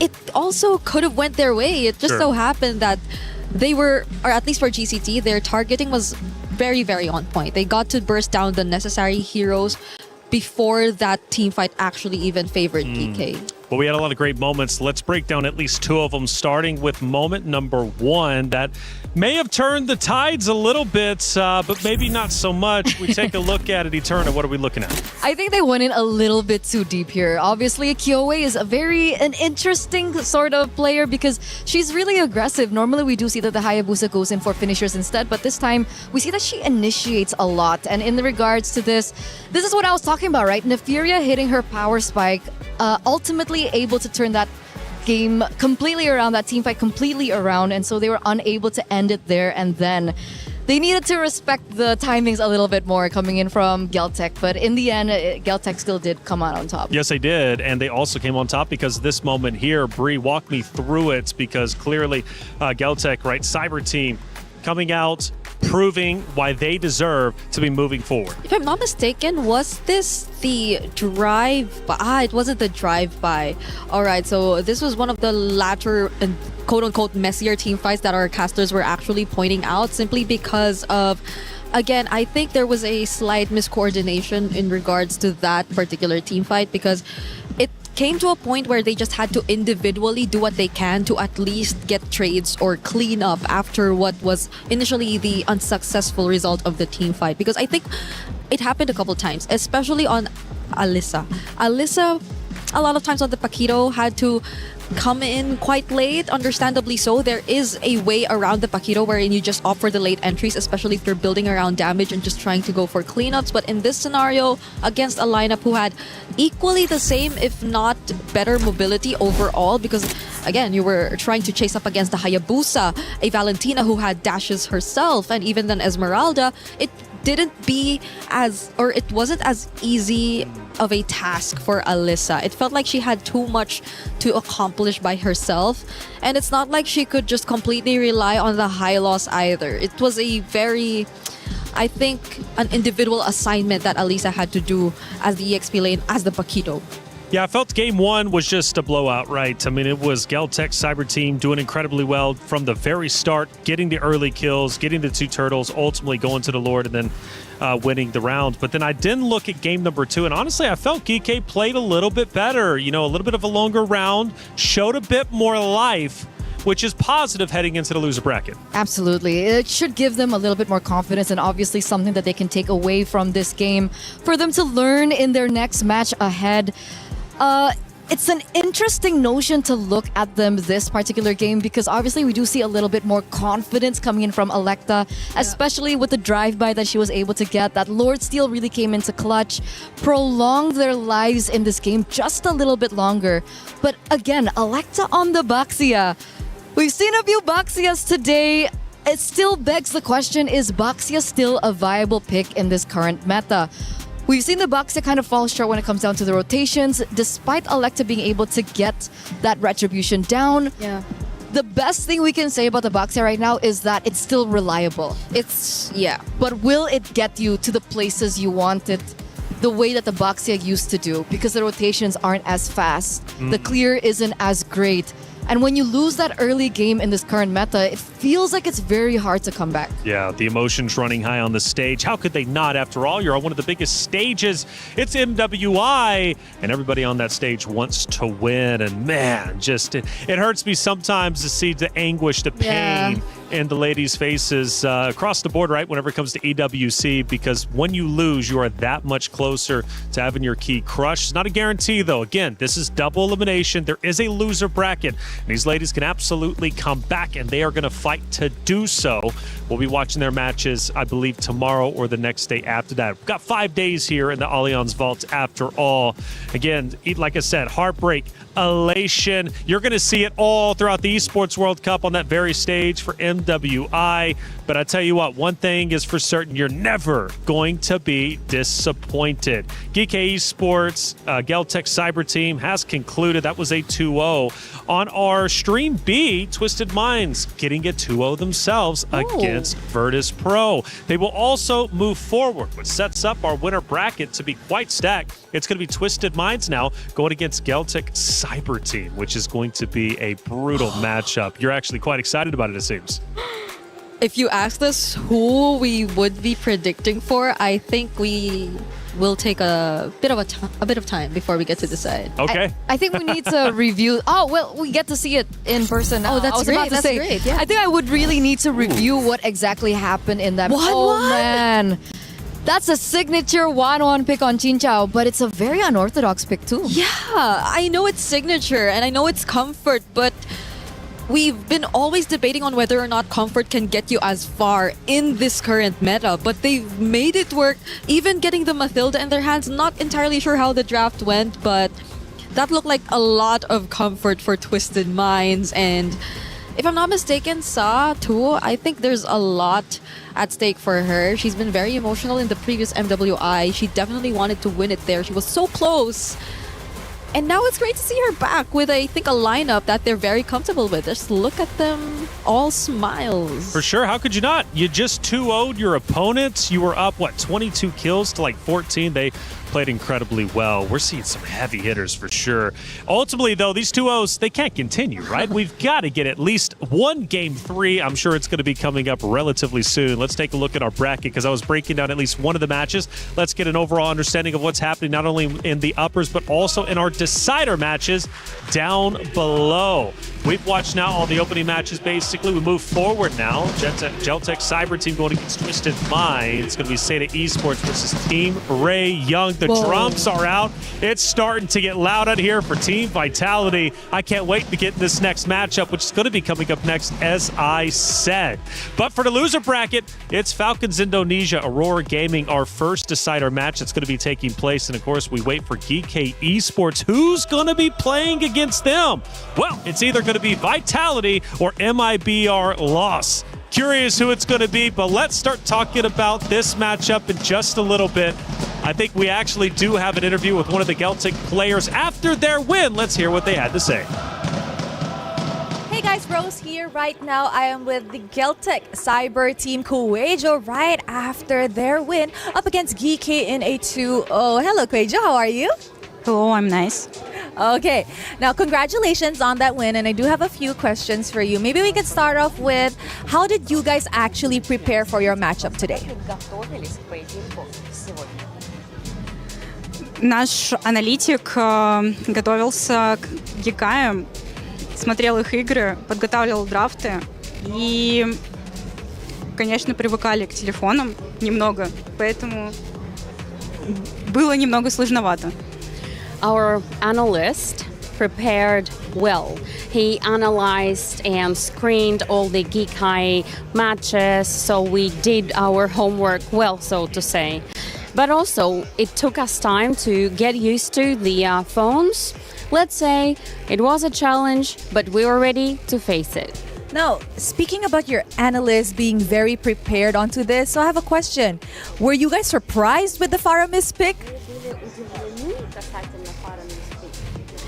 Да, мы были удивлены пиком Фарамиса. Это довольно, редкий пик, скажем так. Но у нас была Валентина, поэтому мы отыграли вполне хорошо.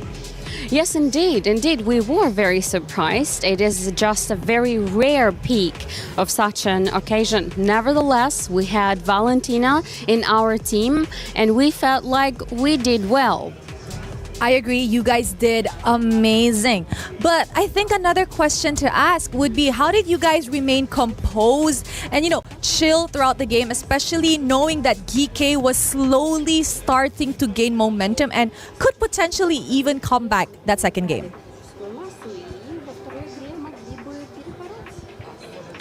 Мы понимали наши ошибки, то есть мы их совершали, и мы сразу понимали, где мы ошиблись, поэтому мы просто обсудили план, что нам нужно сделать на лорде самом, на объекте, и сделали его, убили всех и закончили просто игру. Well, I guess we just tried to learn from our mistakes. We knew exactly where they were, and we knew that we could recuperate and make up for them. We also knew where the Lord was, where the center was, so we got in there, we killed everyone, and that's what we did. I love it. Very, very self-aware. And you know what? Last question. Tomorrow, you guys will be meeting Twisted Mind, who also just won in a 2-0 sweep over at Stream B. Are you guys ready for that? Мы готовы, будем стараться изо всех сил и попытаемся показать хороший результат.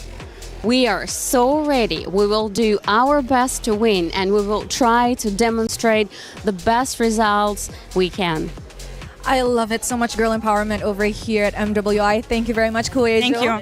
Thank you. And that is it for the winner's interview. With that, let us show it back to you guys. We're there. For every click, every clutch, every respawn. We were there for the years of grind, and we're here.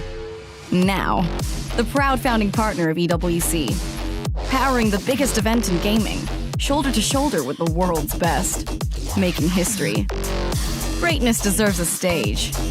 Lenovo Legion, reach your impossible.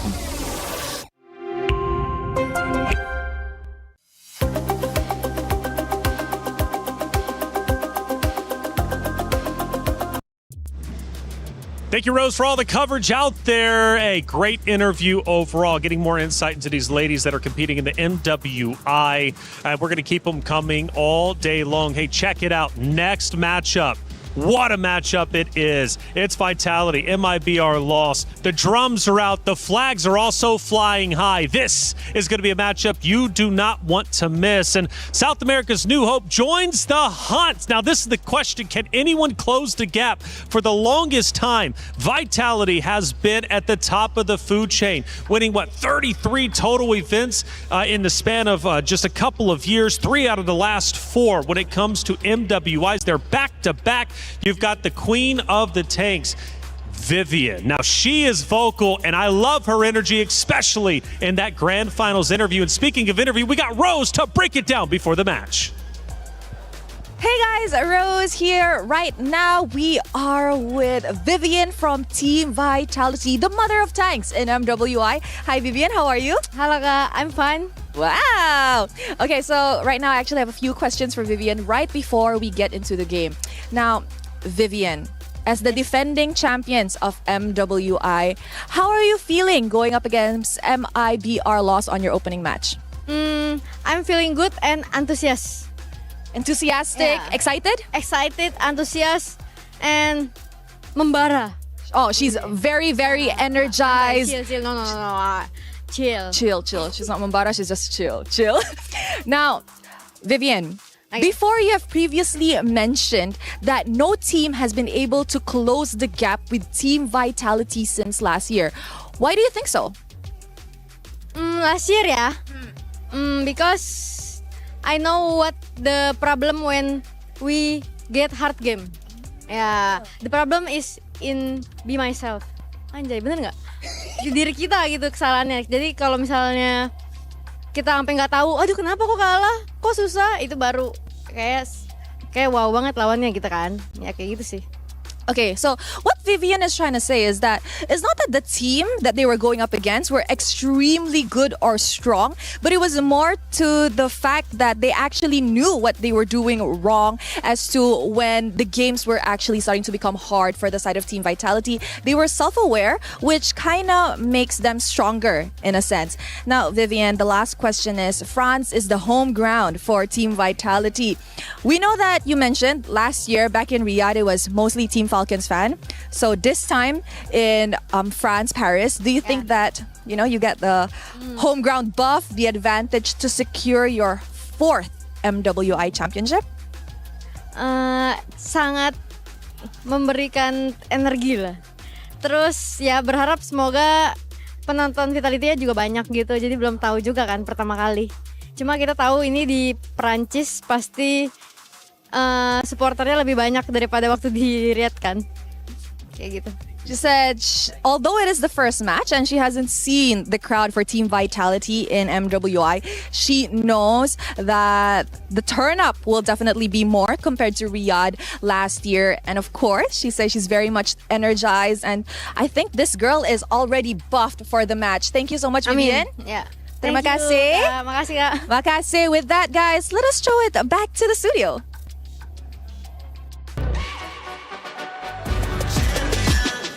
This ain't no regular thing. Came for the ring, you know what I mean. You see my name in the lights, better get right, I'm champion.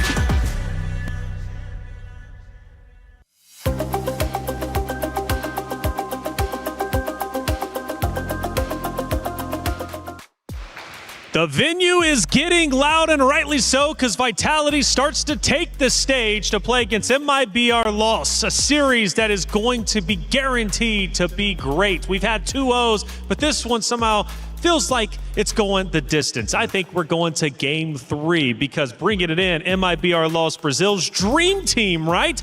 They're not going down without a fight. They're empowered by the returning player of La La Land. That's a major thing that's coming through, right? Yeah. It's one of the major stories for MIBR Loss. The fact that La La Land is returning, she's definitely a staple when it comes down to international female MLBB. And other than that, I would say for Mikiari, this is a huge deal, right? She's on her redemption arc. We've seen her with STMN Girls back in 2024.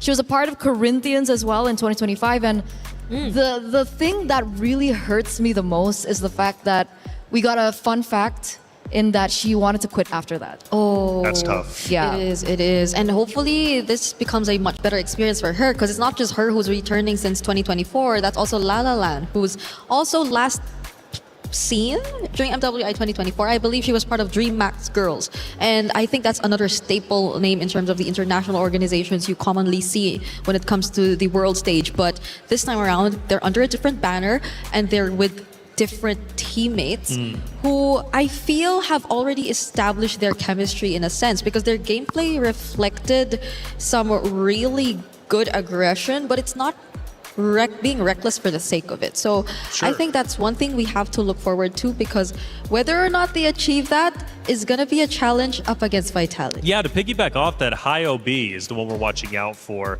Loves the aggression, loves the scrimmages, right? Getting up close and personal.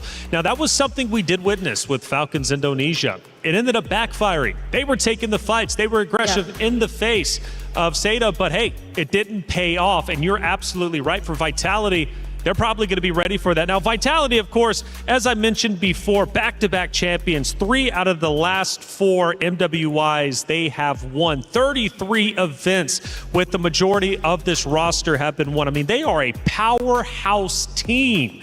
You got Vivian, of course. By the way, love Vivian's energy. I really do. Every interview, she's always chill, super cool, right?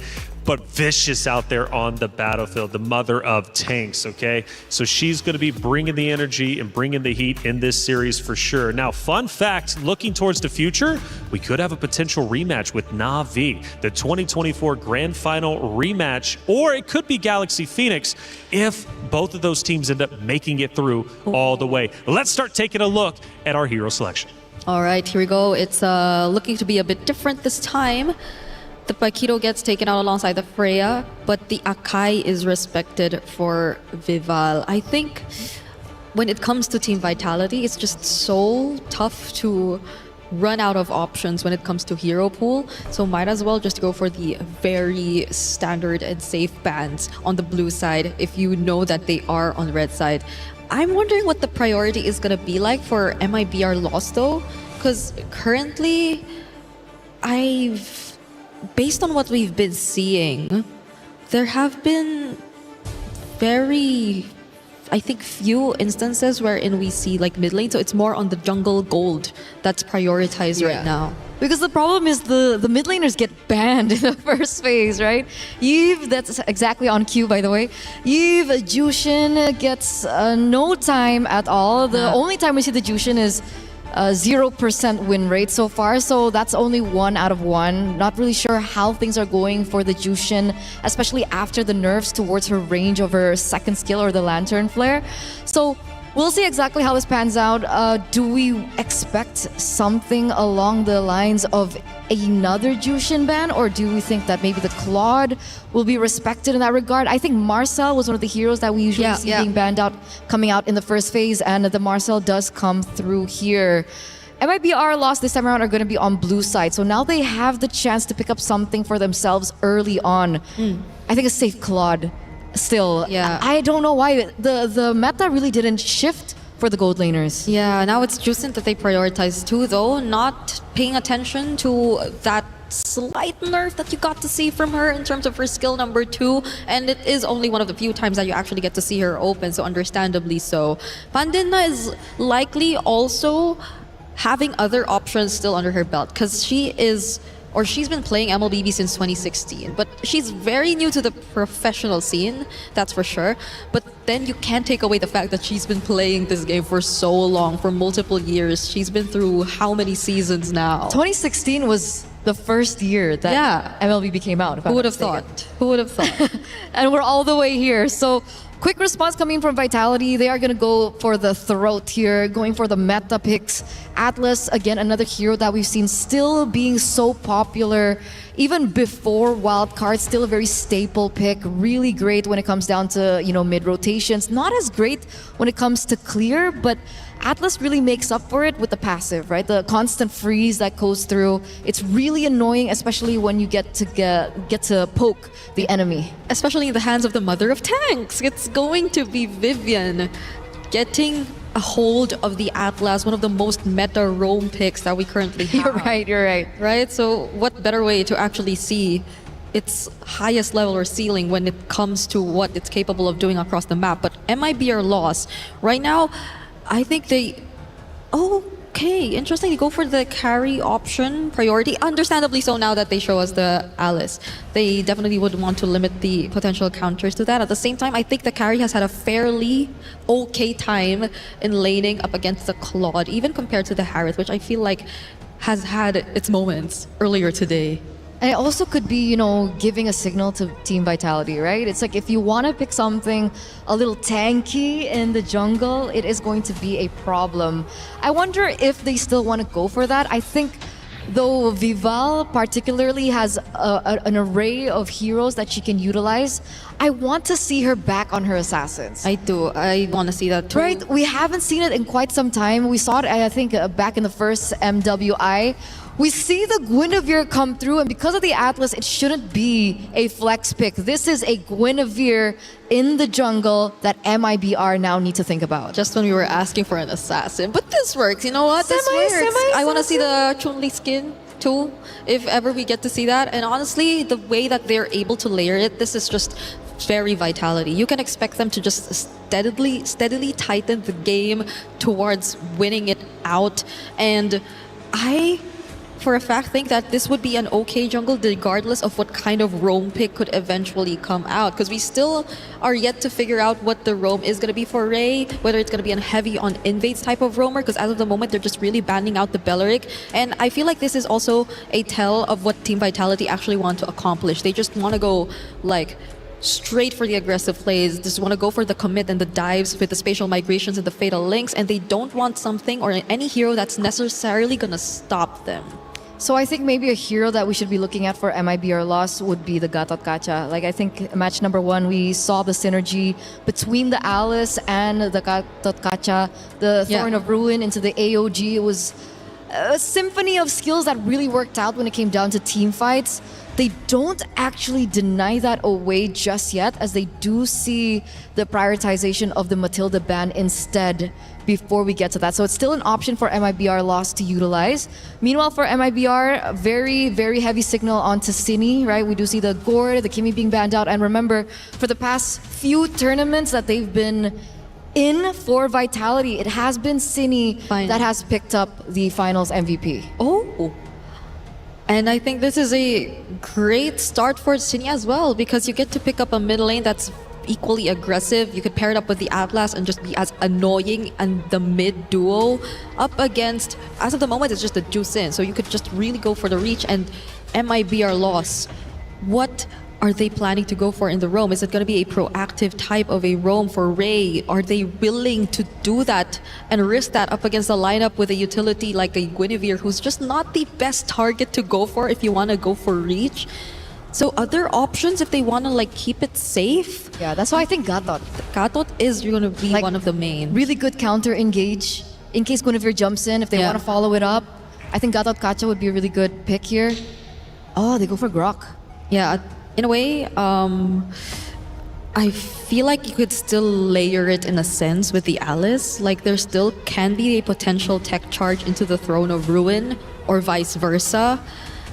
Yeah. But then you have to face a Lilia early game. But that's the thing, right? Lilia early game is going to be brutal, especially let's say Glowing Wand gets picked up. But the thing is, they needed someone to be able to clear the mid, right? Jushin against Lilia, it's really difficult because of the lack of range now for the Jushin. So with the Grok being there, it should help facilitate if they want to go for early rotations. Suyo into Lilia, however, is also something that we do need to consider. Again, Suyo in the early game especially, not as great against magic damage. So that's another thing that we need to consider, but they top it off with the Lapu Lapu pick. Yeah, for the first time, I think we're not seeing an Esmeralda in this game, even though it was left open, and even though there have been instances wherein, well, fairly enough, they've been safe enough to not pick direct heroes that could just get countered out by the Esmeralda overall. So I think this is going to be a switch up for the series between Team Vitality and MIBR loss, but early game presence and threat is definitely looking to favor Team Vitality this time around. Well, it seems like it's time for our game to get started. It's Vitality versus MIBR loss. A matchup of two titans from two different regions representing themselves on the world stage. Let's get it started for game number 1 with Mirko and Gideon. Thank you so much. We're already jumping into our third series of the day here at the Esports World Cup X MWI. And so far, the games have been great. The compositions are starting to get a little bit more interesting. Right now, we're already seeing Vitality coming up with really good composition. Look at the team fight, great zone control, and especially those neutral objectives is where we're going to see a lot of fun. Dude, we were expecting, some more damage maybe coming out. Maybe an Arlet early, make control City. Gonna go for first blood. Flicker out already for Ray. So exactly as expected. La La Land though. Ree doesn't want to give it for free. Hey, we're talking about free stuff here at Cine. The fact that she is coming in hot with, especially the sprint as well, really goes to show that she is expecting her movement to be top-notch. I'm not going to get hit by any of the big abilities. I'm going to kite everybody, and everybody's going to suffer for it. When we start looking at the emblems as well, nothing too out of the ordinary. However, a lot of wilderness blessings from both sides. That's true. They really are just trying to play around that movement. But it comes down to the mid lane again. La La Land already using the Purify. Cine could not walk up, a bit too low. These matchups though. The thing about Vitality is sometimes they'll be put on bad matchups, but they'll still win out anyways. And I think that's the case in the gold lane. Chell and the Claude, it shouldn't be a winning matchup against the carry.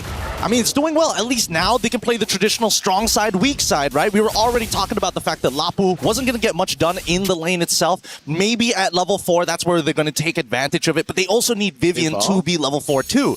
But we look at that top side once again. Again, Chell going to be the main way to be able to kind of scale later down the line. I am a little curious how this Grok is going to kind of compensate for this, right? Yes, you can cut off people's angles, but more importantly, if you were looking for something to counter-engage, I was thinking Gatot What about you? Do you think that coming with this Grok is going to be enough, especially on neutral takes, or is this purely for later?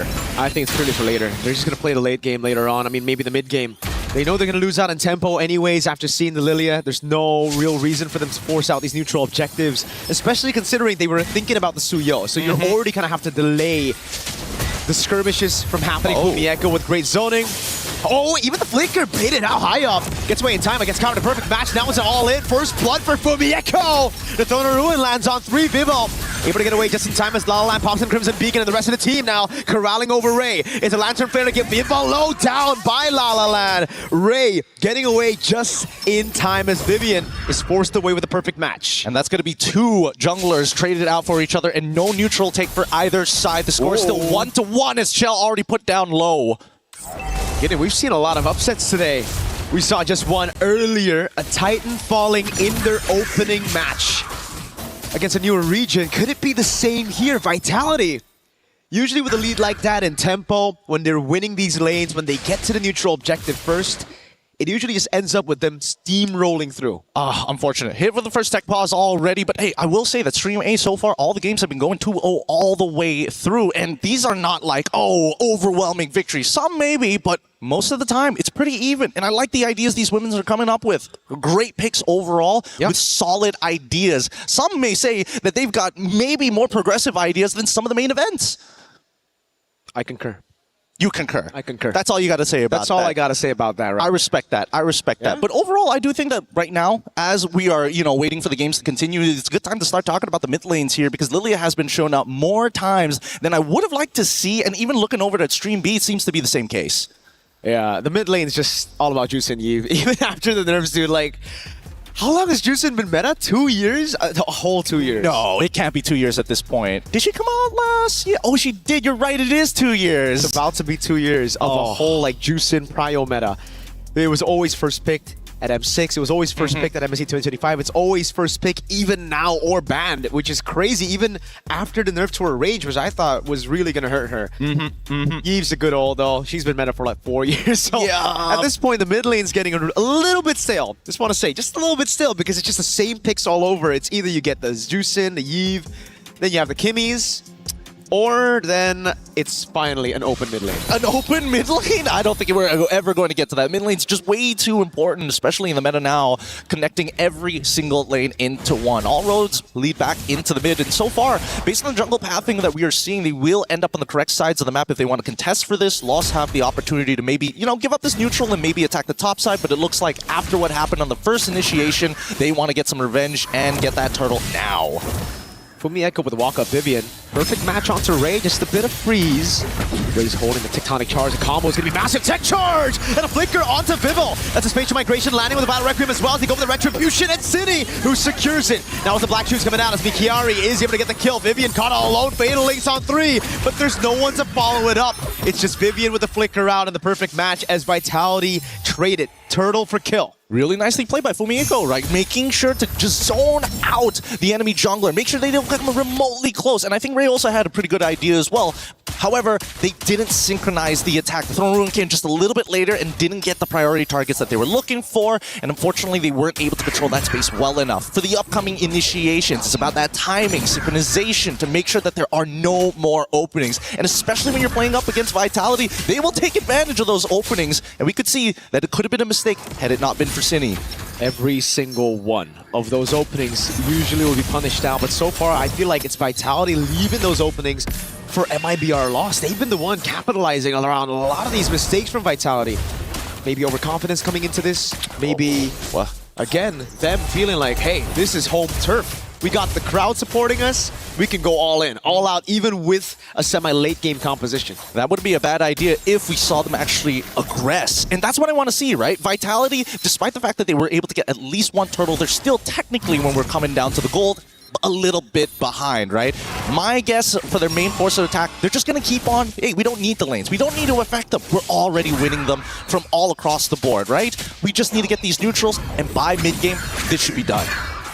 You really got to be careful of Mikiari, though. Those Throne of Ruins have been massive, especially with a tech charge. Great steal with the Queller on the XP Crab. Now, we were already talking about this all the way from match number 1 where we saw the Suyo.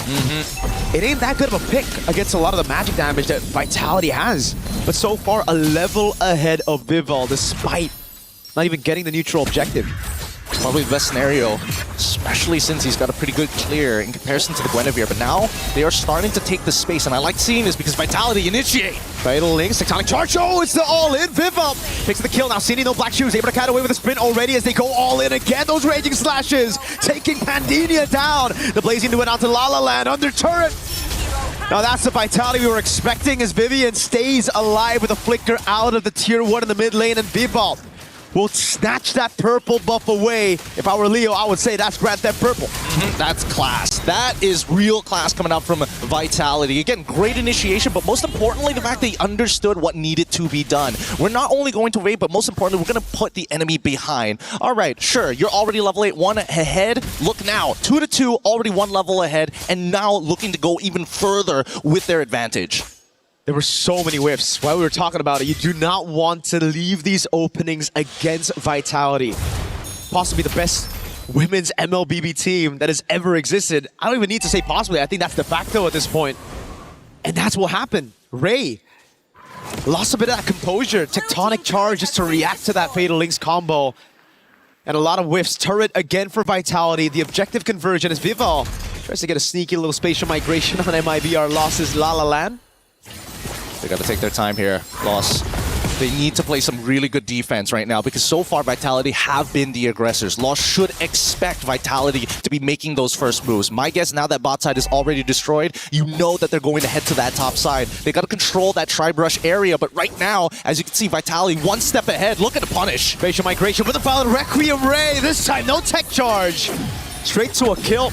Killing spree, Black Shoe City. Gets away in time for Mieko with, flickers in, great read from Pandemia. Raging Slashes now punished down with the Throne of Ruin as he tries to go for the trade, but it's Pandemia with a kill. They got nothing to follow up with at this point, right? I was thinking maybe Vivian was going to come on in with just a fat Fatal Links, but they don't have enough damage just yet. Cini already focusing on that mid lane, and they open it up. A single trade, but still the goal. Wait! So almost a kill. Baits out the Purify. And that's all you need. Now they can rotate up top.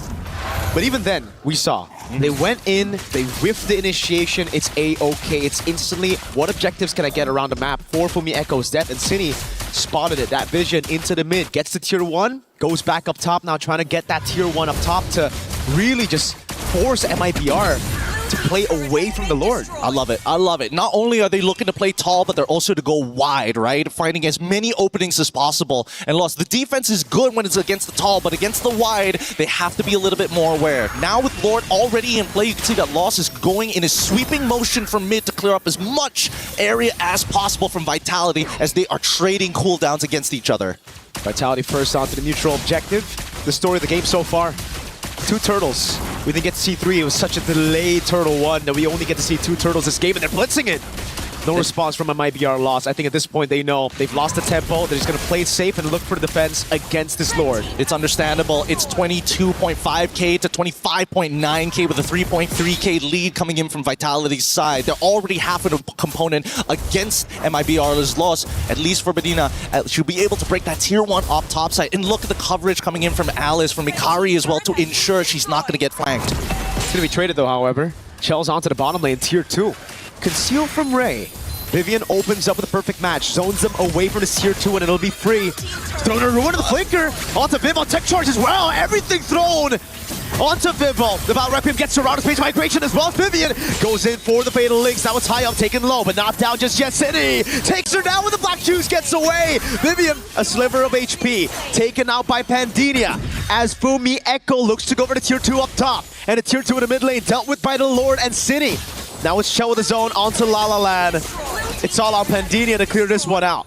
They're going to definitely lose their holy shielding here. They're trying to delay as much as they can, stagger these waves. Losing mid inhibitor isn't the worst, but they want to protect those sides to ensure that the next Lord is actually contestable. For now, the second Lord empowered minions are going to come in, and Vitality, they could try and force something here. I think it's just going to be the base turret and mid. That should be it. They can look for more, but also Vivian doesn't have the Fatal Links, is not in position. We get a quick check on the equipment again.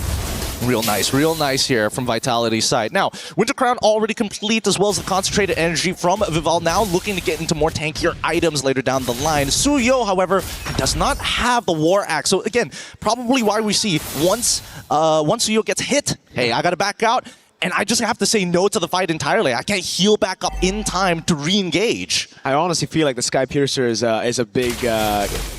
it's honestly It's a big like one. it's a nerf. It's a nerf? A lot of times... Hey. You would prefer 2 swords. No, it's a... Hey, yes. But also, this is very relatable. I do really well. I go 5-0. Then I get the Sky Piercer and I start dying, you know? Not a single kill after that. And I think that's pretty relatable for a lot of Suyos out there. The curse is real. The curse is real, whether men's or women's. Both are real tough to deal with. But at the same time, right, there's a couple of members that it makes a little bit of sense to get a Sky Piercer. For example, like Cine, right? You catch it before the black shoes. Even if you don't have that many stacks, it's possible. It's just tough, though, now, right? Because you don't have the War Axe. You can't stay in the fight like you mentioned. And there's just so much going on for Vitality. They can play the long game with the damage coming in from the Lilia and the Claude. And for MIBR loss, it really comes down to that cycle of skill. They have consistent damage, but not enough to deal with Vitality's consistent DPS coming at you. And look at the setup. Just crisp clean by Vitality, as we just expected from them. Bottom lane slow push. They don't give MIBR loss a chance to deal with it up until the Lord spawns. 10 seconds. They are utilizing Expanding Rivers, taking control of the entire map. Chell, not even willing to give up on those stacks. She wants to keep it at 5 all around, so that she can go for this. That's an all into the back. Vivian walking up as well. Gonna ruin. Oh, they go for the damage, but Pendina is already down. Now the blazing duet by Chell. Spatial migration combo. City's putting the glooms down. At 12 minutes, you'd usually see Lord 2, but Vitality want to go to game 2 with a lead here. Only a cannon minute, and they'll brute force their way into match point. And there you have it. Game 1 already falling into the hands of Vitality. That is what you see, a world-class series being played here itself. MIBR lost. They got to work on that early game. They cannot let Vitality get back in a position like that. I think the early game was the best version of MIBR loss we've seen in this game. It was just the mid and late game converting on those objectives after getting the initial lead that was kind of questionable. Vitality, once they got into the mid game, it really felt like they were the ones taking the proactive moves, and MIBR took a step back. It was that tier 1 up top side. Once they lost and unlocked the Claude, it was going to be problem after problem after problem after that. Ideally, maybe they had a way to shut that down, but I was thinking it had to be one simple mistake. Just Lilia and Claude just standing too close to each other, and both of them getting engaged upon. That was the only way. That was the only way, and Vitality closed the doors on that opportunity straight up. They saw the vision, they knew where they were weak, and they covered it up straight away. It's kind of like that interview that we had with Vivian.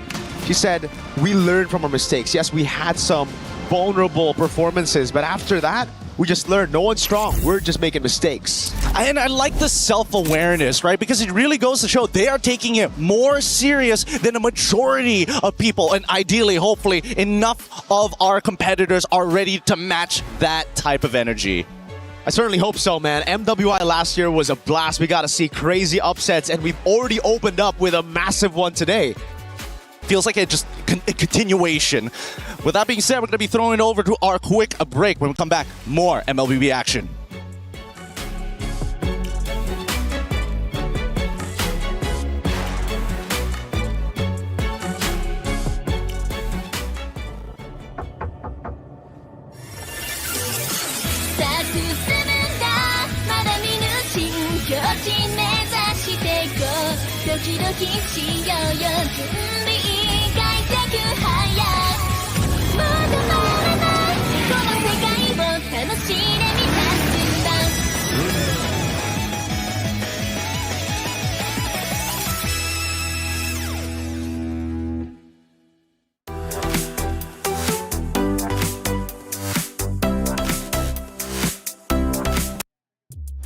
Vitality proving why they are the defending champions, taking map number 1 and potentially ending this series in a 2-0. However, I know it. MIBR lost. They are not going to go down without a fight. They're looking to come back.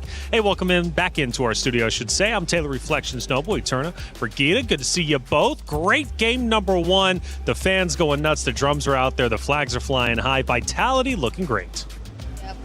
I actually was surprised with the amount of confidence that you got to see from MIBR Lost 2. Like, it reflected so much in terms of their gameplay, and there were just so much coordinated plays and skill layerings that I did not expect to see in as early as game number 1 from these two teams. Like, both had their unique ways of dealing with everything, like the tech charges into the Throne of Ruins from MIBR loss. But on the other side, I think we saw a bit too much of the synergy with the spatial migration from Team Vitality. A lot to ask both of you, of course, but for all of you out there in chat, check it out. We've got our new in-shop. It's Rhino Day. The brand new interactive effect for Rhino is available now. Check it out and join the celebration. New in-shop. We love our new items in the shop, do we not? We do, especially when we want to flex onto our enemies or we want to be a little bit, cheeky against our enemies. We love those stickers to, give out more emotion. That's right. It's Rhino Day. Check it out. Let's talk about our first highlight, though, because there was plenty of them throughout this map. Number 1, of course, between Vitality, MIBR, Lost. Bree, what are we looking at? Oh, this was the first one. I was talking about that fatal links into the spatial migration, which I think set up everything that happened afterwards in this fight. Because if not for that early pickup that we got to see towards Pandina, I don't think they would have proceeded with this fight because it was a bit of a 50-50 still. There were still some moments wherein we really got to see MIBR Lost really clap back, and it's great that they started that way. I hope they still don't lose hope and carry that over to game number 2 because they had a really good start up against Vitality in that game. By the way, that was, I think, you mentioned about the confidence coming in from MIBR loss, and that's when we saw the early game be a little bit kind of shaky for Vitality. But that was really the moment. That was like 5 minutes, 6 minutes in of the turnaround where they finally were able to find their momentum back and, regain the confidence coming into the mid-game. Well, let's look at moment number 2 between these two great teams. Again, plenty going down. We now start to get later into game number 1. We're now at the 9-minute mark. The transition over into mid is there. The Lord fight starts to take place. What are we looking at? This is, again, a really, really great show of, I would say, chemistry coming through from MIBR loss initially. Like, it looked really good. You could see Mikiaru, finding her moment, looking for that back line, and she finally gets it. Yep. The follow-up as well was really greatly timed. And then Team Vitality just comes back. It was a Winter Crown play. My goodness. Like, who'd have thought that she already packed that Winter Crown too, right? Like, I honestly would have think that because she seemed to be alone. Vival seemed to be alone. Exactly. She seemed like the best possible target in that moment, but they still didn't get her. Hey, adjustments. That's right. The adjustments indeed. And that's something Vitality is so good at. And even with the interview with Rose with Vivian, it was like, look, when things get tough, we know how to adjust. And Vivian recognizes that, sees it for sure. It smiles on the side of Vitality, and for good reason. They continue to win. But some good moments for MIBR loss. Still in good spirits despite taking the loss in game number 1. They're going to be just fine hopping into map number 2. After all, it was a great game. It did go the distance, and I'm not losing hope in our Brazilian team of MIBR loss. Let's see what they can do in map number 2. Now, coming into this, the narrative was MIBR loss tends to be quite aggressive. They love the skirmishes. They like pushing fights and engagements. Yeah. Did we see a lot of that from them here?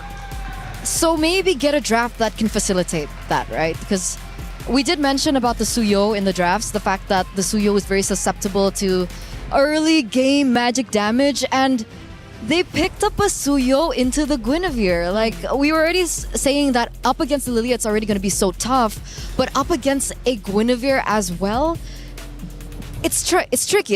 It's tough. La La Land as well on the Jushin. If we're talking about, early game rotations, if they want to be very aggressive, they need a draft that can help accentuate that. And they weren't able to get that. That's why I think even Gideon mentioned about, having a Gatot Kacha instead of the Grok. We did see the Grok finally get a moment, but if they really wanted to win on rotations, they could have worked with that. Well, check it out. We've got Stream B happening right now, and Rose is over there with all the coverage.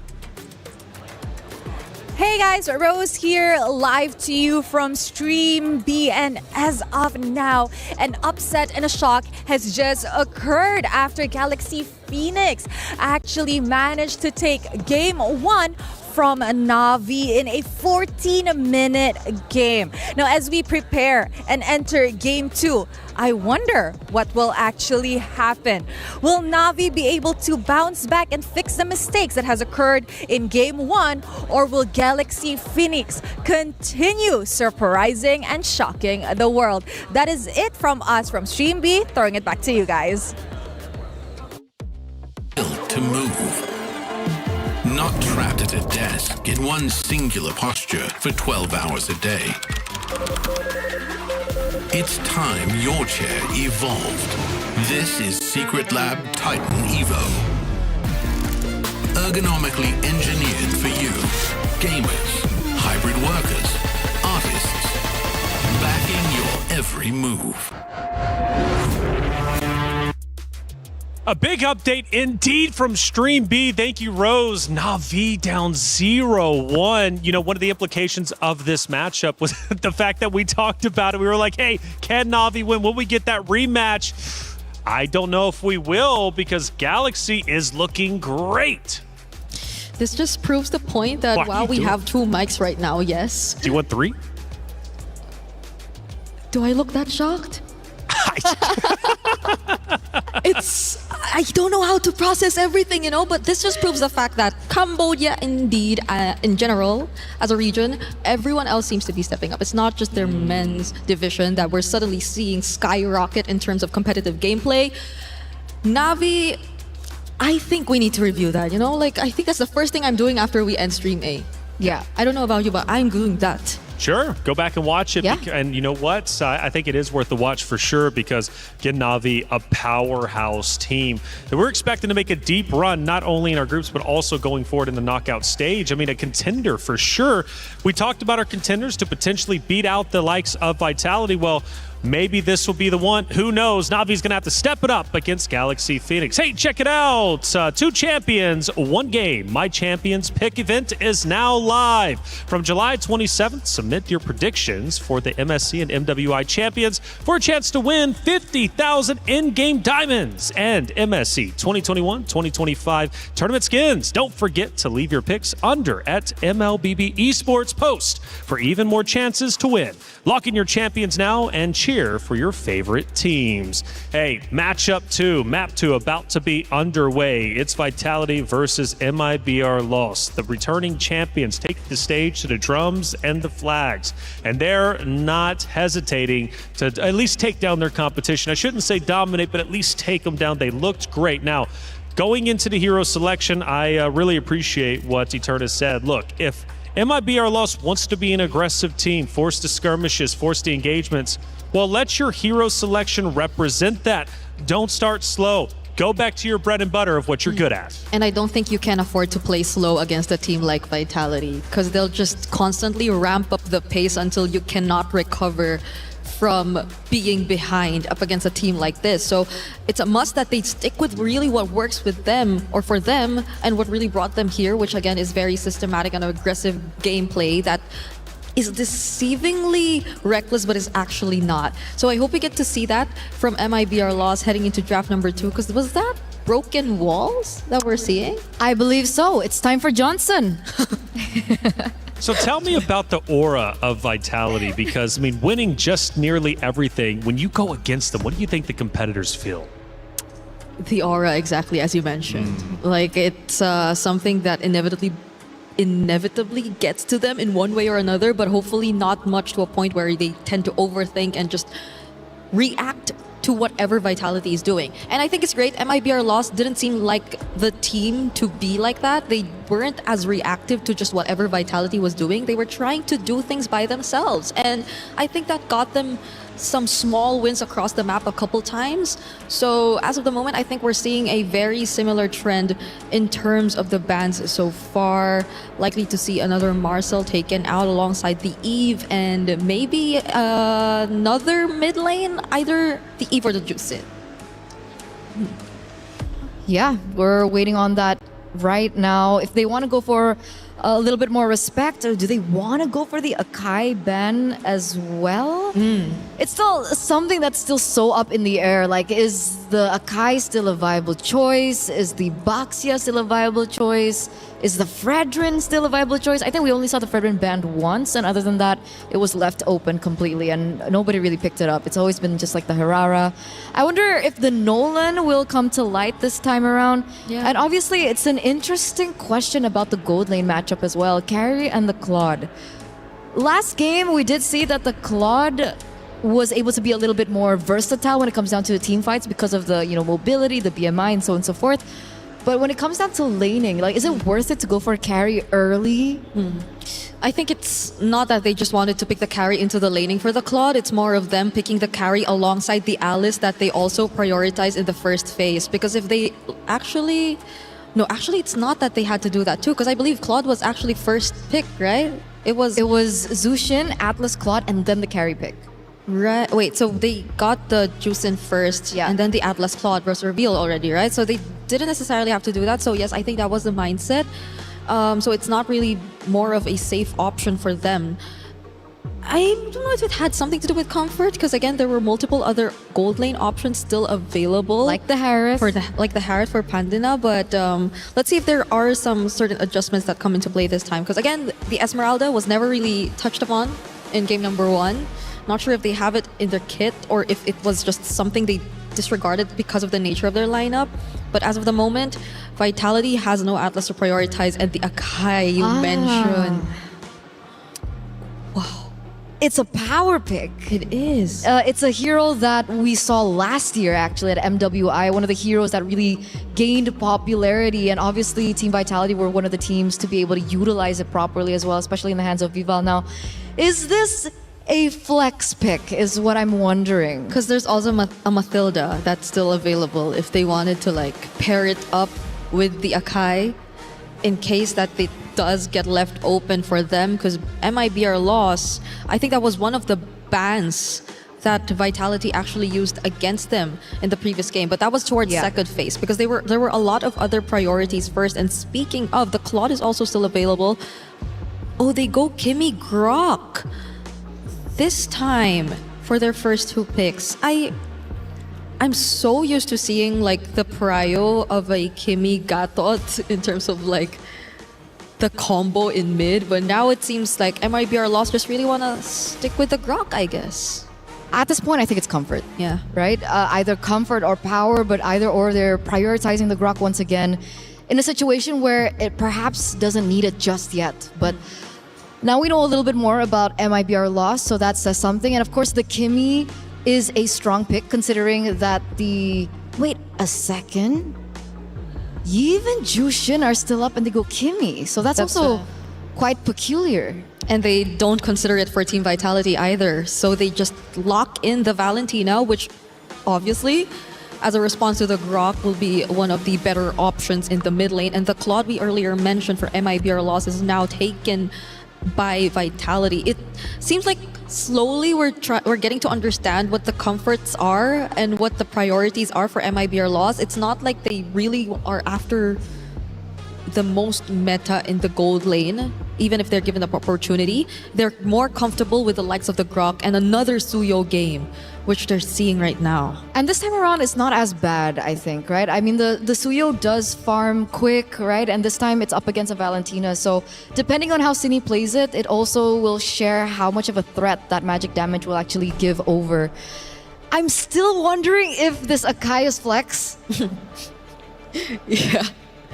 Let's leave it to later. We're going to the bans now. And Bellaric does get banned, so they are assuming as well that this Akai is still going jungle. Yeah, and they might as well want to just force it there if they want it to be like a more expected matchup. Because of course the Suyo into the Akai, kind of tricky, but the Suyo is known for just finding ways around heroes with really heavy crowd control. Yeah. So especially in terms of objectives, because I feel like MIBR Loss, also based on game number 1, is the type of team to just confidently take on these objective fights. They're not necessarily just like backing off or settling for trades.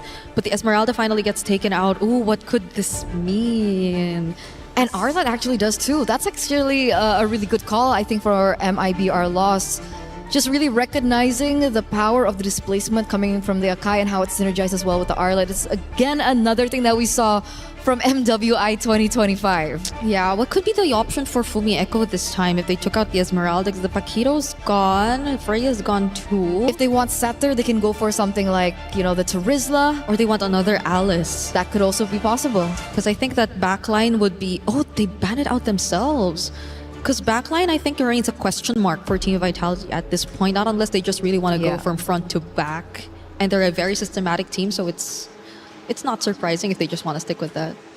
And it's also a respect ban coming in from Vitality, right? Yeah. We saw the Alice earlier on in the hands of Mikiari. Exceptional work, by the way. Being able to, you know, look for opportunities. What if it's like a damage XP lane that they're considering for Team Vitality? I mean, right now it's Uranus in the EXP lane. Do they really want to go damage? Oh. Okay. Against the Uranus. They can't afford to. Do they want to go dead lane? Do they want to go Benedetta in the EXP lane for Fumi Echo? Because we're looking at the Roam XP, and these two picks really set so much of how like the game is gonna pan out for Team Vitality rotation-wise. Okay, a bit of both worlds. Lapu Lapu gets locked in for the EXP lane, but Vivian, or is it Vivian? It should be. Should be Vivian. There's like do they go CC again? I mean, they can go for something like a little bit more, you know, show Matilda. Right. Ah, there you go. You mentioned Matilda earlier on. Good call. It does come through now for the Akai. I forgot it was open. Like, I thought my second phase they would have already taken it out. But yeah, MIB are lost, looking to lock in their last... Whoa! Against an Akai lineup too. Plus a Valentina. Lunox has Shred. Yeah. Definitely a little bit more versatile when it comes down to the mid laners. The big question is, will she be able to get the itemization fast enough? Because I think that's always been the problem with the Lunox, right? Early game, the damage really isn't there, but she does have a lot of tools in her kit to deny a lot of the offenses that could potentially come from Vitality. Plus the positioning. How tricky could it possibly be going up against this lineup from Team Vitality? Well, it's never easy to go against Team Vitality. It might be our loss. Let's see if they can get the job done. Forza game number 3. Let's head into game 2. Mirko, Gideon, take it away. Thank you so much, Reflections. We now move into match point in our series. Right now, Vitality is looking to close things out, but MIBR Loss has this one opportunity to extend it to a game 3, and they're doing it with comfort picks. I have never been so nervous for them in my life because Vitality, they're running a simple composition that knows exactly what it wants to do. Loss, Padina, this pick, it solves the problem if it makes it to that finish line, if it gets to that 3 items. That's a very good point. It's also a Master Assassin Rupture. Lunox in the gold lane. Shout out to Shen, my boy, who's been playing Lunox Gold with me all this time. So he showed me how it can work. You know, you go up close like this and you're just going to lose out. The sustain is ridiculous. You can zone the Claude really well. So we'll just see how it actually works out later on, because it's all about rotating as Lunox, right? You're not really just there for the lane all the time. You need to rotate, you need to try to just burst this Akai down, and it's a pretty good answer, I guess, if we're looking at the Mathilda too, right? You just don't want to... I mean, speaking of the lane, it's really good against the Claude. Yeah, it's just one of those few heroes that actually is useful because of its iframes, right? There's so many engagement tools from the side of Vitality that it feels very easy to fall into these traps. But now that you have iframes to work with, you can actually start playing that push and pull with Vitality. You can start baiting them out, like similarly to game number 1. I like how they're playing this instantly. The instant adaptation from game 1. Vitality had the tempo all throughout. Mid, top, bottom. Now it's MIBR lost with Mikiari rotating, cutting waves already. Gonna be able to rotate into neutral objective 1 first. And it's all about poking the Akai. Getting her to use the heavy spin for the neutral objective is gonna be massive. Well, fortunately for Mikiari, not enough. But now, instantly, first blood onto Vivian. Ray finds the catch. There it is. It's all through tempo. They have the tempo even in the jungle when it comes to clear for the Suyo. Even from level 3, you're already up ahead. You can go and look for those fights. Fumi Echo gets level 4. Mikiari a bit slow to it because of the XP crab. But she finally gets it, and now it's all about the poke onto Vival. Traction pulse lands. Vival gets away. That's going to be the bravest fighter used up by Fumi Echo. Goes to the flicker as well. The tech charge by City. A bit whiff there. Fumi Echo goes to the Raging Slash, but Vival is still on a solo kill down below. Pantinia getting a kill. So it's a 1 for 0 at the end of the day. A turtle for a kill on Chell. Oh, unfortunate indeed. They need to make sure that Chell is going to be able to scale well into this game, but Padina, again, great job here. They did lose both of their flickers. There is another opportunity as they go straight into the heavy spin. This is a solo play for the Akai. City walks up, gets a splash of damage, and I guess it's all just calculated. La La Land trying to go for the trade, circling Eagle. Good peel by Vivian. The mother attacks. That's La La Land with the flicker in forward. He's gonna have to regret that from Echo with a walk-up Bravest Spider. La La Land down. A stun lands on Mikiari, who still has the Purify. A bit more damage down on her as he moves back under tier 1. At least Mikari is here to actually help the wave. Medina is going to be able to pick up the gold, but again, what an aggressive play here. Not only from Vitality, but the eagerness of La La Land to try and secure and get these trades back. So far, it's 2-2. We're kind of dead even, but at the same time, Vitality is still maintaining a pretty good gold lead despite everything that has happened in the early stages of the game. 2-2. We can look at that lead. It's just a sign of an elite team always. When the game looks so close, but yet you're still able to hold a gold lead. Ray with the walk-up gets caught by almost everything. Has to tech charge back away from the stun of Fumi Echo. Really interesting play there, especially. A great idea coming in from Sunny especially, right? Get the traction pulse, immediately look to make the play, and while this is happening, right, you can see Mikari checks, where's the Yakai? Instantly a free camp. We got that sister buff down below as well. Great rotation by Sunny. Relieving a bit of pressure. Vival, though, she's been out farming the Suyo. So is the utility jungle even dead? I think this proves that it's not, or maybe Vival is just too quick with it with the Matilda. Maybe it's a little bit of the Matilda, but I definitely think it's when it comes down to having those buffs, right? The extra gold is definitely important for a lot of these assassins, but at the same time, you just don't need as much. Oh, wait a minute. They could look to turn. That's a lot of damage. Wait a second.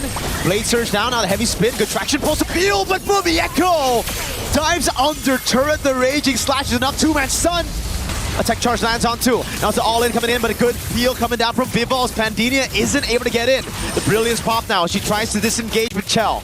Has already rotated. This should just be a free neutral objective to Vitality. It's the indecision here. There are moments where it looks like, yes, we could actually turn this around, but we don't have enough resources. Let's all regroup at a different side, and then by the time you make the choice, it's too late. Vitality is just one step ahead, and now they're converting their lead even further. Tech charge connects. Blade Surge Blink gets away. Ray with the flank, but City's too quick. Fumi Echo in the midst of it all. Two-man stun. Raging Slashes. Killing spree and another for a double under the tier 2. Now Vivian with a circling eagle, City with a splash of damage. That's a Suyo down. Mikiari next to the chopping block as Chell picks up the turret down below. A splash of damage, Vivian with a body slam. Now a heavy spin under turret. It's a Purify used up by Mikiari as Chell's looking for the blazing duet. She's gonna have to wait. Pandinia splashed down by City. City is playing out of her mind. A creative play with the IMU and the tech charge to follow it up. They still are unable to break this mid-tier 1. Even Vivian in the middle of that fight was proxying the mid-wave to try and break it open. Vitality are covering every single one of their bases, and Lost, unfortunately, can't see the bigger picture. With a Mathilda and expanding rivers, these rotations are coming at MIB are a loss. With literally no time to react to it. Now they rotate into the bottom lane. They make some proactive moves, but they're gonna have to lose some in the process. Pandinia already down with the Brilliance. Fumi Echo wants blood, goes under tier 2! Raging Slashes kited away by Pandinia. Finally a shutdown for the tier 1, finally cracks Blazing Duet though! With City, the Executor taking La La Land down.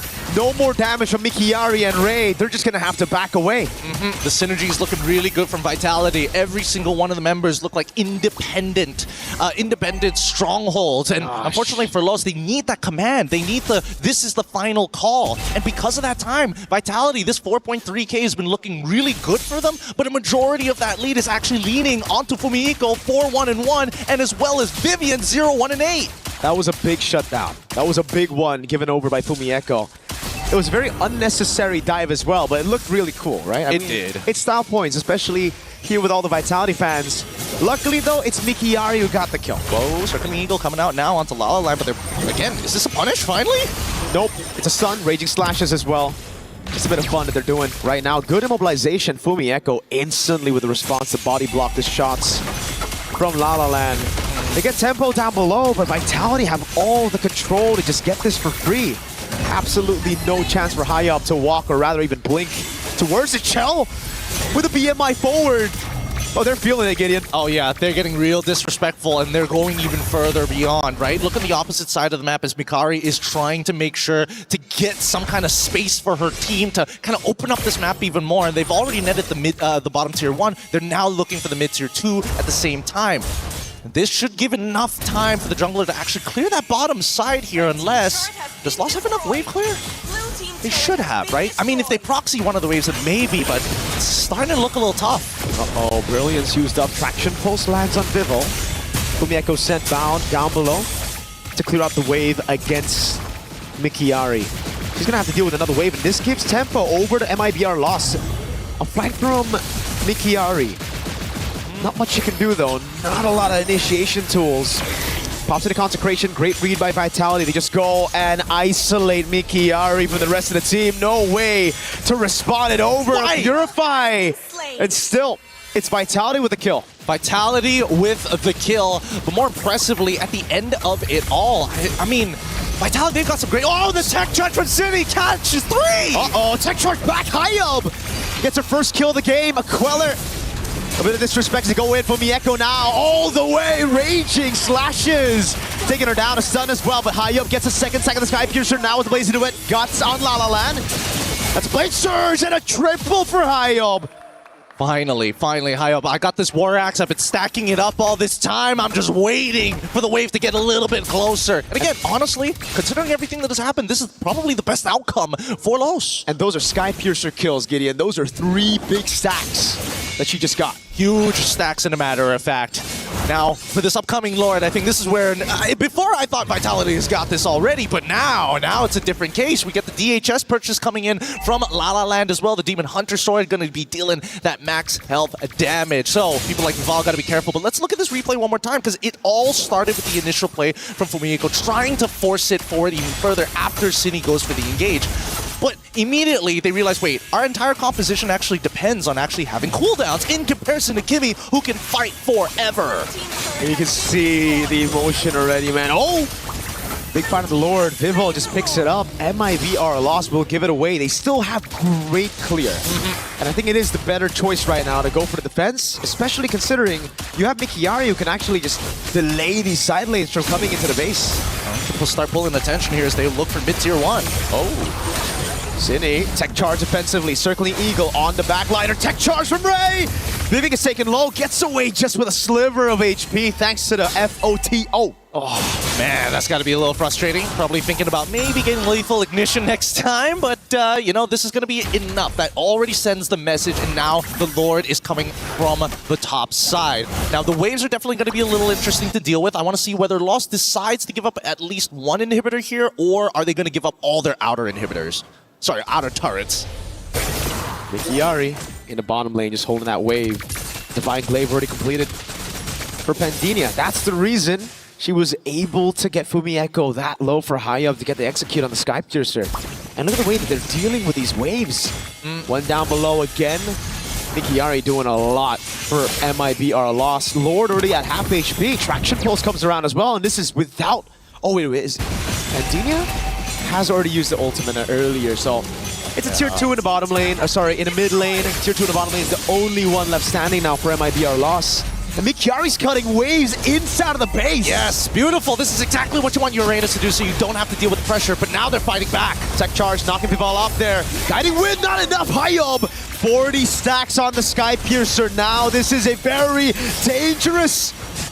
Suya, you're gonna have to deal with Cine with the respect. Pandinia flickers in forward, gets the kill. Fumieko now looking for the flank as well as the Uranus is still dealing with the waves. Fumieko now call alone. That's the Blaze Surge, and now the Soul Sever. Bravest fighter coming down, and she's able to get one down. La La Land escaping the stun now. Traction Pulse landing as well with the help of the Guiding Wind. That's Hayab walking up with the Soul Sever, but the Guiding Wind gets her to safety as now it's Chell in a 1v1 against Mikiari with the rest of the team. Corralling over a Blaze Surge. Fumieko with the flick around, and now it's Chell! Oh my with God! With a blazing duet to clean it all up. He's not done with it just yet. They're looking for Ray to close this out as well as they push from that top side. What a crazy sequence. That's a triple for Chell.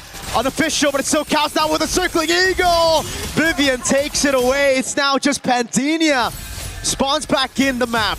Can she do it? 1v5 against some beefy tanks. They should be able to do this, but yeah, she got 2 items, needs to go into Brilliance right now to clear this wave to save the mid inhibitor, but the second wave is coming through. Uh-oh, Vivian gets away into safety. Cine with the walk up again and the splash of damage. Perfect time for the Lord to spawn. 10 seconds and Vitality set their sights on it. Oh my goodness. I've been trying to figure out how in the world have they not been able to get enough damage, and it's more so, it's less about the damage and more about the space, because so far, Bedina, absolutely, she's got the damage. She just needs the time to unleash it.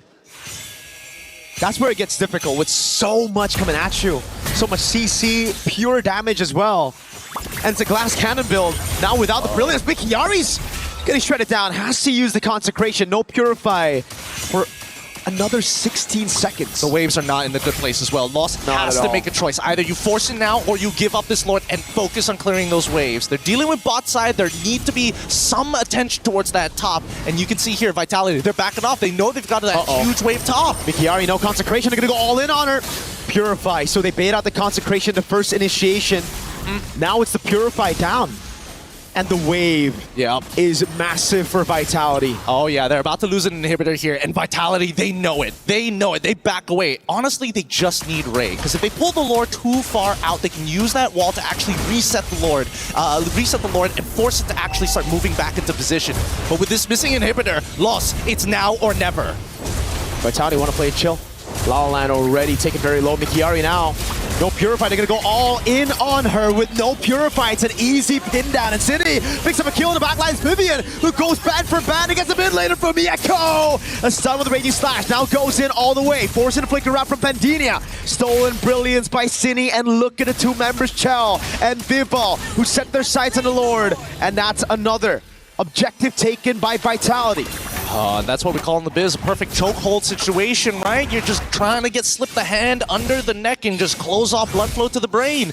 And unfortunately for Lost, they could not make that decision fast enough. They missed out on big timing. They could have considered a couple of options, but the most important is to guarantee that Vitality are off, send 1 member to the top side to clear it off, and then reset together. They're going for all types of chokes right now, man.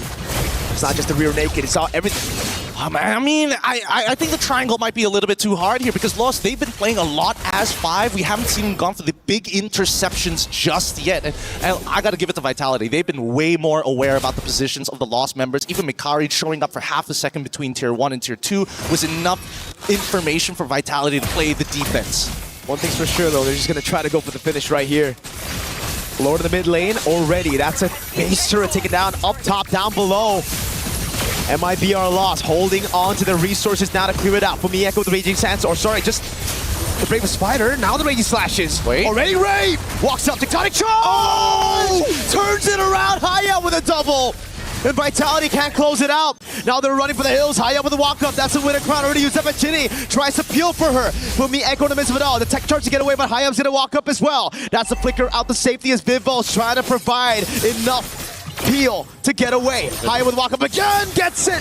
It's Immortality down. Vival walks up with a heavy spin, and they get the kill with the retribution. Oh my goodness, I thought there was enough. I thought there was enough stacks, but it's not over just yet. Even Cine is in trouble, and they're looking to convert this even more. Mieko has the bravest fighter, but they're all gonna get gunned down by Pantinia and La La Land. Under turret brilliance, Pantinia returns it with a triple kill.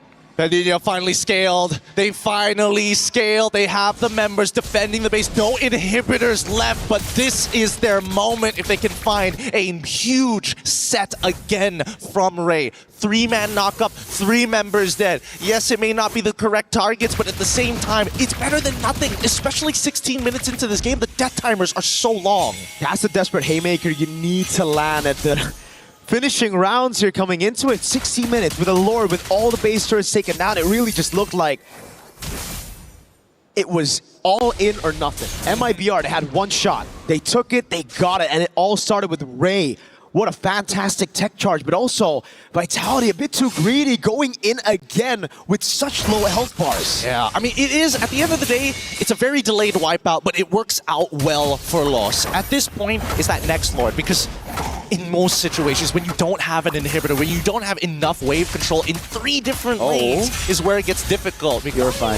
Should be okay, right? Oh, maybe not. Circling Eagle as well through the consecration of Purify. She gets away in time, but Vivian with the glue takes her down. Now it's Vivo with a heavy spin over on La La Land from Mieko. Goes up with the stun. Good dodge by Pantinia.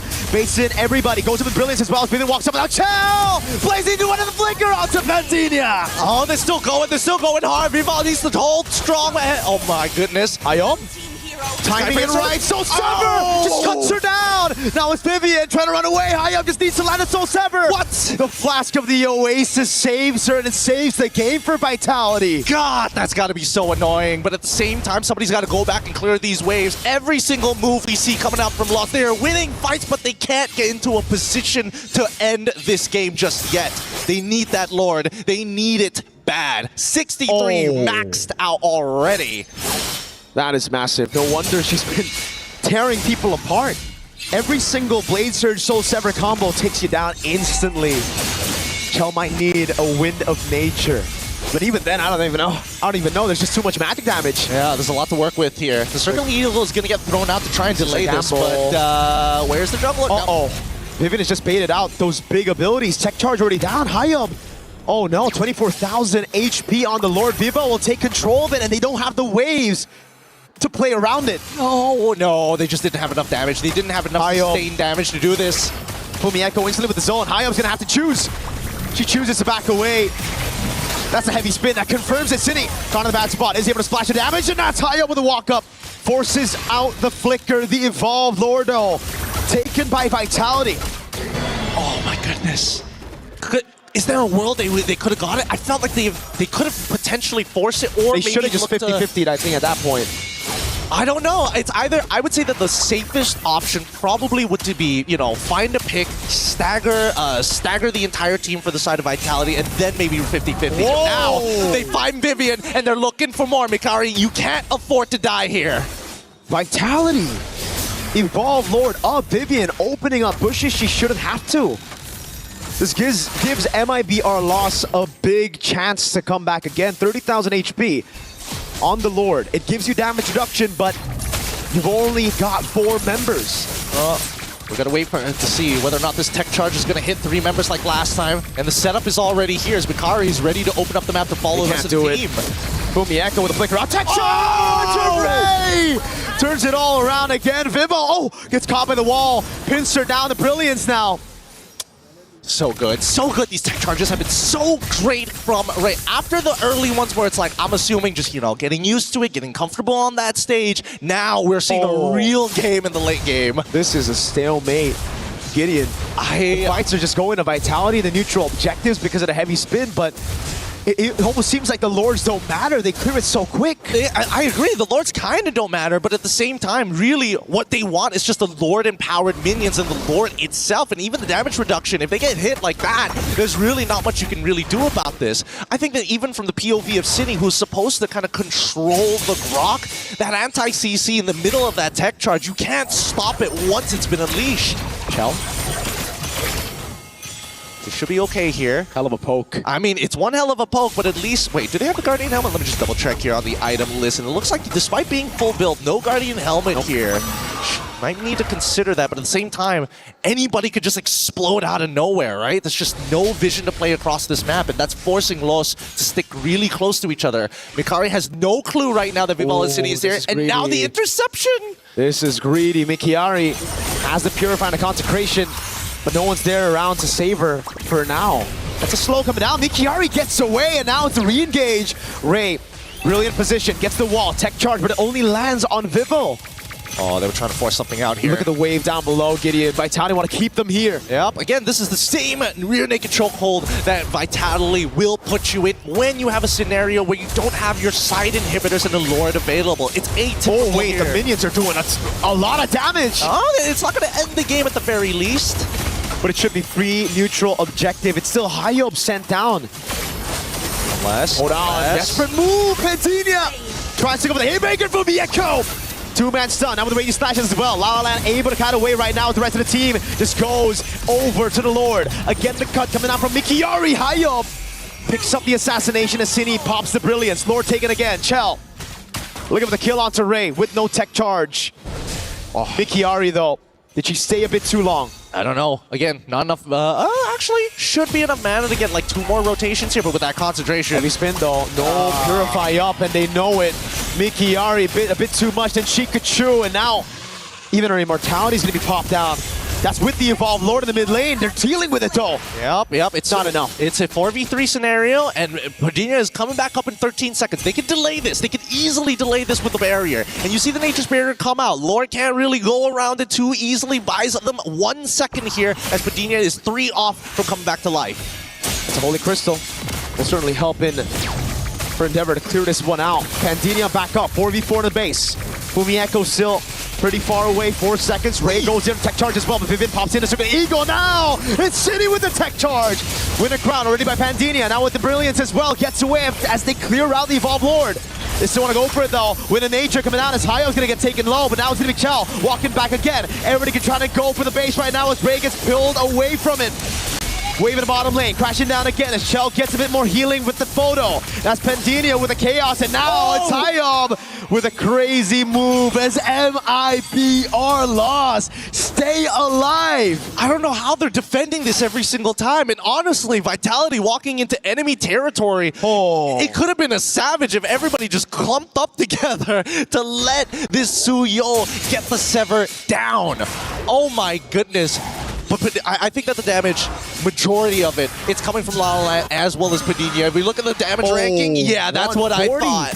She's gunning people down. It is ridiculous. Nobody can deal with her darkening at this stage of the game. And I think even for Cine, like the tech charge is the safest ult to take. Everybody's so low ranged as well, right? If you're Vitality, everybody needs to get up close and personal to deal damage, and against Pandinia, against even La La Land, there's just so much utility to save her from that almost to kill Chell. A pixel away from death. Oh, they got to play this macro style. I think that Vitality, they've almost guaranteed themselves every single Lord in this game. The only way that loss catches them is if they set something up, if they're able to get that 3-man knocked up, or again, as we've seen, the tech charge. Tech charge by Cine though. Aya with a Blade Surge. Good game sense, very good game sense. They notice Ray walk out. There's probably somebody nearby, right? Didn't want to overextend here, but now that top wave still the same problem. This is a great call by MIBR lost. They say they see the claw down below. Mikiari still has a tempo advantage over her. But the traction pulse doesn't land, doesn't even bait out a Bravest Fighter from Fumieko. Now they're going to reset the aggro once again. I mean, yes, it's great for Vitality, but at the same time, lost. They need something to work with here. His top side needs to get cleared up. They find the timing to go down below. Circling Eagle onto Mikiari. Purify still up. Don't think they're going to go for it, but Chell wants it.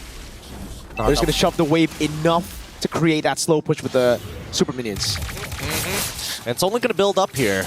It's dealt with again by Mikiari. I mean, Mikiari is going to always try, right? It's not the most efficient way to clear the waves, but somebody's got to do the dirty work. And unfortunately, Mikiari is now realizing, wait a minute, they've made a call and lost. They might just force this. Wave and mid cleared out, though. They got to pay attention to that mid wave. Vivo!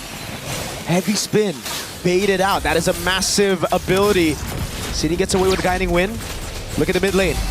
Waves already crashing at the base. Massive tech charge, but there's no follow-up. Now the rest of the team coming down as the guiding win comes over to bring City. Waves now in the bottom lane and the top lane. The base is down to half. Oh! It's a desperate move. Pandinia walks in with a flicker as well. Vivo gonna have to lose her immortality. Waves in the bottom lane, waves in the top lane. That's gonna be Chell looking for the mid wave as well. Fumieko tries to buy some time. Cine in the back line now, trying to go for the splash of damage. La La Land with a flicker rod gets caught with a lazy duet of Chell. And the wave in the bottom lane. The minions are just gonna crash into the crystal.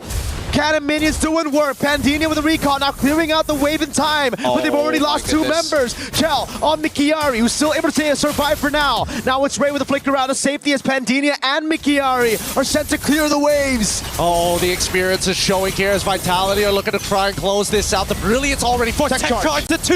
Pandinia with a walk up again. Immortality right there as Vivian cancels it all with the guiding win and the circling eagle. Fumieko with the stun. Pandinia finally down as that's a raging slash and take her out. Ray caught in the midst of it all right now as that's just a gun down from Chell. Vitality had to sweat but they ended up still getting the clean sweep. Oh my goodness, that was a tough fight. We were talking about this Linux being the problem in the later stages of the game. We saw that, and maybe arguably a little bit more. We see Lost start pushing themselves to the peak, and that is the type of performance I am expecting when you are facing off against the women's champion. Holy moly. Crazy game, hasn't it? Like, I'm still thinking about it. The experience to say, not only are we going to retreat, we're going to go in 3 different directions, and we're going to meet back up in the mid lane, guaranteed on top of that Kimmy. Just a full-on delay around the Lord, utilizing it as bait.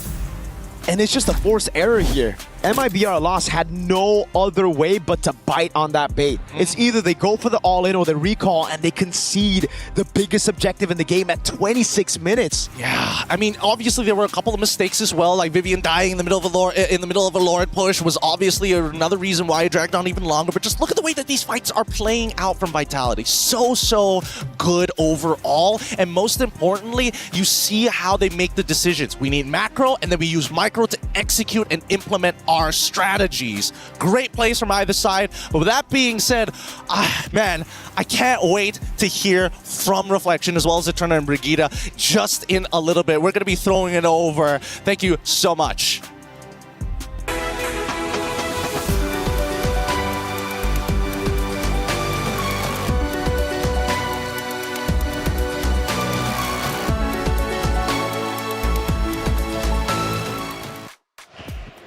What a series.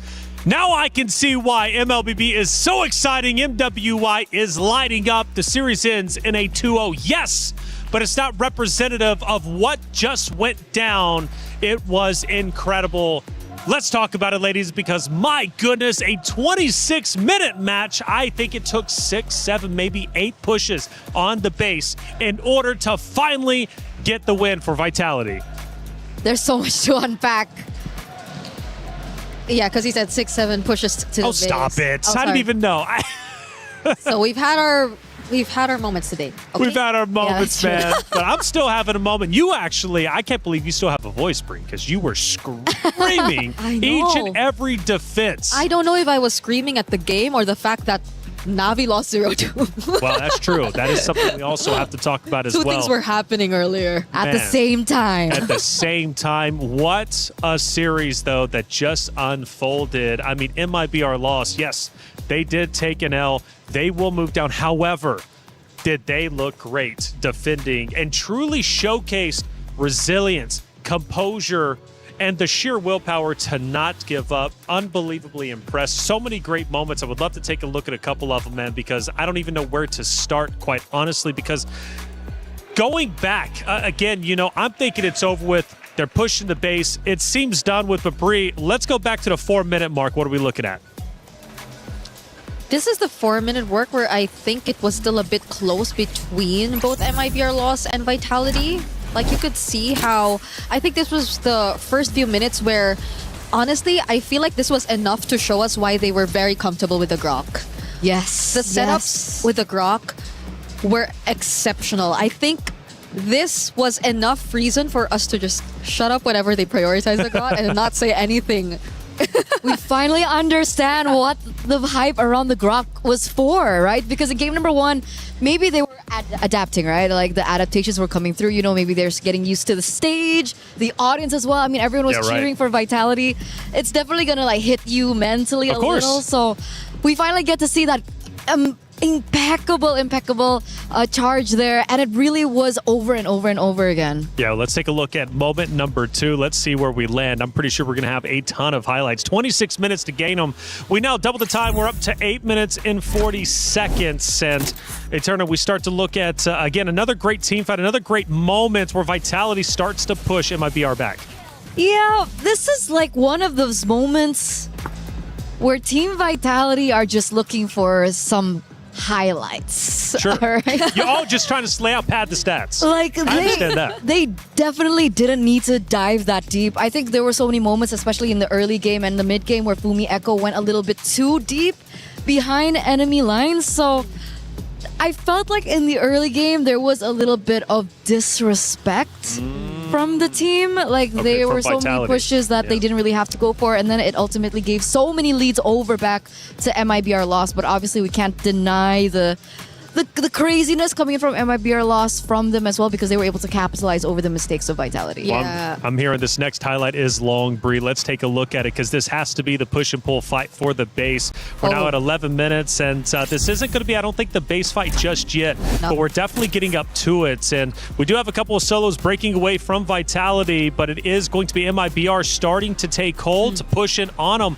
But either way, Bree, it's a scrappy fight for sure. Who ends up taking it? Well, it was, and in a way, something Fumi Echo was a bit warranted to do because Vivian was there. It was very evident that there would be some follow-up, and it was not just Vivian, honestly. It was a highlight for Chell. Because I think Chell, for the longest time, because of just how well MIBR Lost were able to play even the long fights, weren't really able to just allow Chell to shine. But in this particular moment, the entrance was just perfect.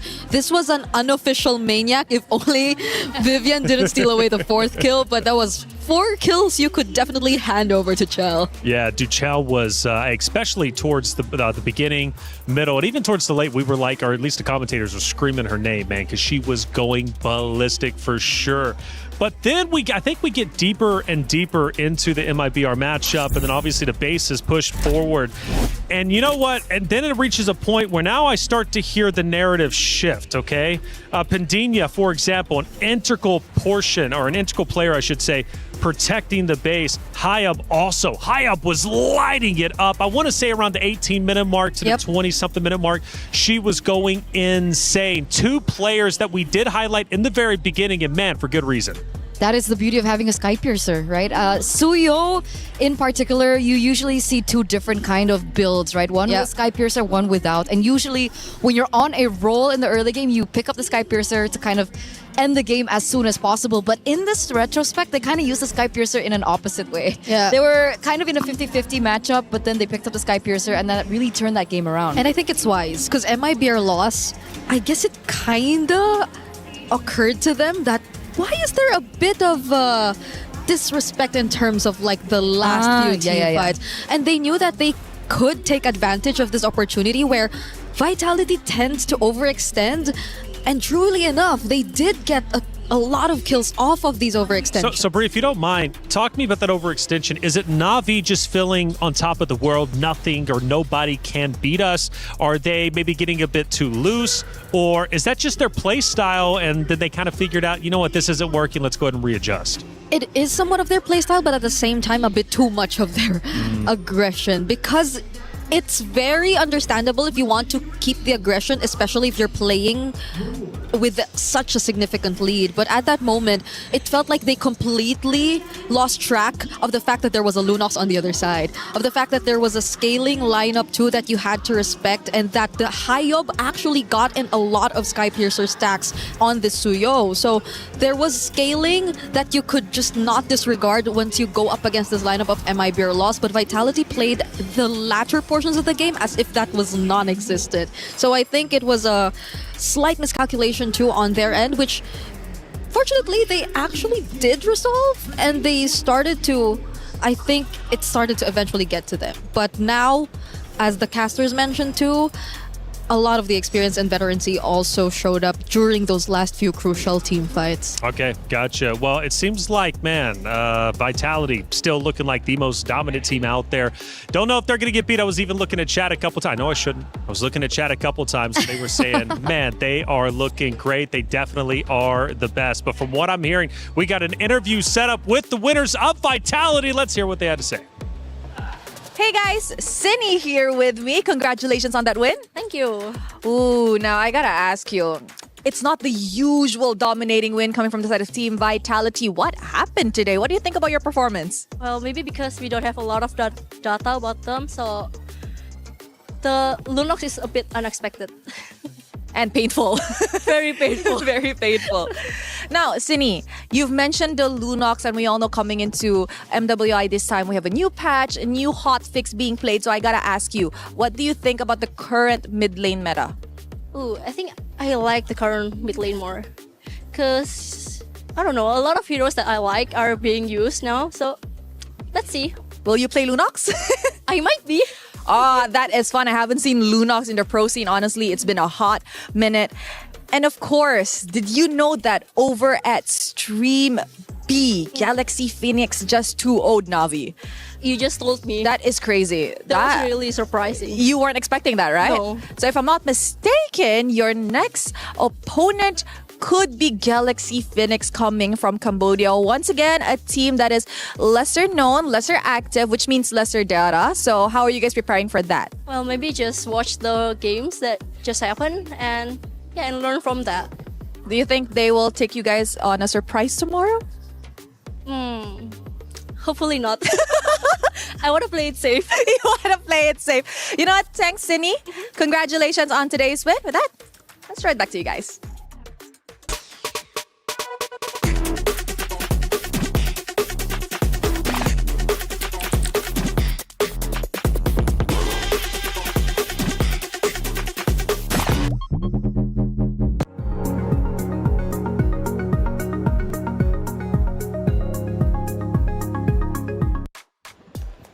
Thank you, Rose, as always, for that phenomenal interview. Yeah, big news. Na'Vi falls 2-0 to Galaxy Phoenix. Eterna, that is huge. Coming into this, our contenders, right? Na'Vi was one of them. Here we go. The mic is pointing towards me. But yeah, now I'm no longer seen, so I could just show whatever reactions or frustrations I'm feeling right now as we get a closer look at the game, because I did not have enough time to do this. Like watching MIBR Laws go up against Vitality, I could just not take off my eyes from the screen. But now it's so tough. Just look at the gold lane matchup too. Like it's a 0-3-1 to a 5-0-2 Claude from Winnie of GXP. And mind you, it's one of the roles they decided to change. But I really want to think they had enough time to work on that chemistry and that change in roster before MWI. And remember though, before Malaysia really ramped up when it came down to like the ladder board of all the regions here, especially in MWI, it was always Cambodia at top 3. So they're finally finding their groove again. They're finally finding their rhythm again. And they're really allowing everyone to understand like, hey, we're back. We're a region that you really cannot just count out. So that's really exciting coming in from Stream B. For sure. Exciting indeed. Look, taking the stage is about to be Genji versus Foot Esports. This one is going to be fun. We heard from Vivian at the start of the day. Now let's hear from her rival of Ashley. Hey, Rose, what does Ashley have to say? Hey guys, Rose here, and as we enter the last and final match of the day, we are with Ashley from Gen G. Hello girl, how are you? Hi, I'm good. I finally get to interview her after last year, which I didn't even get the chance to. So you know what, how are you entering this matchup up against Foot Esports? I'm good. I don't want to repeat the same mistake of like being overly confident, but I'm going into this with the mindset of expecting the best and preparing for the worst. I like that. We're seeing a more calmed Ashley this season. I feel based on, the vibe whenever I pass her in the arena. Now I have a question. Last year, after your second place run, a lot of people are actually expecting a lot from Gen G this year. But tell me, in your opinion, what should we really expect from you guys? I mean, like going into this tourney for the third year in a row, I did see this coming. I know a lot of teams have their eyes on us if it's not Vitality. So, I mean, we're going to have to see how this plays out in the beginning because we're obviously in the group of death for the third year in a row. So thank you. Thank you, Marco. Thank you. It's always like that. Now, you know what? Ash, a little bit of a controversial question, but this year, are you still gunning for the moniker Mother of Tanks, or perhaps we could expect something new from you? Honestly, I think I would rather be known as something else and go for a different title. I'll give the Mother of Tanks to Vivian, and perhaps we can think of another title. That is maturity right there. I told you guys, a different Ashley this season, more composed and more calm. So if you guys think you have a moniker for her, maybe let us know, I think that will be really nice. Thank you very much, girl, and good luck for this match up against Foot Esports. And that is it from us. And with that, let us show it back to you guys over at the studio.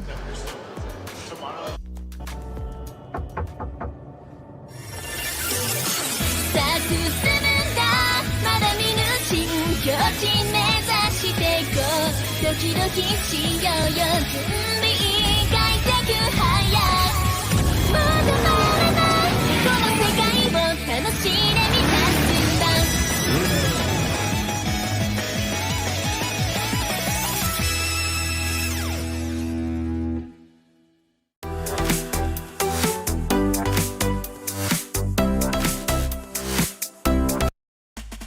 Ooh, new title. No longer the queen of the tanks. What are we going to get by the end of MWI? Hey, check it out. The brand new interactive effect for Rhino Day is now available. Check it out. Get involved. We love our new skin, stickers, and everything that you could possibly get for Rhino Day. Hey, our final matchup of the day. It's Gen G versus Foot Esports. Stage, take it away. Thank you so much, Taylor. Ladies and gentlemen, these players have been absolutely on fire throughout MWI Day 1 here at the Esports World Cup. And you guys thought that it'd be predictable, huh? You thought you knew every single result. Hell no. As we already saw Team Falcons Indonesia going down against Seda early on, that just goes to show the level of all of these competitors, Damascus. Hey, that's what I want to see, Rob. You know, it's competition. If it was predictable, we wouldn't be there. We'd be bored at home, and we're there to know if we crown a new champion or not. And speaking of new champion, Vitality is definitely the favorite, but that was not an easy win against a region that's kind of underrepresented, so everything's up in the air at the moment.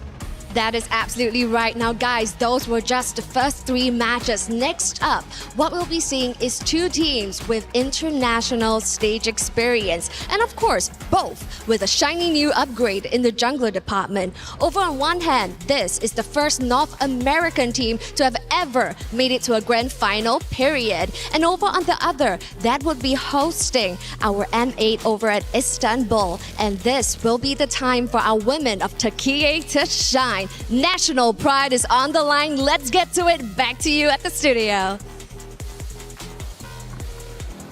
Hey, thank you for setting the stage right. All right, it's Gen G Esports, Foot Esports going against each other. Our final match of the day. Winner stays in upper, of course, for the others. Well, they drop down, forced to protect their key. And the way they do that is by winning through the lower matches.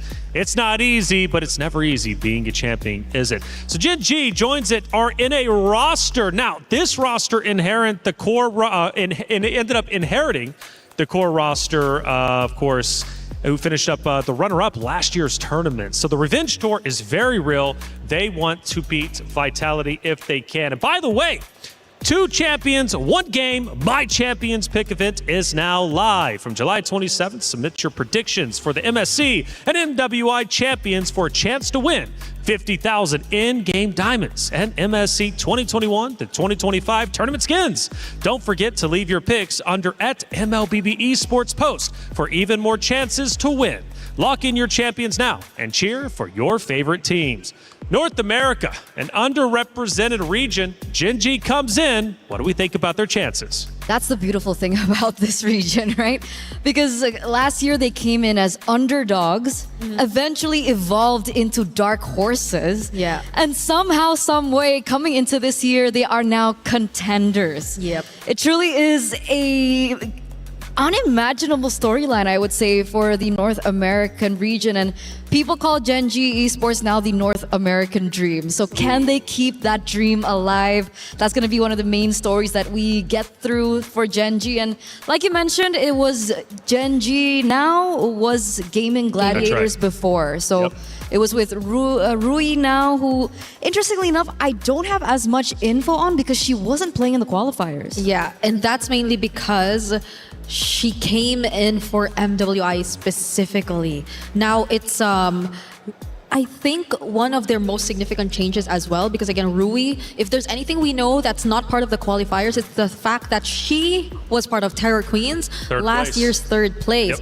And this, I would say, maybe people would consider to raise the ceiling in terms of how Gen G could really play a lot more explosive games because of the hero pool that's associated to Rui. And she's very, or I'd say she's one of those junglers who really specializes in a lot of versatile junglers or assassin heroes as well. So I think that adds another layer to what we can expect from Genji. Yeah, from Indonesia as well. Very talented region, right? So we're expecting her to be very good. This Genji roster looks stacked. And, Eterna, I really like the story that you laid out, right? Last year, not really taken seriously, turned into dark horses, and then a contender for the championship. And Ashley was a big reason for that. We just heard from her. She's in good spirits, feeling great. What makes Ashley such a good comparison to Vitality? Why is she the one that made such a narrative for Gaming Gladiators last year? Because, the whole thing about Gaming Gladiators last year was the fact that we always thought of Ashley as the mother of the team. She's very mothering. Gotcha. Right? But unfortunately, the title of Mother of Tanks was already taken by Vivian. So that's how the whole rivalry began. But all in all, she is still one of the most important figures of the team then. And she is still the same person now. Still the backbone of Genji, as well as Arya, I would say. Yeah, and it shows up a lot in terms of her personality and how she's able to carry the team and their aura in general. Because for one to be the quote-unquote mother or the leader, she just definitely has to be the first one to show up. And a lot of times, even in their previous appearances, you just really feel that confidence from her. And every single time, or especially last year, you really got to see them get the value out of it as they really claimed the title of Dark Horse.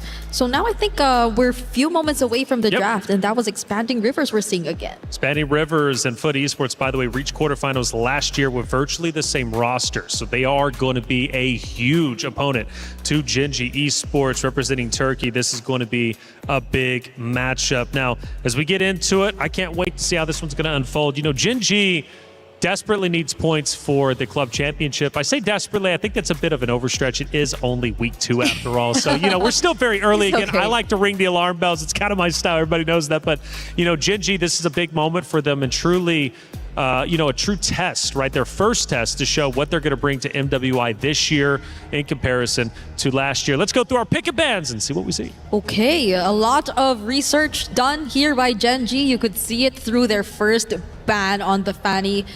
Foot Esports, Kujo is one of those Fanny specialists. If we could really just count between our fingers the number of Fanny specialists who are actually part of this tournament right now. She has very high mastery of this hero and used it in the previous qualifiers. Now they're taking it away from her. Interesting though is even the Hanabi. So I guess this is really Genji showing up and making sure that they've done their homework. On the other side though, it feels pretty standard for Foot. It seems as if they've stuck with the more common red side bans. That's the beautiful thing about being on red side and blue side, right? Blue side, you can get away with a lot more, I would say, respect bans as compared to the meta bans, because then it becomes, housekeeping for red side, because obviously GG or Genji will be the ones with first pick. So interestingly, I saw that emotion that you had on your face, Brig. Selena banned as well. So definitely a lot more information that Coach Rexvin has as well when it comes down to the drafts.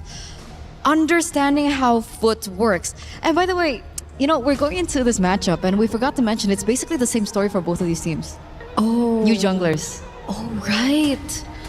Because now it's Kujo and Rui instead of Mireia. For Mireia. And they both beat their former junglers in their qualifiers. Exactly. On the way to MWI 2026. So that's a really interesting storyline. And now we get to see who will actually get farther here in this event. As Hirara, very much expected, open, and now prioritized as first pick. Foot Esports, though, on the other hand, I wonder if they will be the more common drafters there. Is it going to be the typical Eve Claude priority here and there, or even the Atlas maybe, if they just really want to consider the power picks early on? There you go, the Atlas gets locked in, but do they pair it up immediately with one of those that we mentioned? It seems like no, they are not going to reveal much just yet.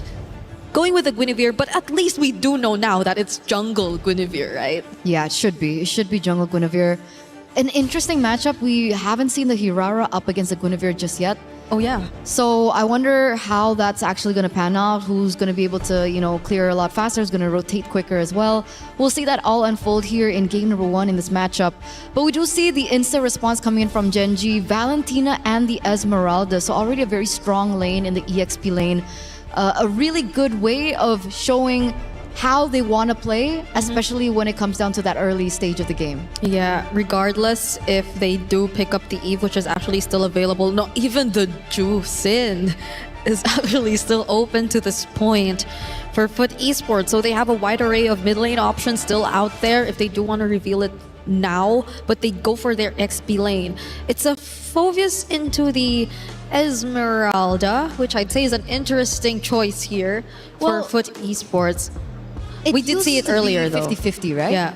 I mean, with the buffs to Esmeralda, would you consider Esmeralda the stronger lane up against the Phoveus? If we were just to base it on this first series that we saw, there was a slight advantage that we got to see from the Esmeralda, especially in terms of rotational speed. Like, you get to secure that you are out of your lane earlier than the Phoveus, if it's just that. But at the same time, if we're looking at the amount of, or the dashes so far, it's mostly on the Valentina and Herrera. So I guess it's really that's prioritized here for this Phoveus pickup. And that makes sense, right? We do see the value of the Phoveus coming through. I think it's a really good pickup here for Foot, especially in the first few 3. We're coming into the second phase of the drafts now, and we do see that the Gourd gets priority banned. So you did mention that they're trying to slim down the options of the mid laners, but what do we have left? Lilia was also a really interesting option. It did work out, a really good clear, especially in the early game. If you want to go for fast rotations, you can go for that. Zetian is still a hero that really has not surfaced. Yeah, I understand why they also took out the likes of the Gourd. You definitely would want a bit more burst damage to come in from Foot Esports, just so you could layer those setups better, because you already have the potential combination of the spatial migration and the fatal links. But we are still looking for the damage that could complement this combo from Foot Esports so far. It's only the Phoveus that's revealed to us, and at this point, if it's burst damage that you're looking for, then yes, the Lilia you mentioned might be one of the considerations. Juicin is also out there if you just want to add another layer of crowd control too. Do you feel that the Lilia's burst though? Yeah. Especially early game, it feels like a lot less bursty than something that you would imagine, something like the Farsa, who's a little bit heavier when it comes to hard burst. Plus, I don't know if you want to hand over the black shoes to the Valentina as easily, because that's just going to be another escape tool that they could really utilize if the Valentina just wants to play all aggressive throughout. So I think they're taking their time for this mid lane pick, but they do end up showing us their gold lane first. It's a Harith into a potential Claude, because the Claude is still open at this point. Should be. Panda would probably consider that. Oh, I remember Panda from last year. I think one of the heroes that I still remember from her was the Granger. Unfortunately, the Granger is not as meta, but I do remember her picking up the Claude, if I'm not mistaken, and I think she was one of the standouts from Gaming Gladiators. So it is definitely a matchup that we are looking forward to, as well as it's going to be the Minotaur, which is very classic Ashley, by the way. And then the carry comes through. Okay, well, yep. Purify gold lane, and at least they have direct answers for Shred. I think the carry so far in the previous matches that we've seen her has also really managed the laning so well. Regardless of matchup, it's managed. That's why we say manage, because it's not necessarily completely win out. But Foot Esports, for their... Okay, what's lacking? It's their gold... No, it's their mid. Yeah. It's their mid lane. I still agree. I think they need burst, right? They already have really good setups coming in from the Guinevere and the Atlas. Technically, they could rely on the Harith in the later stage of the game to, dish out that burst damage, but... Yeah, there you go. Yeah, so they still go for the Lilia. They want to be able to rotate quicker in the early game, and I feel like the Lilia plus the Atlas is going to be a potential problem for the Minotaur and the Valentina. It's interesting, though. Ashley on the Minotaur in their debut game, right? What could have been the idea behind this? Because yes, there's sustain I guess that's one more additional layer to it. Like you have clutch sustain, but also AoE, but you're both fighting with massive setup heroes. Well, here it is. The heroes are picked. The ladies are committed. It's Gen G Esports versus Foot Esports for our final series of the day. The winner moves forward that much closer to going to the knockout bracket. The loser forced to fight and protect their key till the end. Athena, Gideon, take it away. Thank you so much, Reflections, here at the desk. We're already moving on to our very last series of the day, and it's one that everyone from across the world is putting their eyes upon because this is Gen G versus Foot Esports. It's going to be tight here, Athena. I don't know about you. We were talking about the draft earlier, but I want you to expand your mind here. What do you think about the overall comp? To be honest here, for Foot Esports, I think they got baited. They got baited? Yeah. Especially on the getting the Lilia. It was part of the plan because for Gen G, because of this Valentina pick, overall they controlled what they wanted to see or what options were left for Foot Esports. And we've mentioned the Eve, but it does in fact make sense that if they pick up the Eve, it will be more painful on their side. It could backfire, right? It's a double-edged sword here for Foot Esports. But now, looking at the mid lane prio as well here for Gen G Esports, things are quite looking good as well as the rotation. Yeah, and they managed to get a quick steal off of that. That's going to slow Ruyi down, and that's the first buff that she was not able to take. So again, the next couple of camps here aren't going to be as much gold as she would like, but at the same time, there's still the orange buff at the end of the day. Yep, and we've seen that in the first match where even though someone stole us buff, we would still be able to level 4 before the first neutral objective. Very close call there though onto Panda 1 on the bottom side. Both sides are a little nervous. They don't have Flicker. They're both using Purify, so positional mistakes can be very heavily punished. There's no get out of jail card for free. But then let's look at the top side because Unohana having a really tough time into Arya, especially on this Esmeralda. Oh, gets the knock up and immediately. This might just be first blood here, but doesn't seem like they find it yet. Wait, that is early commitment here for Foot Esports. They are willing to take the first blood. Kujo immediately for the respo. Now they transition onto getting a neutral objective. Hey, Kujo finding that first blood is exactly what this team wants. Again, get that snowball onto Guinevere. Nail yourself. Wait a minute. This could be dangerous. Right now, Sayori has an opportunity to turn this fight around, but they don't have enough damage because they don't have enough people around the area. They call this up, but look at bot side. Hardly being shoved. They already have that rotation in. I think for Gen G Esports, they were also waiting for Ashley to get her ultimate. Wasn't enough of the change crowd control. You know, for Foot Esports, that is a very huge commitment onto that. Even the Salmon Force was activated here for Miko. Ruyi will spot on Zendaya. Black Shoes already activated. That is a big oopsie moment. But wait a minute, what's happening? They're disengaging. They allowed it to happen. They're like, you know what? We're feeling a little generous to you. You know, your name's Zendaya. I gotta make sure sending the big superstars back to their base and just know there's not gonna be a second time. Yep, definitely generous game so far. Salmon Force yet again here for Miko. Not really that greedy yet here for Foot Esports. I do like the fact that they're really being careful. It was Gen G Esports from last year. We're kind of a persona more on counter punish. So for Foot Esports, they're limiting mistakes. They're limiting movements that could get them punished here from Gen G Esports. And that's my favorite thing. I love seeing professional teams just understand what the playbook is meant to be, right? A simple foundation that kind of links every single movement into the game to give it purpose. And right now, if we're talking about purpose, Gen G, I think they're waiting for a mistake coming in from Foot on the next neutral objective because we're seeing that Arya, she has full control over this top side, right? Already a quarter EXP more than Unohana, even using the ult because she knows it's on a short cooldown to get back to the wave and lose 0 EXP. And for her, it's a good thing actually. Arya is considered one of the greatest anchors for Gen G Esports. She's also one of the leaders that led them onto the Grand Finals run last year against Team Vitality. So it's safe to say that Arya is the one that we should also look out for later on. And now, on the expanding Rivers map, she would definitely be present once they try and contest the neutral objective from the hands of Foot. Let's see how this is going to play out because right now, Foot have first motion, right? They have the Esports. Oh, wait. They've already opened it up. Golden reveals exactly what they want. All eyes on Arya, as I mentioned, and now Ashley is forced to react. There's going to be a Mian Fury. 2 members knocked up here for Foot Esports. Zendaya falling down as well. Kojo goes able to jump. Arya has been removed so entirely here onto her clashes. Rui still alive and kicking, dashing through the walls of their neutral objective hasn't been touched yet, but now they're following through to the chase here onto Nora and Miko.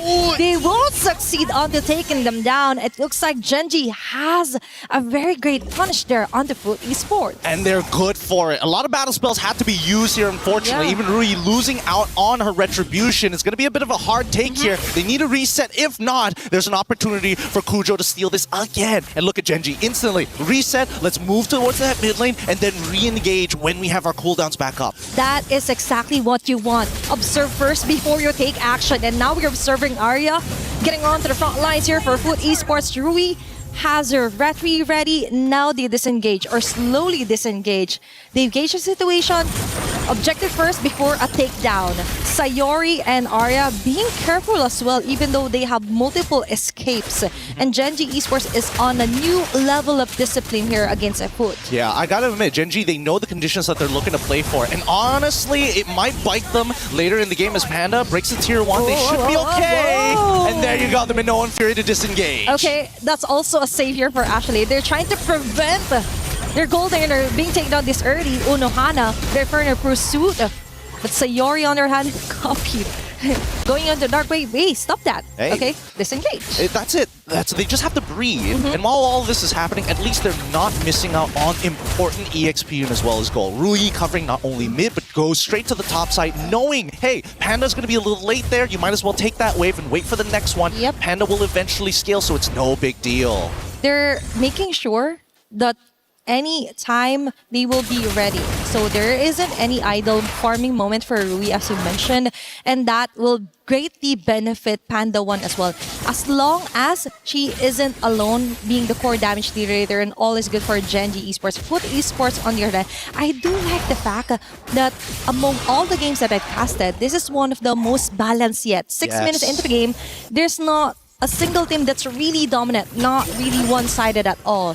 We see Foot Esports still trying to gauge a situation before they act on it. I feel like, again, both sides are being very respectful of each other, right? We haven't seen them really force too hard in a lot of these scenarios, and I think that at least for Gen G's side, it's very clear what they're trying to do. But Foot, on the other hand, I think it's a lot harder to determine what the play should be. As the dive commences, Unohana is in trouble. Okay, even though the Mian crew will miss out, Arya with a follow-up. Oh, Falling Star Moon will miss out.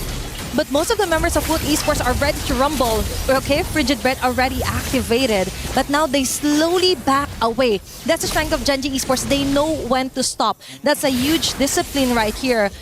The objective, leave it be. They just want things to be chill. They're just waiting for the perfect moment. If ever anyone overstays their welcome, they go for the punish. Nora as well with Frigid Bread. Arya is stoking up a lot of shields here on the Foot Esports. Sayori with the last hit. Miko on your hand, focusing on to getting the turrets. But they're getting the numbers rolling here for Genji Esports. 2 members down for a turret in exchange.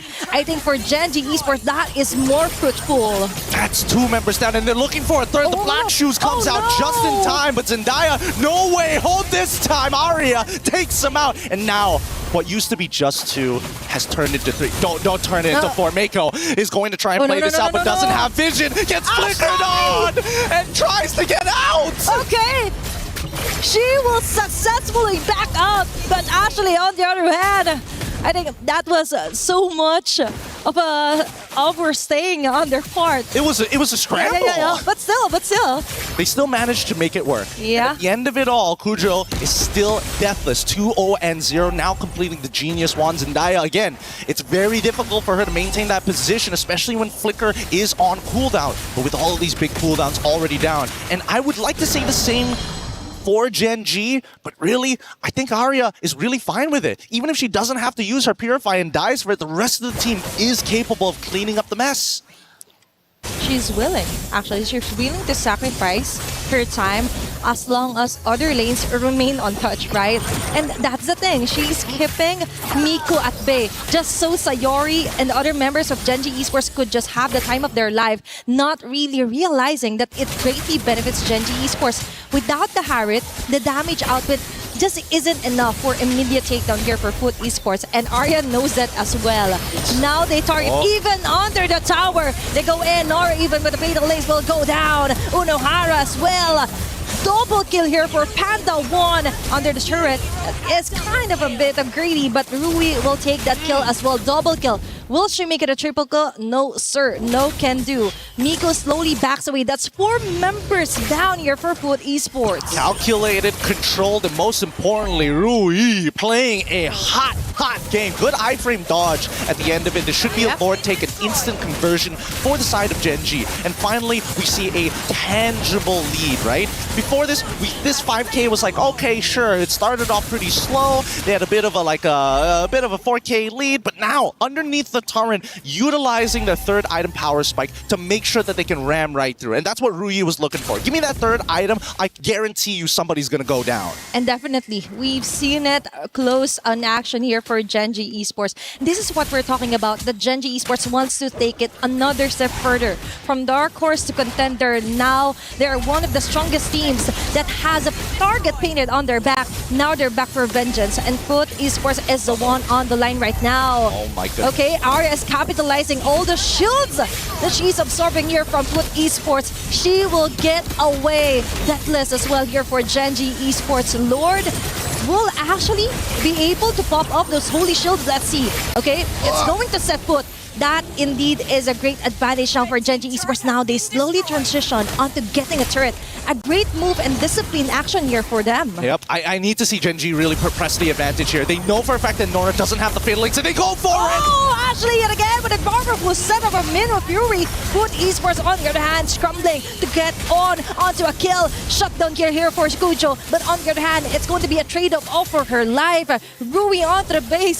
They still have a way to go, and that is onto the walls, jumping out and down here for Gen G Esports. That is too much to handle here for Foot. And that's the clip, especially for Ashley, for the argument for the mother of tanks. Truly, literally tanking the turrets. They're looking for a second one, and Rui, once again, thanks to the help of her team, able to dodge everything. Can she make it out with 1 HP? She can. Does. Okay. Oh, just a simple breather, and just notice that Foot, they're not happy that Gen G knocked on their door, broke at least one of the doorknobs, and said, hey, we're not going to pay for this. We're walking away. That took a lot of guts as well for Gen G Esports. They have the confidence, they have the skills to back it up. It's all about making the noise with their actions as well. Very swaggy move for Rui as well. So I think the trade-off was really worth it. I was actually concerned because so far here for Gen G Esports, for the longest time, I've seen them more of kind of like capitalizing on counter punishments. And now they're the ones leading the charge.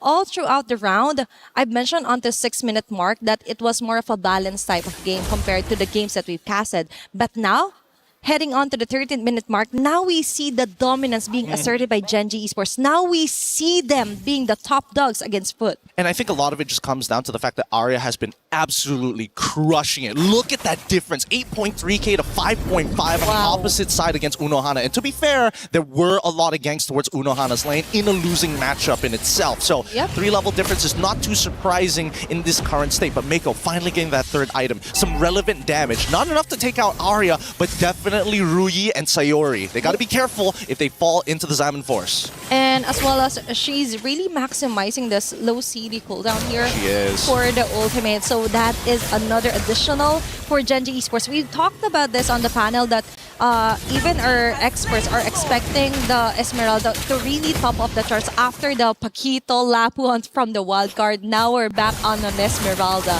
Yet again, now for Foot Esports, there is somewhat of a way to actually come back from this deficit. A way? I think.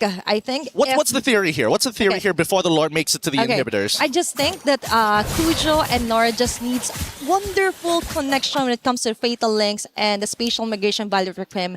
And Miko, as long as she doesn't get killed, could actually get 2 to 3 members from Genji Esports. But that is just wishful thinking on my part. That's not just wishful. That's hyper optimism as they're knocking on this door, ready to finish the job. They're going to break open the first inhibitor here, but let's see it. That Fatal Links could be a make it or break it. Yep, let's see. They could ask for the turret for help as well, but now the Lord, they have to melt this out as fast as possible. It's Arya yet again onto the front lines. That is what we're talking about. Ashley! With an Fury, good job down. The connection isn't there. They're slowly capitalizing onto the moving every single member here for Foot Esports. Ashley is a sacrifice, but I think it's going to be enough for Genji Esports to actually finish off this round. Panda 1, focus round to the tower, and that's it for game number 1 win for Genji. Woo! That was one hell of a game. Cool, calm, calculated, but most importantly, it never felt out of control for Gen G. Yes, mistakes happen, but it is not the end of the world, and you can see it in all of their faces. They're like, all right, no big deal. We can recover. We're going to hit them so much harder in the next 2 minutes. It's like, okay, another day, another game, another win. Like, very relaxed stances as well, even for Arya, Ashley as well. Super chill. They know that there is so much more competition to be had here today. So just getting one win just isn't enough. They need to win this series before we start feeling that confidence, and maybe a couple more once they make it to the playoffs. Yeah, because last year, it took what? 2 days to actually see some friendly banters and taunts. Let's see. This is just day number 1 for MWI. Hey, the one thing I can say about our beautiful ladies is the fact that they have way more personality than a large chunk of the male division here. They ain't shouting anything at anybody, but here at MWI, they show it. They put it all out on the table. With that being said, we're going to be throwing it back over to our panel right after these messages.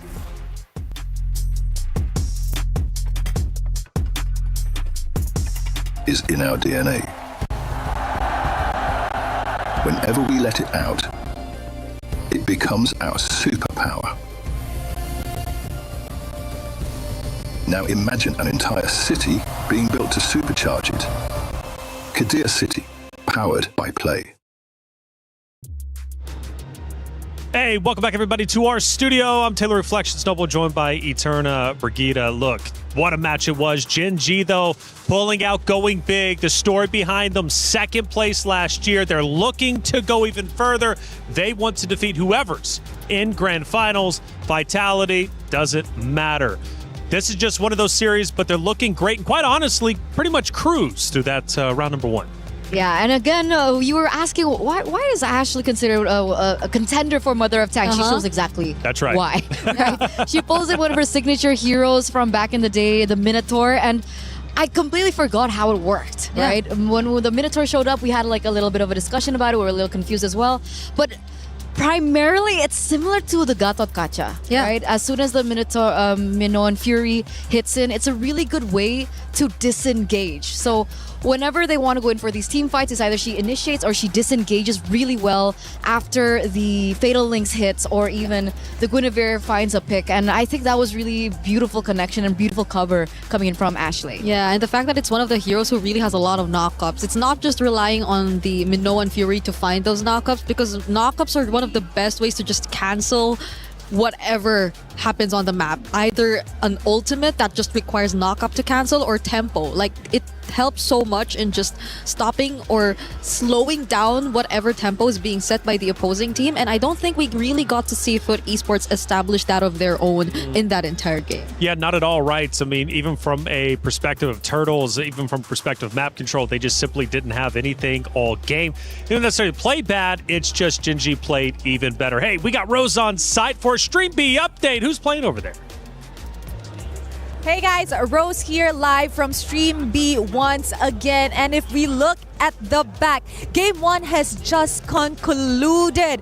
And guys, although it was a 21 minutes long game, the kill count ended at a 15-2 in favor of Falcons Daisy. And actually on my right, we could hear quite a bit of crowd and quite a bit of cheering for Falcons Daisy. So the question now lies, will Falcon Vega Mena be able to come back to equalize the score in a 1-1, or will Falcons Daisy actually come in with a sweep? That's it from Stream B. Throwing it back to you guys.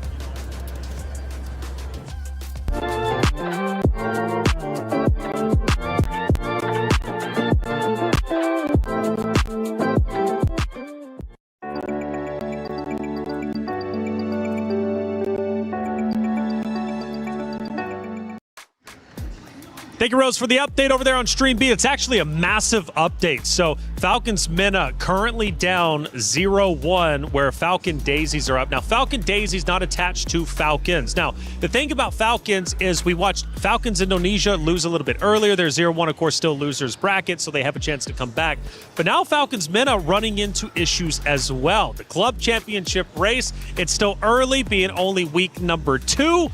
But man, Falcons cannot catch a break. Yeah, it's gonna be a very sad day for Team Falcons if ever Team Falcons Mena end up losing as well. So, and I doubt we want to end the day with all sweeps, you know? So hopefully we do get to see a game number 3 happen in Stream B, or maybe even here, you know? I wouldn't mind closing out the day with a game number 3 in our hands. I love that. I love that. It would show them the more competitive things are, but why has it been sweeps? Did we expect this? I don't think we expected this. I didn't. I mean, come on. Well, then again, it's kind of hit or miss, right? This early on in the groups, you know, some of the matchups might be a little bit overpowered towards one side versus the other, but all 2-0s?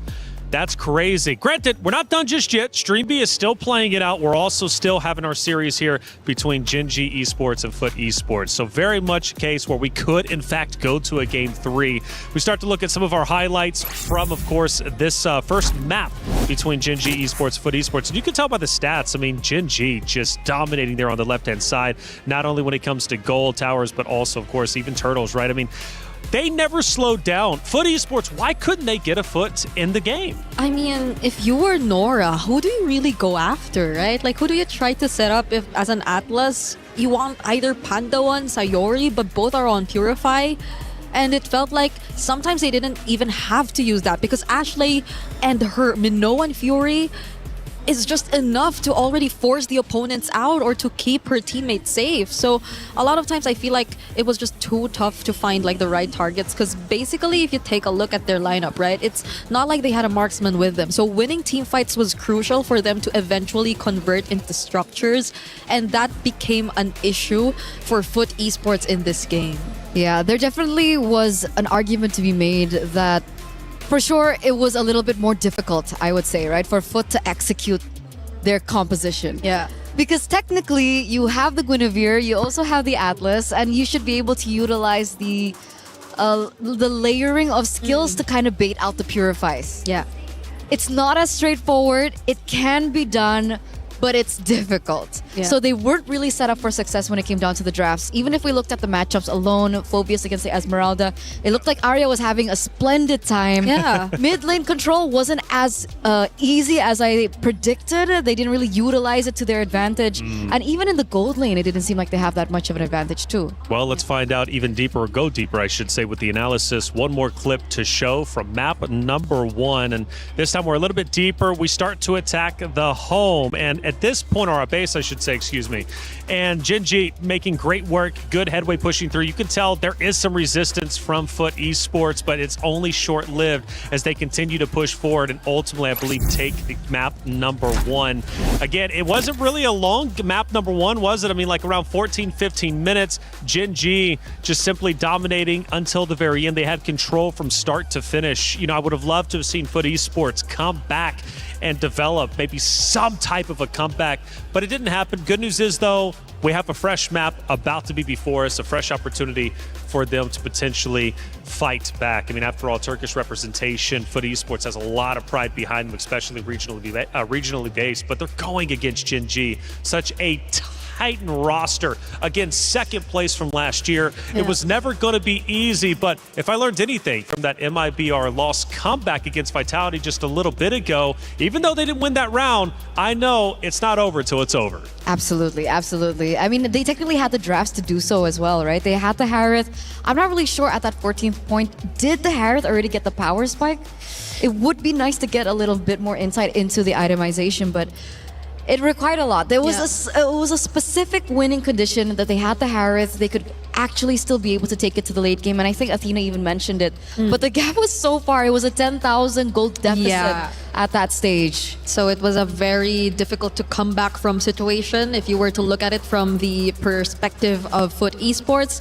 And hopefully this time around, though, things get a bit more favorable for them if they do switch sides in the upcoming draft. Because earlier on, you also did mention a thing or two about the difference between a blue and a red side, but I feel like there won't be as much difference when it comes to the bans that are to come from Gen G, because they really feel like they did their homework.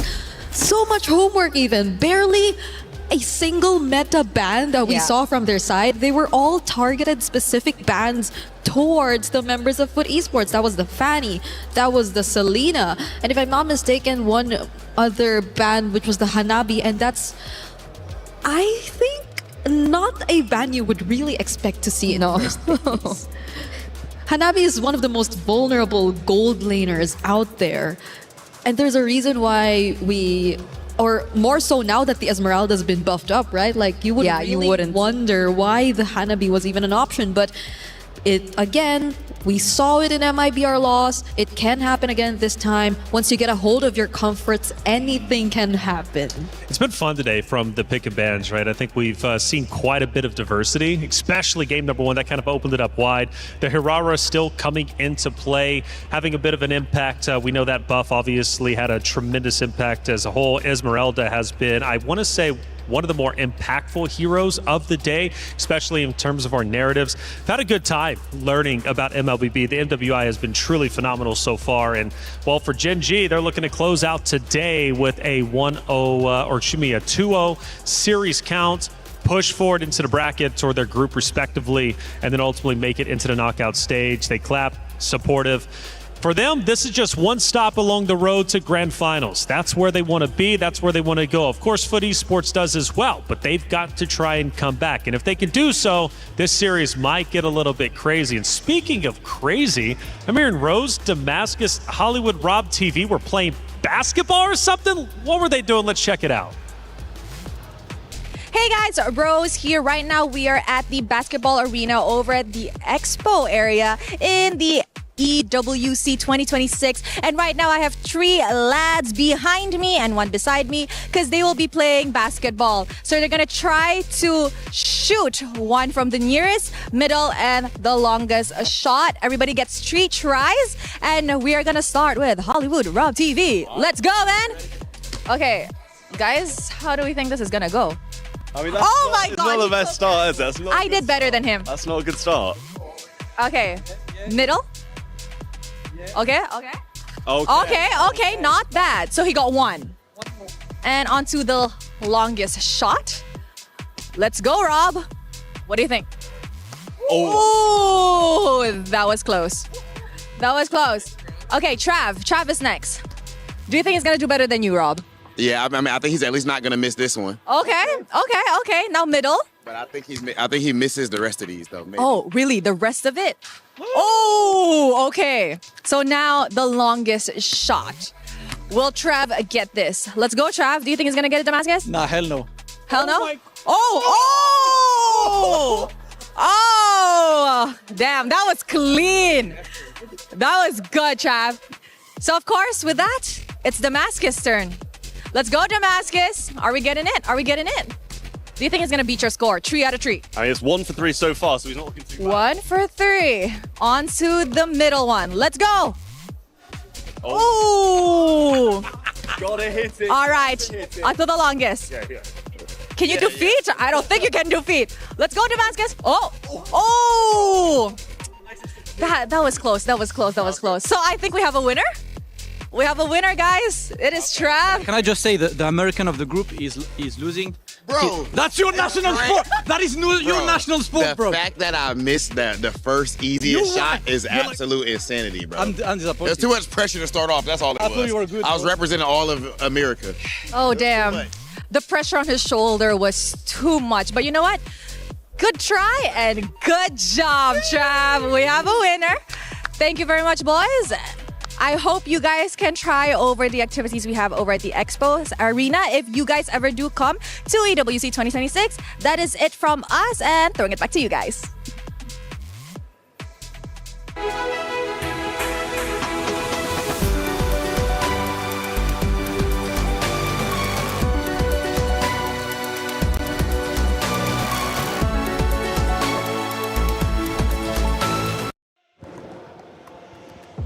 Bro, Rob, what are you doing, bro? You're embarrassing, dude. You let the Englishman beat you? That's not even his sport. That's not even his sport. He plays something like football or something, bro. Rob, we got to do that. Run it back again. Damascus, that second shot was bad, bro. But you know what? You did better than Rob. We got to have a conversation after this. Hey, check it out. About to hop into map number 2. We head back to the stage. It's Gen G Esports versus Foot Esports. Now, these two lady teams are ready to get it started once again. Gen G Esports, though, cool, calm, and collected. They dominated that first map. They're not looking like they're letting anything go. All gas, no brakes. Foot Esports, let's get real about them. What do they need to do to come back? Because this is not going to be easy. They've got to potentially throw something out there that maybe we're not expecting. First of all, they need to reset. Yeah. Right? They need to take a breather, go do fun stuff for a bit, I think. Like basketball? Like basketball. And I'm pretty sure they're going to beat Rob as well. Okay. I think I can even beat Rob, but Hey, the three of us should try it next time. yeah, let's do it after this. After those shots, I think both of you would be just fine. Exactly. I hope he's hearing this. In all 100%. seriousness, they look kind of tense. Yes, Right? yeah. We're looking at the stage right now and they look a little bit tense. So I hope they got the chance to reset even for, a few minutes backstage and they go back to the drawing board. But you did mention about side selection and we do see the change of sides. Is this the start of what Foot really needs? They left the Fanny open for Foot Esports. Hey, we haven't seen a Fanny game, even wildcards. Not at all, but the Freya seems to be a higher priority for Foot Esports, at least in this scenario. They want to keep it safe. They have to still check if it will indeed be feasible enough to bring out a Fanny in this scenario, because even then, it's such a comfort pick for Foot Esports for Kujo, but you cannot take away the fact that there could just be countless of counters to that specific hero. Gen Z, why did I say Gen Z? You're Gen Z. Oh, we're Gen Z. Gen G, right now. I think a lot of the other power picks are also still up there. They still can go for the Atlas. That worked wonders for them in game number 1 if ever they do want to. Another option earlier on, I think they could pair it with the Esmeralda, right? That was the option, or that was the pick that they went for, but they're changing it this time. They're actually going for a Valentina and Eterna. I think slowly the blind Valentina picks are working for those who are actually picking it up. Disagree. Depends on pilot. Disagree depends on pilot and how the enemy... It depends on the user. Yes, and also how the enemy drafts around it. Okay, in certain situations, if you are a Valentina, if you are able to see what is the best ult in which scenario, yes, Yeah. I agree, the Valentina is very powerful. But other than that, I don't see the value. But you do make a good point. The Valentina has risen in popularity lately. And we do see the insta response in the Cho as well as the Alice. Now, the Cho was a hero that I was expecting to come out earlier on, but it finally sees the light of day here. The big question is why? Are they setting up for a Fanny? You think so? Or because so far we're seeing like 2 fighters and they have a most likely Freya Gold and an Alice in the EXP lane. So that makes you think if they're setting up for a damaged jungler or if they have other plans in mind, unless they really want to stick for utility and just go hard carry. Because I've seen teams in qualifiers actually put the Alice in jungle, but I don't think this region is one of them. So there is still a very high chance that the Freya and Alice are going side for Foot Esports. And Genji, great response, pick up the carry just so they already have enough shred to deal with these threats. Yeah, Freya and the Alice is something that the carry really needs to deal with. Along your note about the Fanny, I do still think it depends on what the bans coming in from Foot are. If we see a ban of like a Moscow or something of that sort, it definitely is looking that particular way. Okay. So do GG instead want to try and ban it out here in the first phase, rather second phase? Yeah. They're taking their time right now. We're seeing Genji ban out their options first. There you go. So seeing the double fighter setup already revealed to us, they already took out one of the potential damage junglers that are still up there, and that's the Yi Sun Shin. So in a way, they're also narrowing down the options. I'm not sure if Genji themselves would also just rather take out the possibility of a Fanny all in all, but the way it's looking right now, it seems like it's really on the jungle target. And for Foot Esports, you also don't know what the jungler is for Genji just yet. They take out the Belleric though, because even so, you also don't know what Ashley is actually going to go for. Do they want to respect ban the Minotaur, is my question? Minotaur into the Alice Freya. Okay, at this point, I think these first 3 picks that Foot Esports showed us are picks that would just not care about the Minotaur whatever happens. Like, they could just keep running through the Minotaur, so I guess they would probably not mind letting it through. What? Even the Ling gets taken out. They're diving deep. So they're going deep into the hero pool here. So they're really leaving the Fanny open. But we, again, cannot say for sure. It's a Belleric ban. Is a Belleric actually a counter to the Fanny? Or is it like... Well, it's great for heroes that want to dive. So I'm thinking about heroes like Nolan. Yeah. Right? If they want to go for Nolan, it's not going to be as easy if the Belleric was on board, which is why they go for the ban towards it. Other than that, it's not related to the Belleric, but I still think the Hayabusa is also an option for them to pick up as well. But they're the ones to actually ban the Nolan out. Considering they are on blue side, they aren't going to get first pick in the second phase. So maybe they're picking up that Rui is also really good with her assassins. So that's definitely a possibility for the Nolan pick to actually show up for Genji. Okay, we're down to the jungler picks for both sides, and as well as the roam for Genji and the mid lane option for Foot Esports. So we're looking for a roam and jungler. I think at this point, if they just really want to lock in whatever power pick is left, but if you think about it, what is left? They can afford to maybe go a bit more on utility, as I was supposed to say, because they still have like a marksman in the gold lane, and there you have it. It is going to be an Akai. And the Mathilda is actually still open too if they want to go for that pairing still. Yeah, definitely an option that you can still go for here for Genji. But for Foot, they have to decide here and now. Up against the Akai, what do you think would be an option to utilize? The Akai with the heavy spin, despite, the nerfs towards, it hasn't been as easy against the Akai. And yes, I agree. Definitely not the Fanny. Really difficult to get in through the objectives. Unless they want to go for kill pressure, just full on kill pressure. Okay. So if they wanted to just match it... What? Barats without the Matilda. It's a Barats Cho. Well, again, Barats into the Akai, a more common matchup. We've seen it happen even in wildcards, but it does not in any way together with the Mathilda.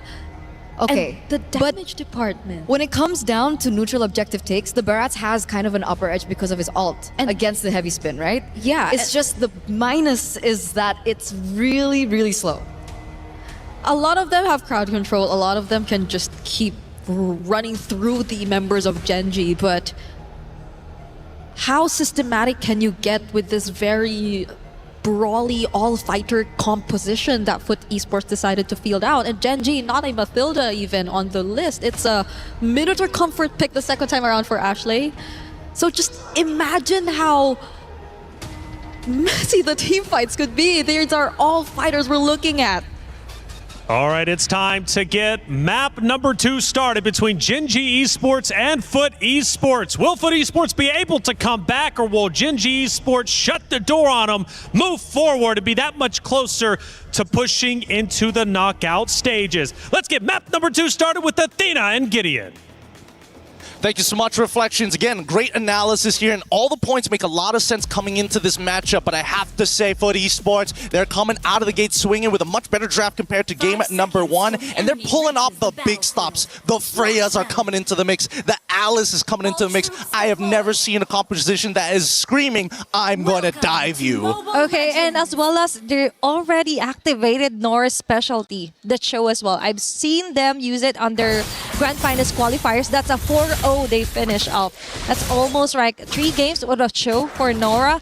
So for Foot Esports, they're taking in a lot of their specialty mechanics here just to try and ensure their survivability here onto their uppermost bracket of our tournament. Now for Gen.G Esports, they're one step closer. The tricky part about this is that whoever wins this one, will get most of the momentum. Let's check the emblem set as well. Yeah, the emblem sets, most of it, all really, really aggressive coming in from Foot. And I love this opening coming in from Foot Esports. They start on purple buff, immediately move over to Litho Wanderer because they have mid Fryo.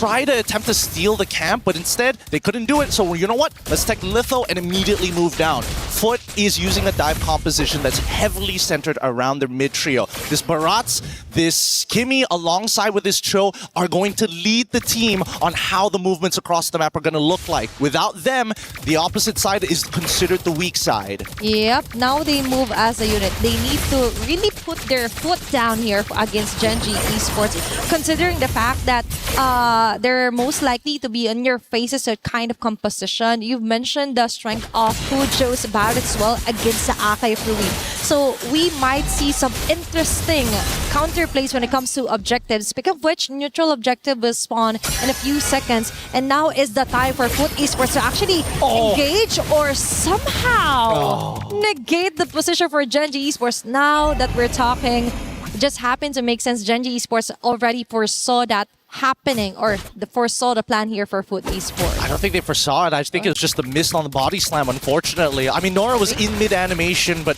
now they need Ashley to be level 4. I think that Gen.G, now that Arya doesn't have a clear lead, they're going to be playing for picks, but we'll see. Okay, there's going to be a very here for Unohana, but get the turtle buff here for Gen.G. Meanwhile, the first blood as well, falling onto the hands of Gen.G. Arya trying to the shield just isn't enough. The continuous damage is there, but still they survive. Unohana being caught on the crossfire, even with the kiss begin, and they're trying to run away. That is just too much to handle. Gen.G did a perfect circle moment here against Foot Esports. First objective, then the kills, then Arya taking charge of everything. That's a 0-3 by the way for her, Esmeralda. Oh my goodness, that was ridiculous. Like, again, this was technically a losing scenario for Gen.G's side.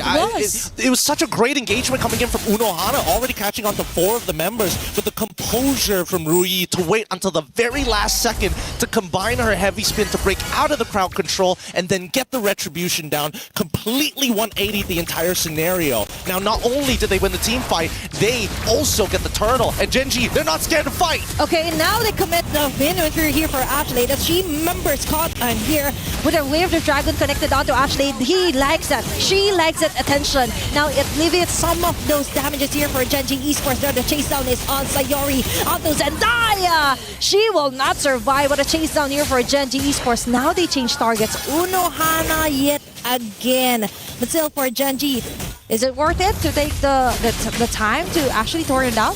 They're like, no, let's just focus on Nora and preventing them from really go with the freedom of just capitalizing farming up here on the map. Nico, other hand, has other plans here, chasing down Rui still. I think for Gen.G Esports, they could just commit on this one if they want to. They can commit a lot, actually, but I think Gen.G have bigger sights in mind, like the turtle that's about to spawn in about 6 seconds. Keep in mind, big battle spells are gone. Ashley can't just freely engage upon their targets. They will have to play a more defensive style, as we see the mid lane getting contested by Arya and Urohara. Own early, force out that ult. Okay, Arya is doing a great job in preventing another repeat of what Unohana did. So now Unohana is forced to just regen some of her HP before actually committing onto any clashes here for Gen G Esports. Unohana under the front, Crimson Lead activated. So let's see if they will be able to throw down Arya. But still, it's just like a tickle onto her. Another! Showing the throwing onto team members, but the follow-up just isn't there yet. Now Miko jumped in. Oh my God. What a mistake on their part. There wasn't anyone from Foot Esports to actually tank some of those damages. She just dove straight into the line of fire of Gen G Esports. This is starting to get a little uncomfortable. Gen G, they don't have to do much to deal with this dive composition because they're so well suited to deal with the counter engages. Foot's execution needs to be crystal, needs to be perfect. No opportunities must be given over to Gen G's side. That was too much of a risk here for Miko. For me, that was a question mark. Yeah, Unohana actually has a great vantage point with the Throne of Wind, but to jump inside the turtle pit with no one in the vicinity to help you tank up some of the damages, just wild here for Foot Esports. But still, for Gen G Esports, an early established lead compared to Game 1. Almost 6 minutes in, now they have 3k gold lead, and it's not stopping there. Even on the positioning, look at Arya. There's no woman here from Foot Esports that could stop this girl, and now they got their sights onto the mid lane. Kuja as well with the rockets will miss out most of the targets. Instead, she gets a lot of damage from Gen G Esports. I'm losing my mind here. Zendaya is getting zoned out from every little bit of EXP. She is literally 2 levels down on Sayori. And now we see the Throne of Ruin come down from Uruhara. It's a guaranteed kill here. It is. What can you even do? Plus the recall from Ashley. You gotta make sure you are putting your mark on your opponents right now. But Foot, I don't think it's completely over for them just yet. Mako has time to scale, but they need to rechange. They gotta change the way they think about this composition. Yep. Yes, it is a dive composition, but every composition needs one thing, and that's an anchor. Unfortunately, it's not Nora. Definitely not, because Arya is always on her face, right? And that isn't what you want if you want a new perspective here for Foot Esports. A way to do it is actually just focus on farming and slow down the pace. You don't have to necessarily fight onto Gen G's clashes or attempts, but they have no choice. It's always Gen G here, Gen G there, and most of the time, even their jungle camps aren't safe from Gen G. Yeah, no, it's too late. It's too late to actually go for these forceful plays anymore. And yes, I do agree that they do need to actually fight. Oh no, they forced another Throne of Ruins, and now the Daytona's welcome. Okay. They've got most of the clashes well enough prepared, but now Gen G yet again with unstoppable here for Sayori. Chase down here onto Arya, onto Nora. They get plenty of very nice crowd controls here, but how about the layer? It's not really layering enough here for Foot Esports, and now Unohana. A sure kill yet again for Gen G Esports, and they're taking it onto the hands of Panda 1. Well-formed carry, 110 onto the kill score. It's only 8 minutes in the game, but now they're deep inside the inner turret as well here for Foot Esports. No one is safe here onto Arya. The jump yet again for Nora. We've mentioned she isn't the anchor that they need to face off against Gen G. She really isn't right now. I think the most... I don't want to make big assumptions, but in my mind, the ideal situation for Foot, Zendaya is your main anchor. You got to play around Zendaya. She is not exactly the most mobile once the hover packs are down. So that means everybody else either has to play for peel or counter engage. And unfortunately, Unohana is at a point in the game where really hard engaging into the backline may not necessarily be good unless you get a trade in ultimates from Gen G. In this case, it's got to be that Minoan Fury. Ashley has been doing a lot. Sayori as well. Doesn't really need to go above and beyond because Ashley's already doing so much work. Ruyi, in particular, very dangerous, but at the same time, she's playing selfishly. I'm only going to use my ult to either catch somebody or secure the neutrals because everybody else is doing their jobs. If it works, right? They're not literally changing anything. They just stick to what worked best, which is a kind of repeat of what Ashley and Sayori is doing. A bonus part is that Arya doesn't even have to be in the clashes because now for Gen G Esports, they want to take on another member here for Foot Esports. Turret on the other hand, Sayori falling down. That is the shutdown that they want. But at what cost?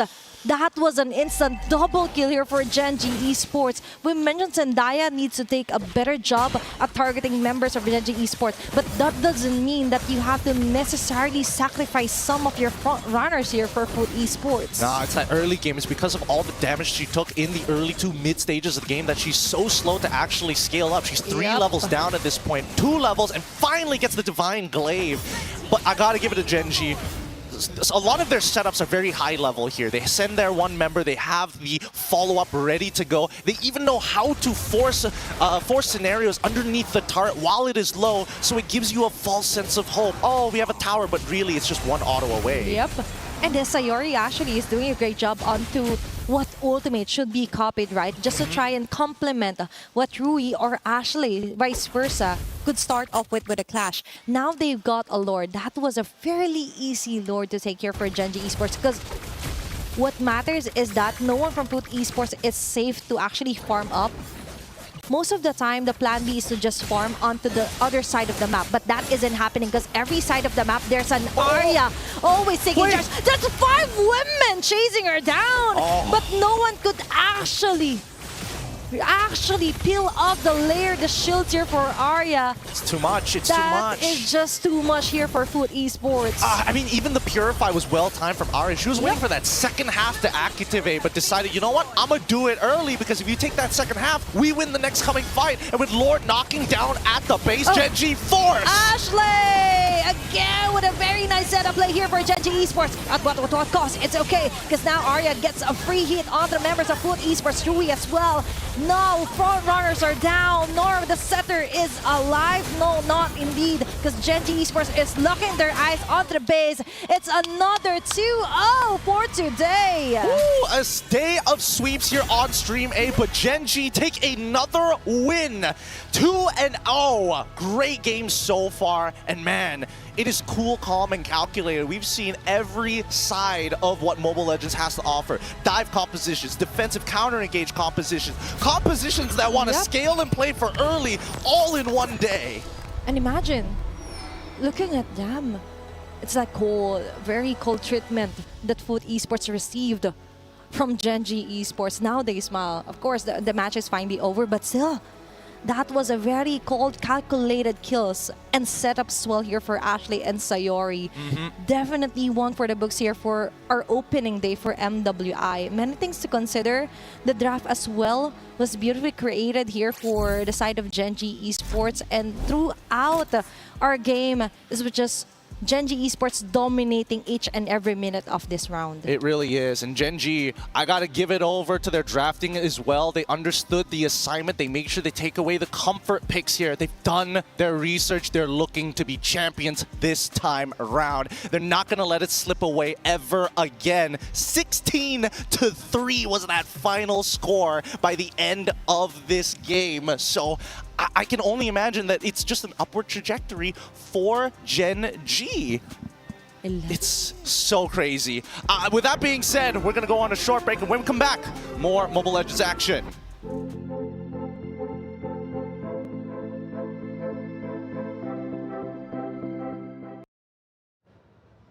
Another great series, but another 2-0. Gen.G walks through Foot Esports, take the series with confidence, and you know what? They look great. They really do. Again, a team that got second place last year, looking to go even further. They went first. Total control. Very well done. Welcome back to our desk. I'm Taylor Reflections Noble. Got Eterna, Brigida, Bree. Talk to me, man. Great series overall as a whole. Gen.G, I want to say, you know, Vitality was truly impressive. I think Gen.G looked to be the most in control out of all the series today. Yep, their 2 games felt like very cleanly executed games for this entire series. And I must say, I cannot process the fact that they got the Esmeralda for 2 games straight and had such an easy time with it for the entire series too. Because they also had the carry in game number 2. Like, there were no direct answers to the Esmeralda whatsoever. Not like it was the only thing you needed to answer in Gen.G's lineup, but also the fact like they didn't need to change much. They were always on the Minotaur. They were always on the Esmeralda. And Foot Esports, for 2 games straight failed to find answers to that. Which is why I was wondering when it went down to the drafts, right? I was like, do they want to ban Minotaur here? Do they want to start taking away these heroes that they found so much success on from game number 1? And they really didn't. Were they expecting maybe a different outcome come game 2? I'm not really sure what really happened, but obviously when it came down to the drafts, it wasn't really set up for Foot again, right? The Barats without the Matilda was already very difficult. And considering it was 4 out of 5 heroes on the side of Genji that had so much crowd control, and we're considering Sayori here because we talked about the Valentina, the blind pick Valentina, and how it would be successful or not. And I said, it really depends on the pilot. One of those pilots is Sayori. Brigida, tell me, standout star from Genji who performed well. We talked about Ashley quite a bit. Did she show up like you expected her to? She did. But I think my standout would be the first face we got to see in this particular screen. That has to be none other than Arya. Apart from the fact that she did get her hands on the Esmeralda for 2 games straight, she just played it so efficiently to make sure that you get the most out of the buffs that these Esmeralda just recently got. So shields apart, I think there was even this one moment in game where I definitely thought she would have went down. But she survived just with a single skill 1, and the team fight extended even further, and I think that's where an Esmeralda thrives. So when it keeps extending, Foot, yes, they had a lot of fighters, but it also felt like they were a bit too spread out. I could recall the Freya trying to go in from the backlines countless times, but even then, it felt like she put herself in danger even more. Well, Eterna, we have a couple of highlights. Let's walk through them, and it could even include of course, what Bree ended up saying, right? Getting away unscathed. I know it was a quick game. We start very early on in just 3 minutes. And we already see Ashley doing Ashley things, right? And we see the counter engage that we come to love from Genji. The fact that they're able to layer the resources so well. We do see that first engage coming through, but the engages after that really just coalesce with one another, right? You see, you know, Rui coming in as well with the hurricane dance. It's not called the hurricane dance anymore, isn't it? It's called the heavy spin. Man, I'm still stuck in like what 5 years ago. It's a hurricane dance. It's a new patch. But again, like sometimes you just feel surprised that the meta shifts so much that you just bring back a lot of the former picks, because even the Barretts, like I guess it's because you saw the Barretts, right? And the Faramis. It's because you saw a lot of the old picks, the old meta picks that you suddenly thought you were back in the day. But I agree.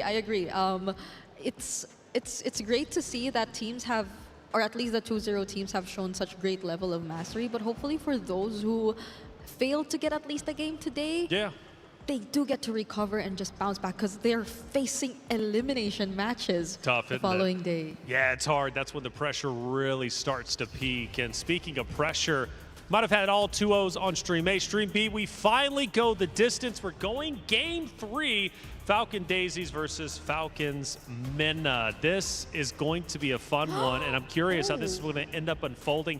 I think this might be a replay. I don't know if this is actually live. But if it is, though, it looks like Falcons Minna are actually looking pretty good. You know, we discussed, obviously, Falcons Minna, a team that needs to perform well because Falcons Indonesia find themselves in the lower bracket, which means Falcons, for club championship points, they could be missing out if Falcons Minna is not successful. Of course, Falcons Indonesia will tell their story in the future days. But I believe that was the end of game number 2, and that ties it up. So going into game 3, our first one, I'm curious how it's going to end up unfolding. Well, it looked really good, game number 2, right? That was almost a 10,000 gold lead for Falcons Vega Mena, and I really liked the drafts. Very intriguing, very unique as well, utilizing their own taste. Kadita is something that I really love, and I thought that we'd see it in that match where there was the Guinevere and the Atlas, right? They went for Lilia at the end, but they could have considered something like the Kadita if they wanted to go for more burst. So we're seeing a lot more old picks come again. And it's MWI. Old is cool, okay? it's Brigida, MWI. old is cool. Old is gold. Old is gold. I like that better than cool. Brigida, let's take a look at some of our emotions from the players out on our stage because, again, the emotions run high. I mean, how could they not, being on that stage, the fans watching you, plus you're playing, you know, an MWI. Again, it brings elation, it brings joy, but sometimes it brings heartbreak. In this case, you get a little bit of everything. yeah, and I like how it seemed like they were in really high spirits before we started the match, and then even after, you get to see smiles on their faces, even from losing teams. One, I think I would really remember from today was from MIBR loss. I saw La La Land just clapping her hands after they lost eventually to Team Vitality, and very well done for them. They deserve to smile after what they've been able to show up against the team to beat that we've established here in MWI 2026, because they took us by surprise. We were so close to getting that Game 3 Reflections actually mentioned, because he did feel like the third series was actually the series that could have went the distance, right? I felt that. I was wrong, but I did feel that. And honestly, we could have went that way. I mean, it was still probably one of the greatest matches we'll have over the next coming days, going 26 minutes. I mean, that's an eternity. It is. It is. It was one of the longer games that we've seen so far, and I hope we get more. Right, because the longer the games go, it means that that's the closer things are getting as well when it comes down to the competition. And we've seen certain regions dominate here at MWI for so long. Finally seeing things level up and having that being like the growth and the entire landscape of things, it's really nice because like we've been following the female scene for so long, and we finally get to see a lot of these regions out there really develop. Absolutely. And speaking of developing Vitality, questions were, are they coming in as the champions we once knew, or are they going to be coming in a little bit lackluster, maybe weaker? We do know that they have suffered losses in the past, okay? It's few, but it does happen. They have shown that they can bleed. However, at least for right now, for the MWI in 2026, seems like they are not bleeding whatsoever. In fact, they are thriving, and they had such an incredible series. Yes, they did get overzealous. We talked about it, pushing the base a bit too much, but they still locked it in, and they looked more confident than I think they ever have. And they can afford to do that. Yes. They can afford to do that, especially in the early stages, I think. As we get further and further, I think that's when things are going to get a little bit more competitive from Vitality, because they are going to start to properly execute their early game. Am I allowed to say that? Properly execute their early game? I get a feeling that it's okay because that's a Vitality thing, you know, like they've already proven and established how clean their executions are, how they've mastered the fundamentals, and it shows in their records, because I believe even in the previous MWI, they barely dropped a single game, if not none. Oh, wow. Like, they That's had a truly perfect impressive. record. All games, sweeps. All series ended in sweeps. And yes, it just really shows how dominant they are, but now that there are so many regions stepping up, I'm hoping to see less of sweeps, you know? It's the first day, Sure. I guess it's a bit forgivable, but as time goes by, as we get to the top few remaining teams, I can just sense that it'll be much closer than last year's MWI if we keep this trend going. Well, going back to Gen G, they just at least had a tremendous 2-0. Luckily, we had Rose to sit down with Panda to hear what she had to say after her win.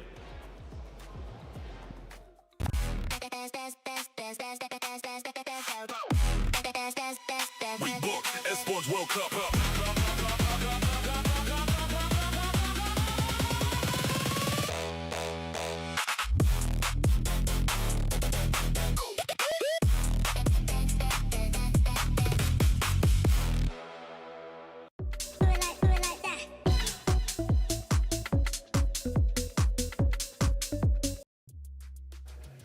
Hey guys, Rose here with Panda from Gen G, and they have just won Foot Esports on a 2-0. Congrats, girl. Thank you. Now, Panda, let's talk a little bit about you, because earlier on in the pre-match interview with Ashley, I mentioned that she looks more composed, more calm this year, more mature. What about you? Have you changed much since last year?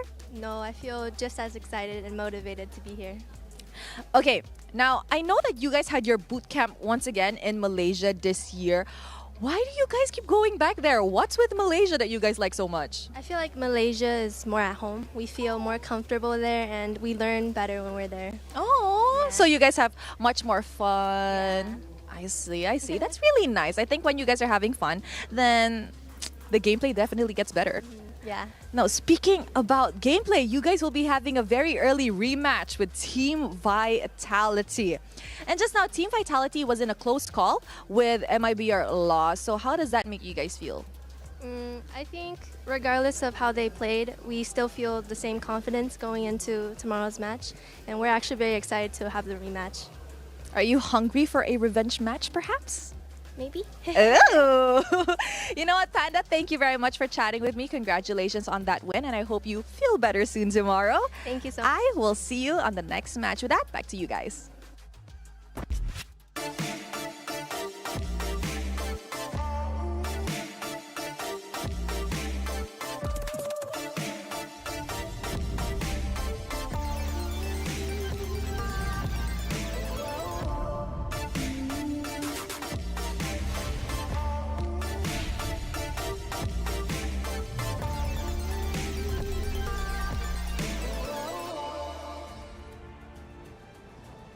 Thank you, Rose, for that great interview. Nice to hear Panda, giving us some insight, choosing to train in Malaysia because it just feels like home. That's where they feel they learn the best.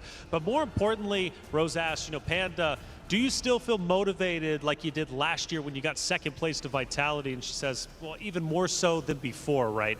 So Panda on a mission alongside that at Gen G to face off against that team right there on your screen. Vitality, the top dogs, the team to beat for sure. And they did, in fact, beat MIBR loss a little bit earlier, 2-0.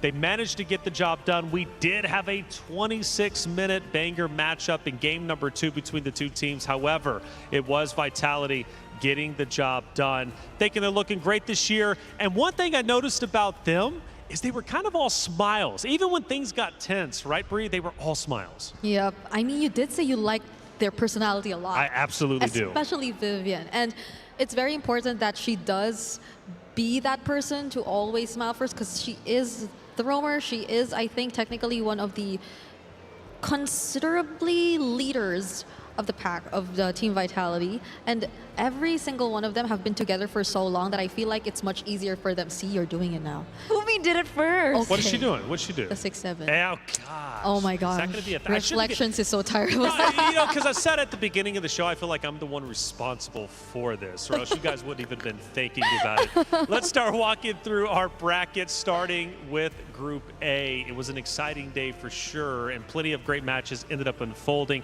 Do have a message for you, however. During the pre-show, the bracket for Group B was displayed incorrectly. The previous bracket graphic was displayed in order of matches played by match start time and not on the correct order. The teams have been drawn into the bracket. Team Vitality plays the winner of Gen G versus Foot. In this case, it would be Gen G. And then, of course, Galaxy Phoenix played the winner of Falcon Daisies versus Team Falcons Mena in the upper bracket. While MIBR lost, face off against losers of Gen G versus Foot. In this case, obviously, will be Foot. And Navi will face losers of Falcon Daisies versus Team Falcons Mena in the elimination matches. And of course, we still need to get caught up on how that secondary matchup ended up taking place. And as we take a look, that bottom one still tied up 1-1. So you're going to have to catch that over on Stream B to see how that Game 3 ends up unfolding. Hey, it's Yes. true. It's happening. It's happening. Oh my goodness. We get the rematch of the grand finals of MWI 2025 early.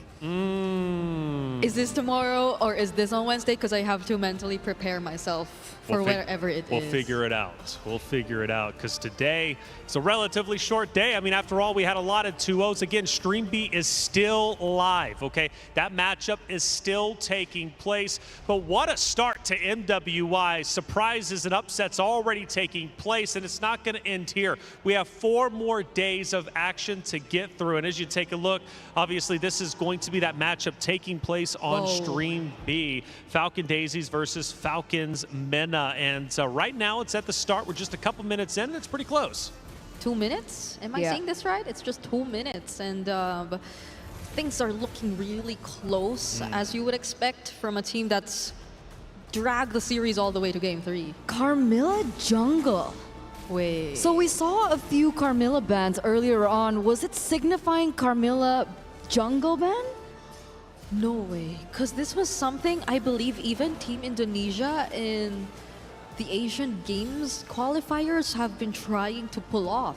Wow. Well, that's very exciting to see. Brigida Eterna, looks like we're going to have to end it here, though. No! That stream, yeah, we're going to pull it up because Stream B is still going on. Check it out if you haven't already. But for Stream A, we are done for today.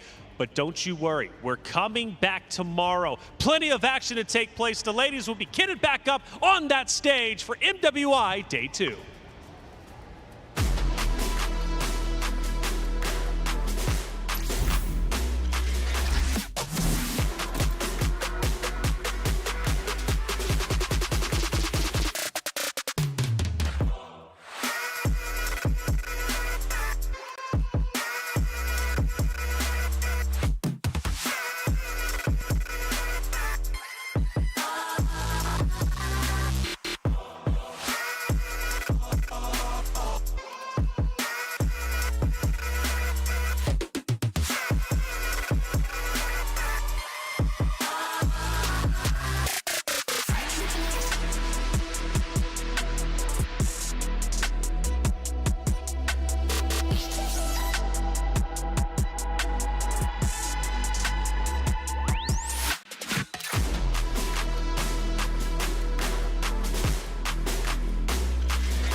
Doki doki しようよ準備外的早